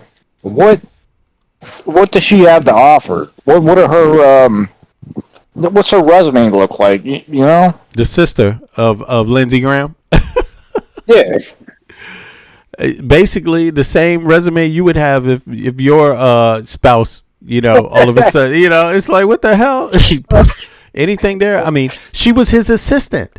She was like one of his assistants, actually. I mean, but duh. So what? Who cares, right? Like, your assistant, that doesn't necessarily mean. I mean, who does that? Who just says the assistant's going to run? The assistant's going. We're going to appoint her. And that's a good question, because can they do that? Can he? No, he has to first be removed. Then someone can be appointed. It's up to the governor. The governor and Lindsey Graham, South Carolina, right? They're the ones that did that. They got the sister in. So the governor in Kentucky, I guess if the law is the same, would have to do the same. But Mitch McConnell's not stepping down. So he's Hold up. For a fun fact here, I asked that question before, and this is the response I got. Yeah. So apparently the governor, during a special election, can appoint anyone. And I'm like, oh, they can appoint me? Like, I could just be part of the Senate? The United States has a lot of weird laws. Did you know that you can be a Supreme Court justice at the age of 1 year old? There's no requirement. You don't have to be a lawyer. Fuck? You don't have to be a judge. No, there's literally no requirement. It's just that you're appointed, and there's no age limit. There's nothing. You could be 1 goddamn years old. Look, I'm not making it up. It's insane. It kind of shows you how behind our Congress and Senate are.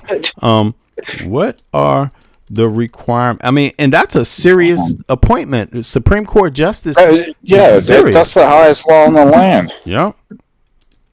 Supreme Court justice to take. I mean, I looked this up many a time, man. There's none, and it just goes to show you how we have a lot. Yeah, we have a lot of wiggle room or blank space with our legislator. With our federal legislator. Surprisingly, U.S. Constitution sets 0 explicit formal qualifications. Wiggle room? Huh? I wouldn't call that wiggle room. Yeah, this is just an abdication of responsibility. It's like anybody, 1 year old. Look at this. Look, check this out. There are no age, citizenship, law degree, or prior judicial experience requirements. None. How the hell can you mean you don't need to? There are no age, citizenship, law degree, or prior judicial experience. This is from the constitutioncenter.org. Look, this is look. How does that make sense, man? It is insane. It is insane. Look, 3 constitutional steps. Under Article 2, Section 2 of the U.S. Constitution, a justice must complete the following process. Presidential nomination selects a candidate for the Supreme Court vacancy, submits their name, Senate advises and consents. Senate Judiciary Committee holds confirmation hearings. Following hearings, full Senate must vote, confirm the nominee by a simple majority, 51 votes. Now, all you need is 51 votes, and you don't even have to be a citizen, have a law degree. You could be 1 year. You could be 3 months old. Mm-hmm. You could be 1 month old. You could be 1 day old. No prior. What the hell is this? It sounds like a subplot to a movie, like some 10-year-old kid becoming the senator. Gosh. This is insane. Sounds like some nonsense. What? Yo, and now I'm just for verification. I'm just asking. You mean you could be 1 year old? Okay, I spelled year wrong, but that doesn't matter. And not a citizen? Look, strictly speaking, on paper, in the text of the U.S. Constitution, yes, because the framers omitted age, citizenship, and educational requirements for the federal judiciary.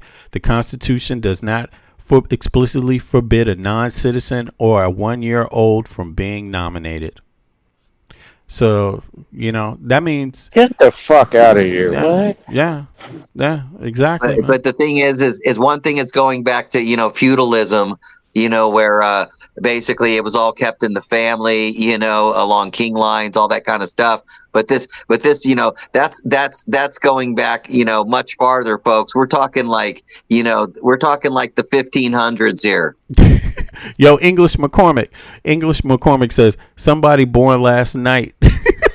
Exactly. It would probably be better. Look, somebody born last night the Shah of Iran, the same mullah we at war at right now could be appointed. His baby could be appointed. Doesn't even have to be a citizen. This is insane.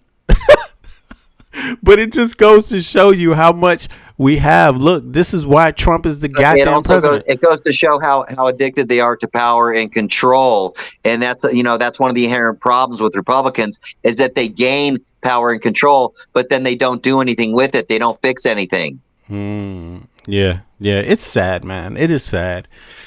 So there's a lot that needs to be done in the U.S., a lot for American citizens to be concerned about. And it is just, but then again, to me, it just shows you how ineffective our Senate and our Congress and Senate has been. Like, they get paid well, though.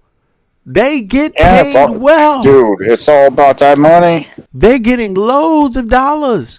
How do you get $17,000 a month to do not a goddamn thing? And you can afford, you get in private health care. Their kids are going to private school, man. And it's all on a taxpayer dollar. Yeah, they actually announced today that Ted Cruz has like 15 homes now. 15 homes? Yes, sir. Did he start Airbnb? What's going on there? 15. Yeah, it's a great business. This shit is just awkward. Yeah, I don't know what else. Look, obviously nothing's going to happen to Mitch. Well, maybe something will happen. Now, let's see here. The last thing I think for today is look at this bullshit. This will outline some of the craziness. Also, I think this is a good one to just show how ridiculous this is. J.D. Vance, Marco Rubio, Ted Cruz, Josh Hawley, Tom Cotton. This is about Trump's preparing to run for 2028. Nikki Haley and a cast of thousands who want to be president in the Republican Party. Yeah. All the people that were on stage with him in 2016, except for Ted Cruz and Marco Rubio, are gone. They're off the radar screen forever. Those two guys, their ambition is at such a level that they can't give it up. But you're going to see a big post-Trump field right until Trump says, it's me. Hello. Here we go. Coming out of Trump land. Now, I'm so excited because one of our guests, Rick Wilson, co-founder of the Lincoln Project, is here in London. We're going to get straight into it. Rick, thank you so much for joining the show. Thanks for having me. I want to start with Trump and Zelensky's meeting, but before we get into that, I kind of want to riff off what you and I were speaking about before we started rolling, which is, of course, Trump's got 2 and a bit years left in office. But what we saw last Friday at the White House Correspondents' Dinner was Donald Trump, I guess, playing with the audience, toying with the audience. He's wearing a Trump 2028 hat. Right. I mean, constitutionally, we know he actually can't run for a third term. This guy is a Republican, have a third term, but left. What do you make of Right, he's a Republican, exactly, from the Lincoln Project. Exactly, it's true. this? Do you think there's any sort of real life scenario where he actually tries to get this through? Yes. Trump is a gambler. He has always been a gambler. He's always pushed and pushed and pushed. And the expectation used to be that institutions would somehow stop him. They would say this and no further. And yet, over and over again, the Republican Party itself collapsed into what he wants.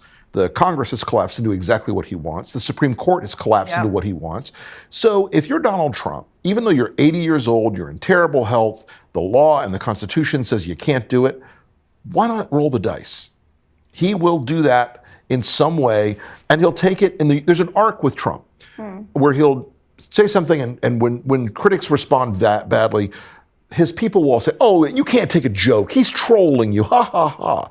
And then a few months later, they'll be like, well, maybe that trolling was a good idea. And then they'll be like, well, maybe we should pass a law to enable that thing he trolled you about, libs, and to do it. So he will always play to the edge of the playing field. He will always play to the very boundary.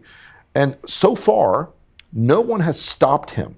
And look, what January 6th, 2021 turned out to be was a roll of the dice. Yeah. If he had succeeded, if they had found Mike Pence and hanged Mike Pence, if they had managed to get the certified ballot boxes and either gotten rid of them or polluted them in some way, and he had just a tiny little shred of a possibility of overthrowing the election, his thought was, why not take the chance? And then also, in 2022, Trump was doing the same thing. He was toying with the idea of running again, and we were all thinking, wait, would this actually happen? Would he actually go again after taking, 4 years off? And then lo and behold, he did. But how long would that process take if he actually did this? Look, I think he would just show up in Iowa. Wow. And file the papers, show up in Iowa, and dare the courts to stop him, dare the court to say you can't do this, then try to spin it out into litigation spanning months and months and months, argue that it has to go to the Supreme Court, and people who don't believe these things are possible have not been paying attention. In November of 2021, Mehdi, I wrote an article that said, by the way, Donald Trump is going to run again. And my Republican friends, my Democratic friends, my friends in the media, my friends in the independent pro-democracy movement just freaked out. How dare you say that? Don't do that. He's not going to run again. It's in our rearview mirror. It's all over. I was like, you have not been paying attention to him. Yeah. And unfortunately for me, I am the anthropologist of Donald Trump. I've studied him a lot closer than I would like to admit for a very long time, for over a decade now. And I understand how he thinks and how he works. He will never stop trying to keep power. How do you think, do you know from anyone in the Republican Party that truly believes that this will happen? I know there are people right now exploring how they get the legal framework to Elected officials, you mean? Elected officials and think tank officials and people in this election denier legal community that's around Trump are all trying to find ways to say the 2020 election was invalid, therefore the 22nd Amendment is invalid. That's the route they go down. That's their current sort of winding but explicable legal thinking. Is that why you think he did that speech the other week? Absolutely. All trying to find ways to say the 2020 election was invalid, therefore the 22nd Amendment is invalid. That's the route. So you see, this is where the trolling comes in.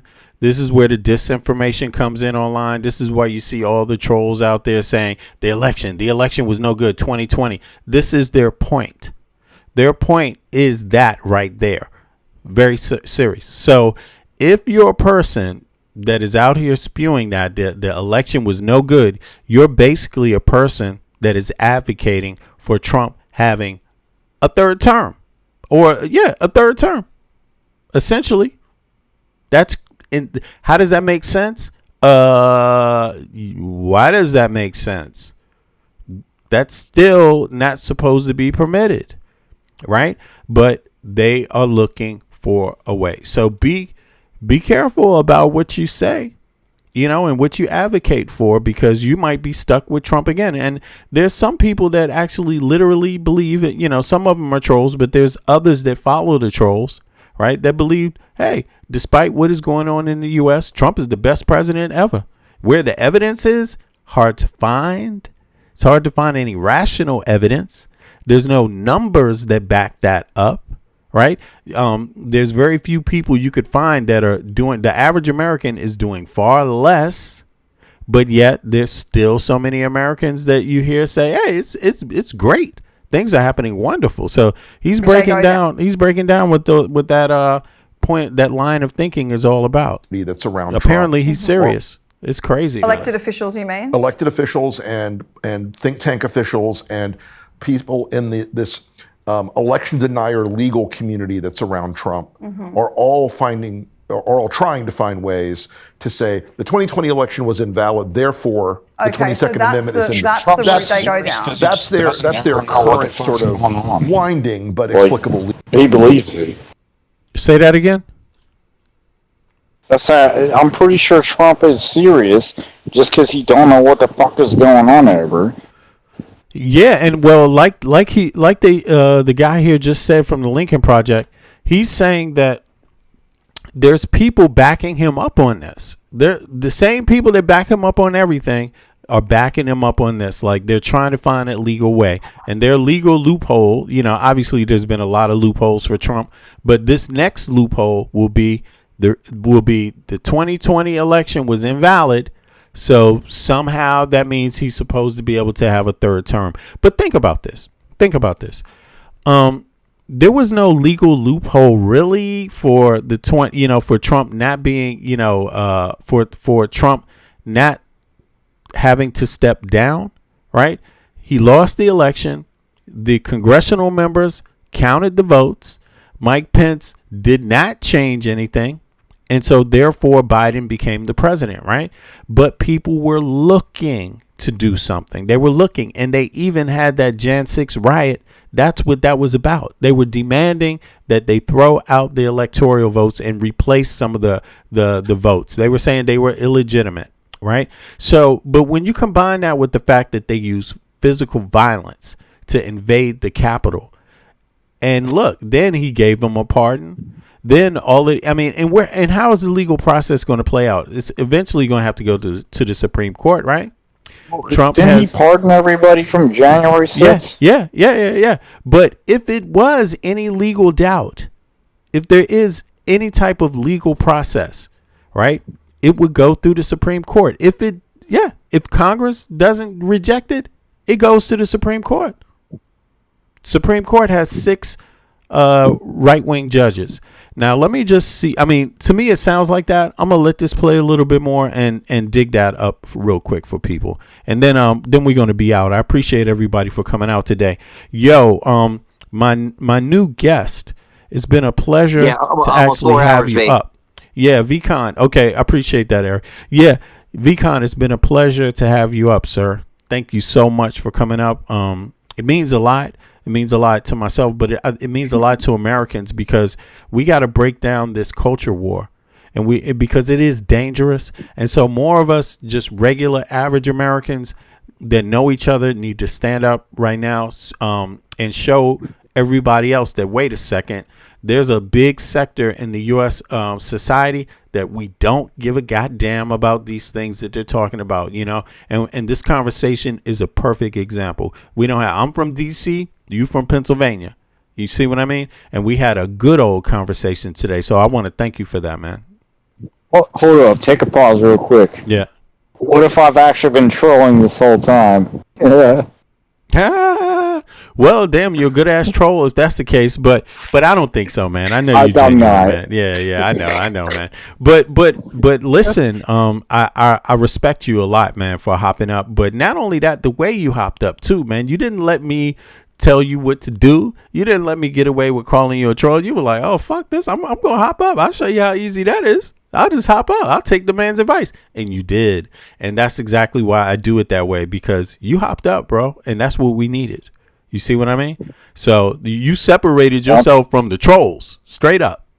That's what you need to do. That's what we need to do. That's what we need to do. You can't have a grown-ass man calling somebody a troll and they don't stand up for themselves. What the fuck? And some of y'all in the chat know exactly who I'm talking about. Where you at, trolls, in that chat now? In any case. Yeah, but let's hear. I appreciate you stepping up, VCon. I appreciate that a lot. Listen, everybody, give VCon a warm welcome, a round of applause. Yo, that's exactly what we needed. Straight up. That was real talk.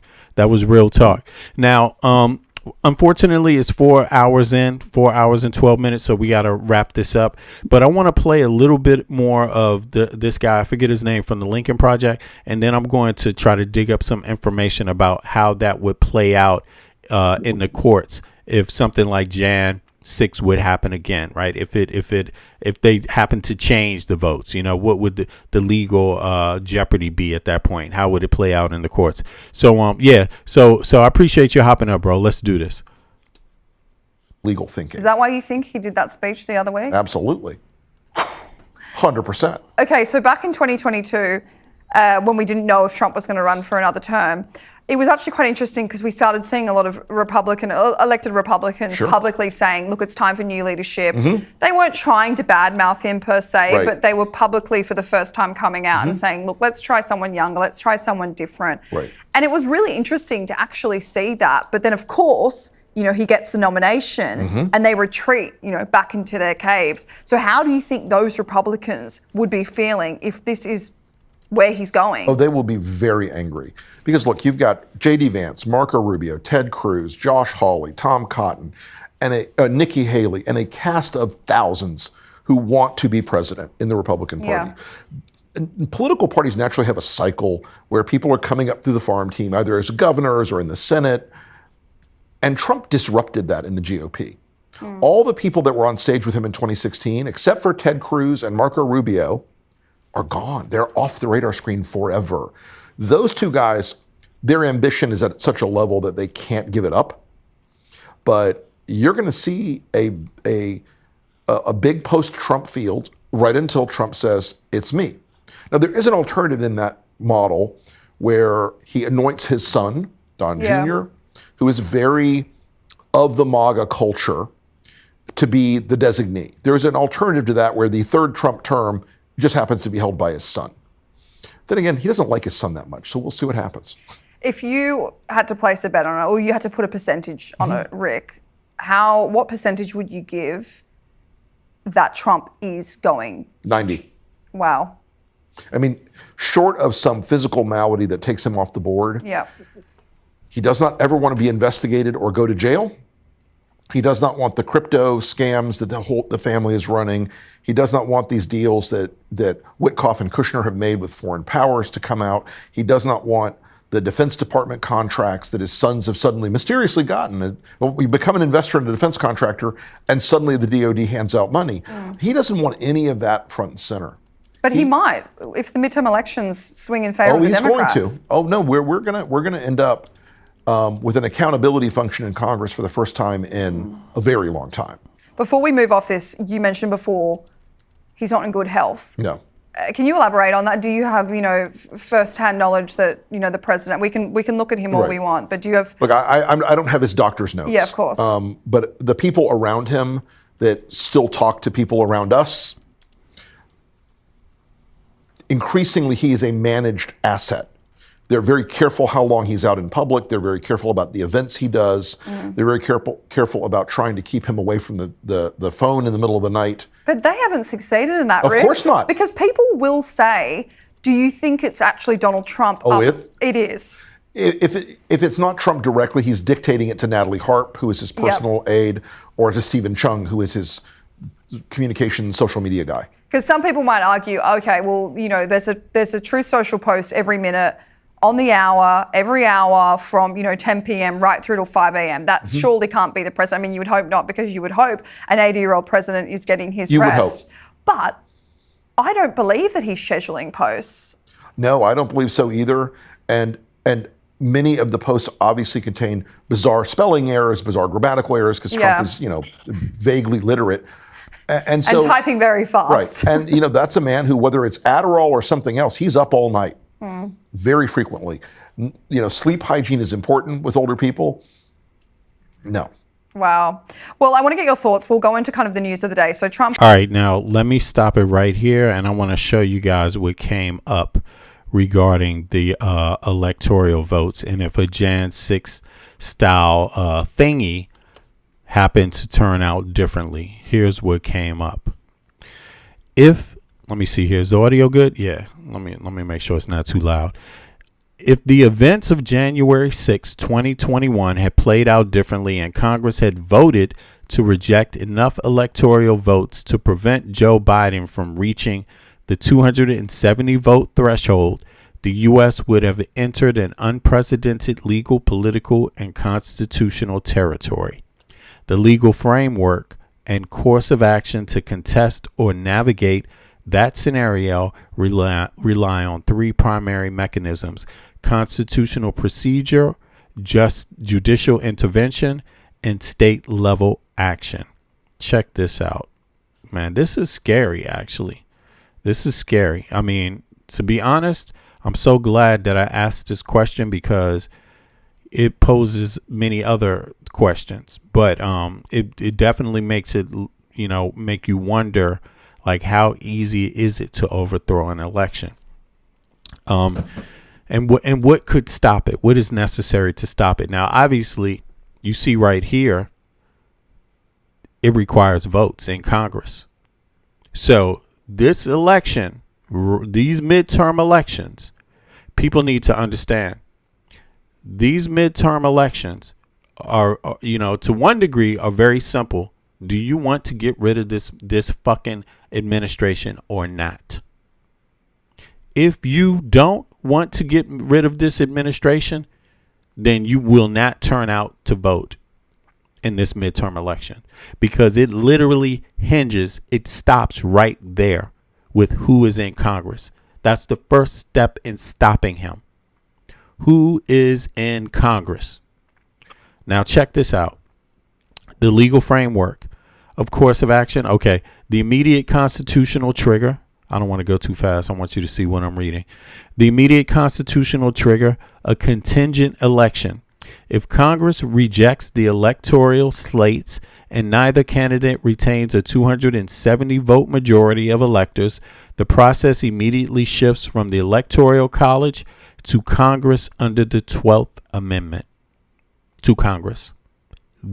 Those people who hold the seat. House selects the president. The House of Representatives holds an immediate contingent election to choose the president from the top 3 electoral vote getters. That's also a very important detail. Wow. Okay. This is crazy. One state, one vote. Instead of individual members casting votes, each state delegation gets a single collective vote. That means the congressional members, right? A candidate needs absolute majority of states, 26 out of 50 to win. That's just one member over. That is crazy. And this is Congress. This is Congress right here. Republicans held the majority of state delegations. So each state gets one vote. So it's not the congressional members, it's each state, but it still matters who those members are.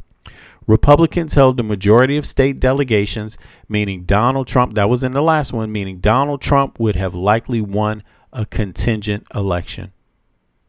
So Mike Pence stopped Trump from being the president the last time, literally.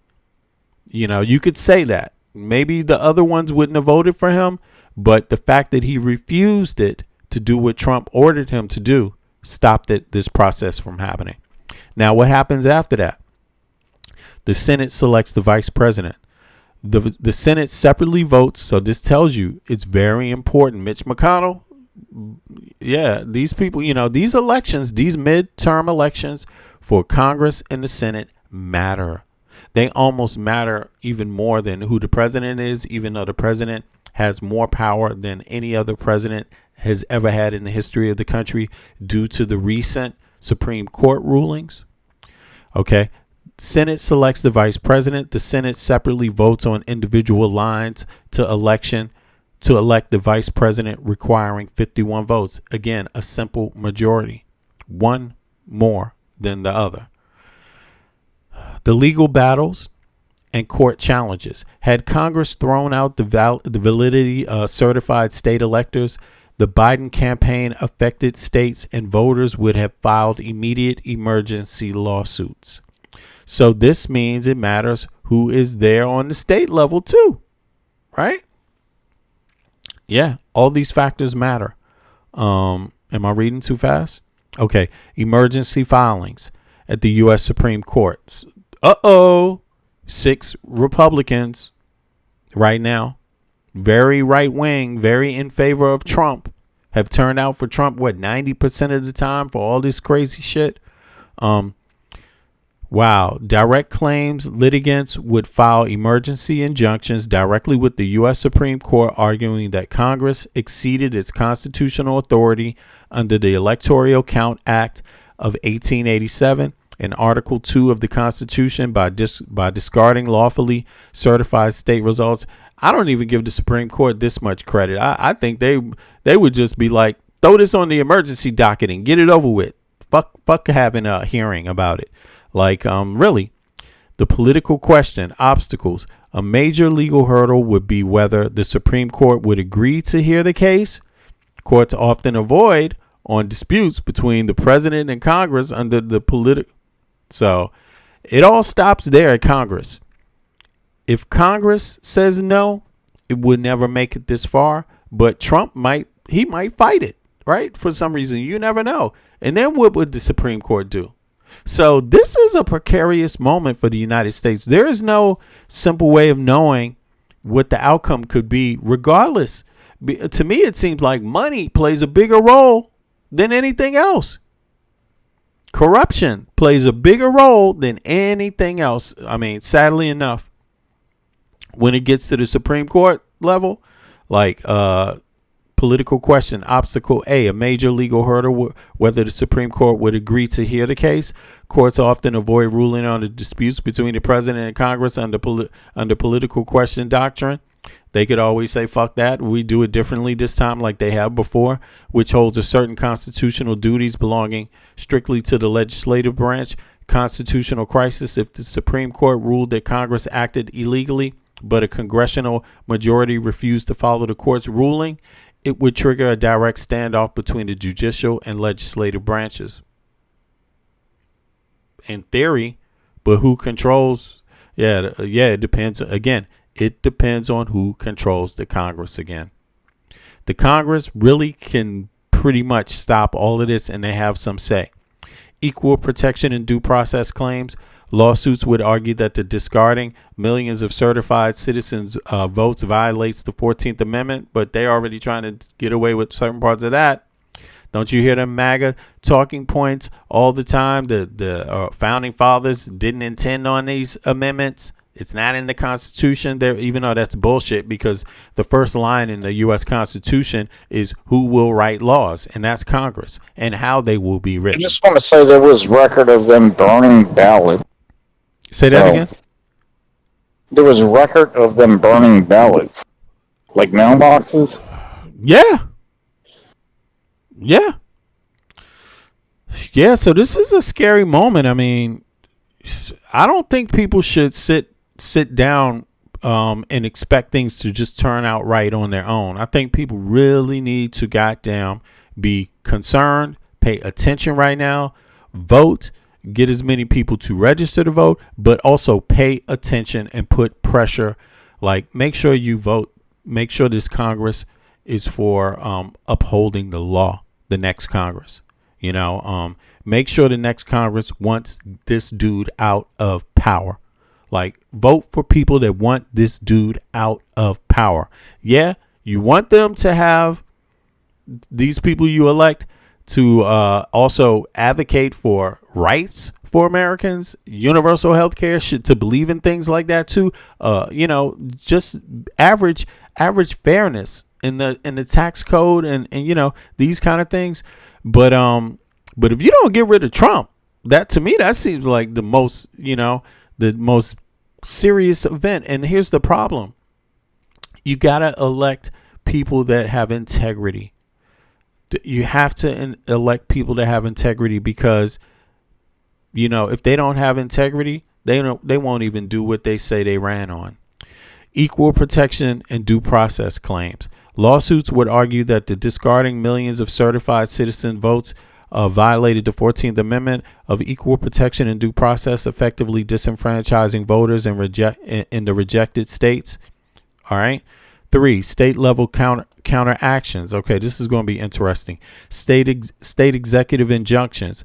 Governors and attorney generals from states who electoral votes were rejected, Pennsylvania, Michigan, Georgia, would file suit. By example, would file suit against Congress and the vice president, demanding that the executive branch recognize their state's certified slates. Withholding recognition. State leaders might refuse to recognize the legitimacy of the president chosen through a contingent election if they believe their state electors were unconstitutionally thrown out. So this is how it will play out. Likely, if January 6th turned out different, than what it did. Okay, if Mike Pence would have done what Trump wanted, this is how it would play out. Inauguration day, hard to stop January 20th.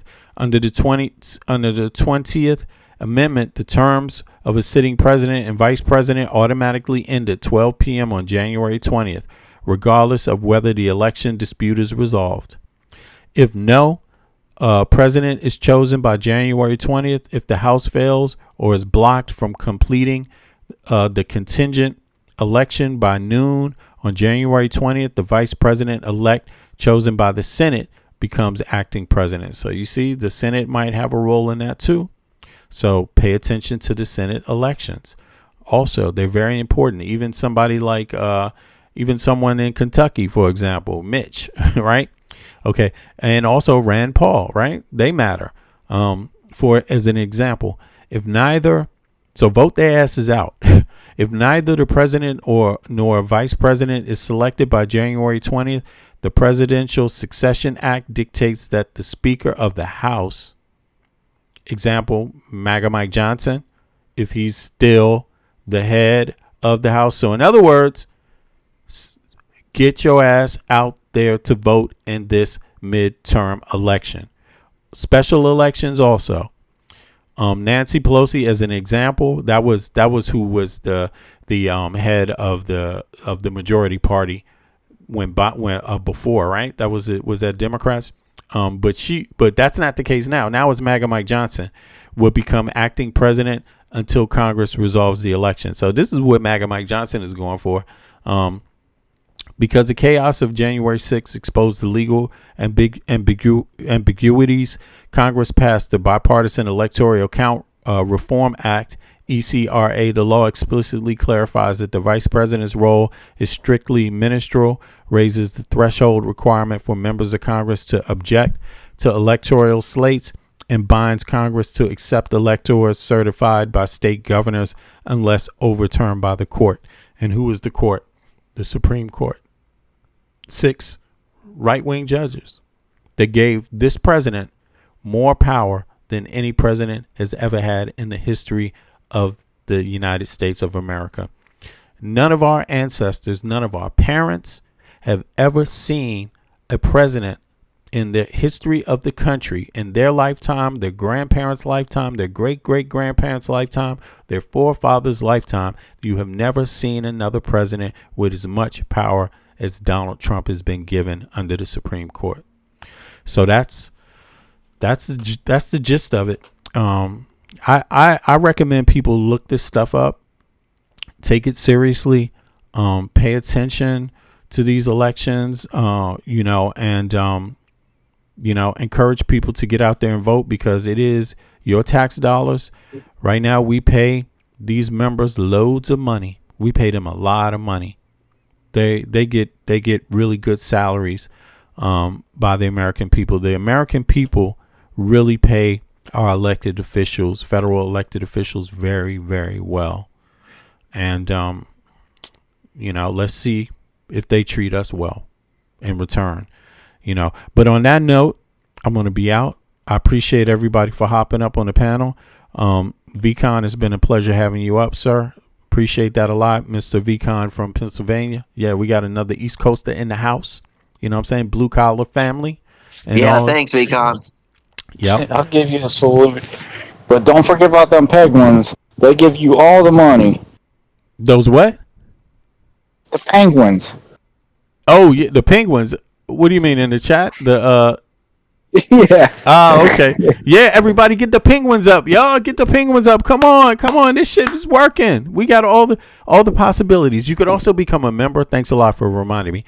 You can also become a member. I think it's like $2-3 a month, something like that. If you want to become a member of the channel, feel free to do any of the other perks that they have. If you enjoy what you're seeing, if you think this is good, you can do the super chats. You can do the membership gifting.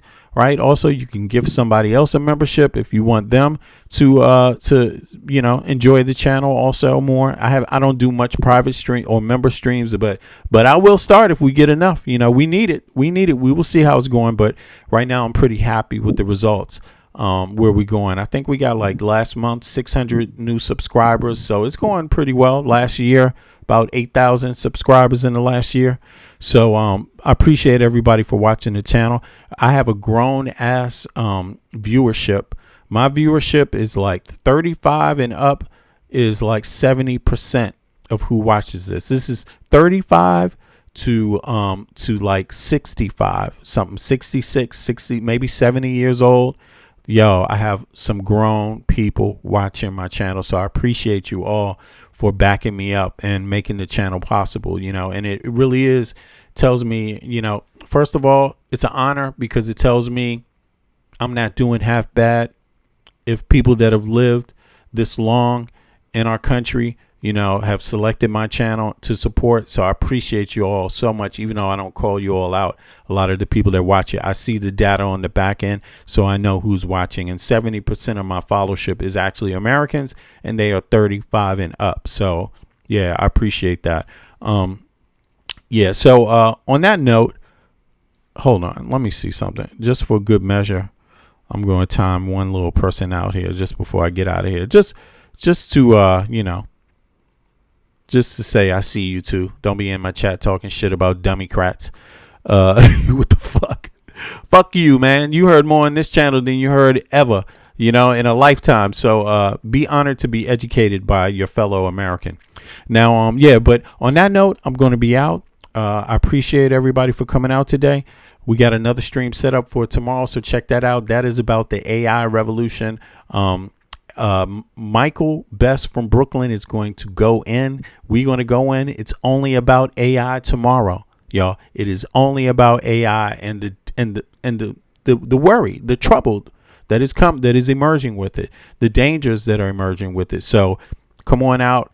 It's going to be a great live, and yeah, I'm sure we're gonna learn something. I'm going to learn something, and yeah, and Michael's going to educate us, and then we're going to go back and forth and pull up some new information about it for the audience, you know, so everybody can be up on this, because AI, as we talked about the other day, this is a serious national security issue, right? It's not just a joke. We don't cover it enough on this channel, but now we are. Obviously, because the shit has gone too far. You can't have fucking AI machines fucking attacking, you know, other systems. Like, this shit is going rogue. It's going rogue in our faces, you know. So it's not a movie anymore. It's not a sci-fi movie anymore. You know, I don't want to live in a prison. You know, I don't want to live in an AI prison where now, instead of you getting sent to jail, now the prison is our own goddamn neighborhoods where they know everything about you, everything you're doing, everyone in your family. You get granted access based on, did a family member of yours commit a crime, based on your credit record, based on who you voted for last year. Fuck all of that, man. Fuck that. Human beings. You should look into the flock cameras. Huh? The flock cameras? Exactly. No, anything that's AI is going to be worked in, bro. Like, straight up, VCon. Anything, all of this shit. It's like we need to pay attention right now. Americans need to fucking pay attention right now. You know, yeah. Before you find a situation that you won't get out of, you know. So on that note, I'm out. I appreciate everybody. We will catch up with you all later in the next stream. So that will be like 18 hours from now. So I appreciate it. 0230 Eastern Standard Time, America. That's 0830 Central European Time. All right, I'm out, y'all. Appreciate everybody. Eric, I see you. VCon, I see you. Mike, I see you, bro. Thank you for the good conversations. Oh, yeah, man. thanks, Master B. It was a pleasure. It was a pleasure, VCon. Also, you, Eric and Michael. Appreciate you guys always, right? So, see you all in the morning. Yeah. Let's do this again. Yeah, good night, everyone. All right, y'all. Spread some love today. You know, continue to be kind to each other. Because it will count and it will make a difference. And let's come together. Let's all of us extend a hand to each other. All right, y'all. Peace. Peace, everybody. Release the Epstein files, too. All right, working, struggling, hoping. Some is hustling, every man hustling. Stay alive, that's the game. It don't matter if another gets slain. Pain, recession, other cats want a war. We got the weapon. People want bombs, so they gonna get them. This is the rhythm, the politics ticking. It's sad how we living in this life. It's gonna be a time that we change. Shit is not finite, life is the same. Motherfuckers killing each other to make a claim. Stop that bullshit. You have no respect for each other. You know the truth, you come from your mother, your sister, your brother. So love one one another. We make that change, the whole world will do the same. So listen.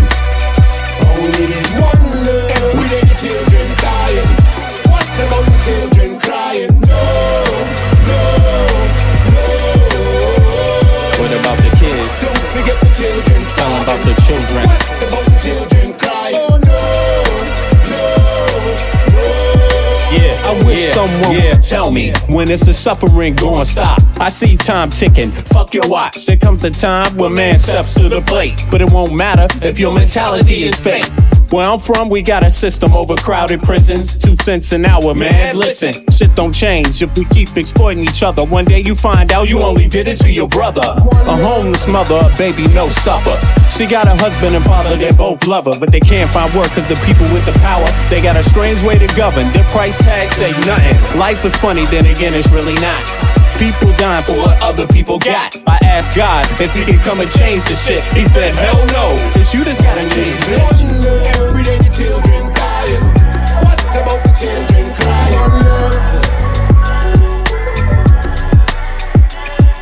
One.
inherited from our harshest past, embedded in our society's identity. But then again, can you tell me that's free? They explain to you what your mind should perceive, suggest things they want you to believe, like your skin color dictates your race. They're calling you an idiot to your face, like life is much more simple than that. We're all slaves and the cards are stacked, while we fight over problems we can fix. Industrialists turn our kids to addicts. The television does a job, introduce you. The radio's right there to seduce you, keep you locked on the wrong damn track. Cigarettes is just legalized crack. They want you to catch a damn heart attack. They want you to catch a damn heart attack. But stop believing in the flag, it's a trap. Cause men rule this world, that's a fact. They don't know, they don't know, but I'm gonna make it right tonight. They don't lie, they don't lie, but I'm gonna spit it like I know. They don't know, they don't know, that I'm gonna hit them with the shit. They don't lie, they don't lie, that you're gonna free your mind tonight, tonight, tonight, tonight, tonight. That you're gonna free your mind tonight, tonight, tonight, tonight, tonight, tonight. That you're gonna free your mind tonight, tonight, tonight, tonight, tonight, tonight. That you're gonna free your mind tonight, tonight, tonight, tonight, tonight. If you see a man that needs help, then help a brother. If you see a sister on her own, still love her. Cause life is about how you choose to see it. But you gotta teach people how to learn to see it. The planet's been through suffering many times. We propagate many wars many times. The people need to wake up and stop accepting deceit from their own government's deception. You can't blame the people for needing protection from the government's bad reputation. We need to sing a song called Free the Nation. Cause we done had a whole lot of separation. Racism, classism, nationalism, based on keeping people out on the plantation. That's the plan, no doubt. Cause rich people got a plan, no doubt. If you still don't understand and believe that we are all one from the same mother and respect each woman and man with the same consideration you would like to be given on a daily, then you need to retire so the new generation can take over and show you how to live and govern this place we call Earth home.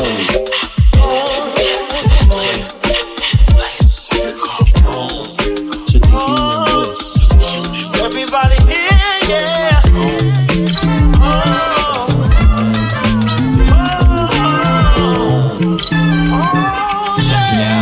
They don't know, kid. They don't know. But I'm gonna make it right tonight. They don't lie. But I'm gonna say it like I know. They don't know. That I'm gonna hit them with this shit. They don't lie. That I'm gonna free your mind tonight. They don't know. That I'm gonna make it right tonight. They don't lie. But I'm gonna say it like I know. They don't know. That I'm gonna hit them with this shit. They don't lie. That I'm gonna free your mind tonight.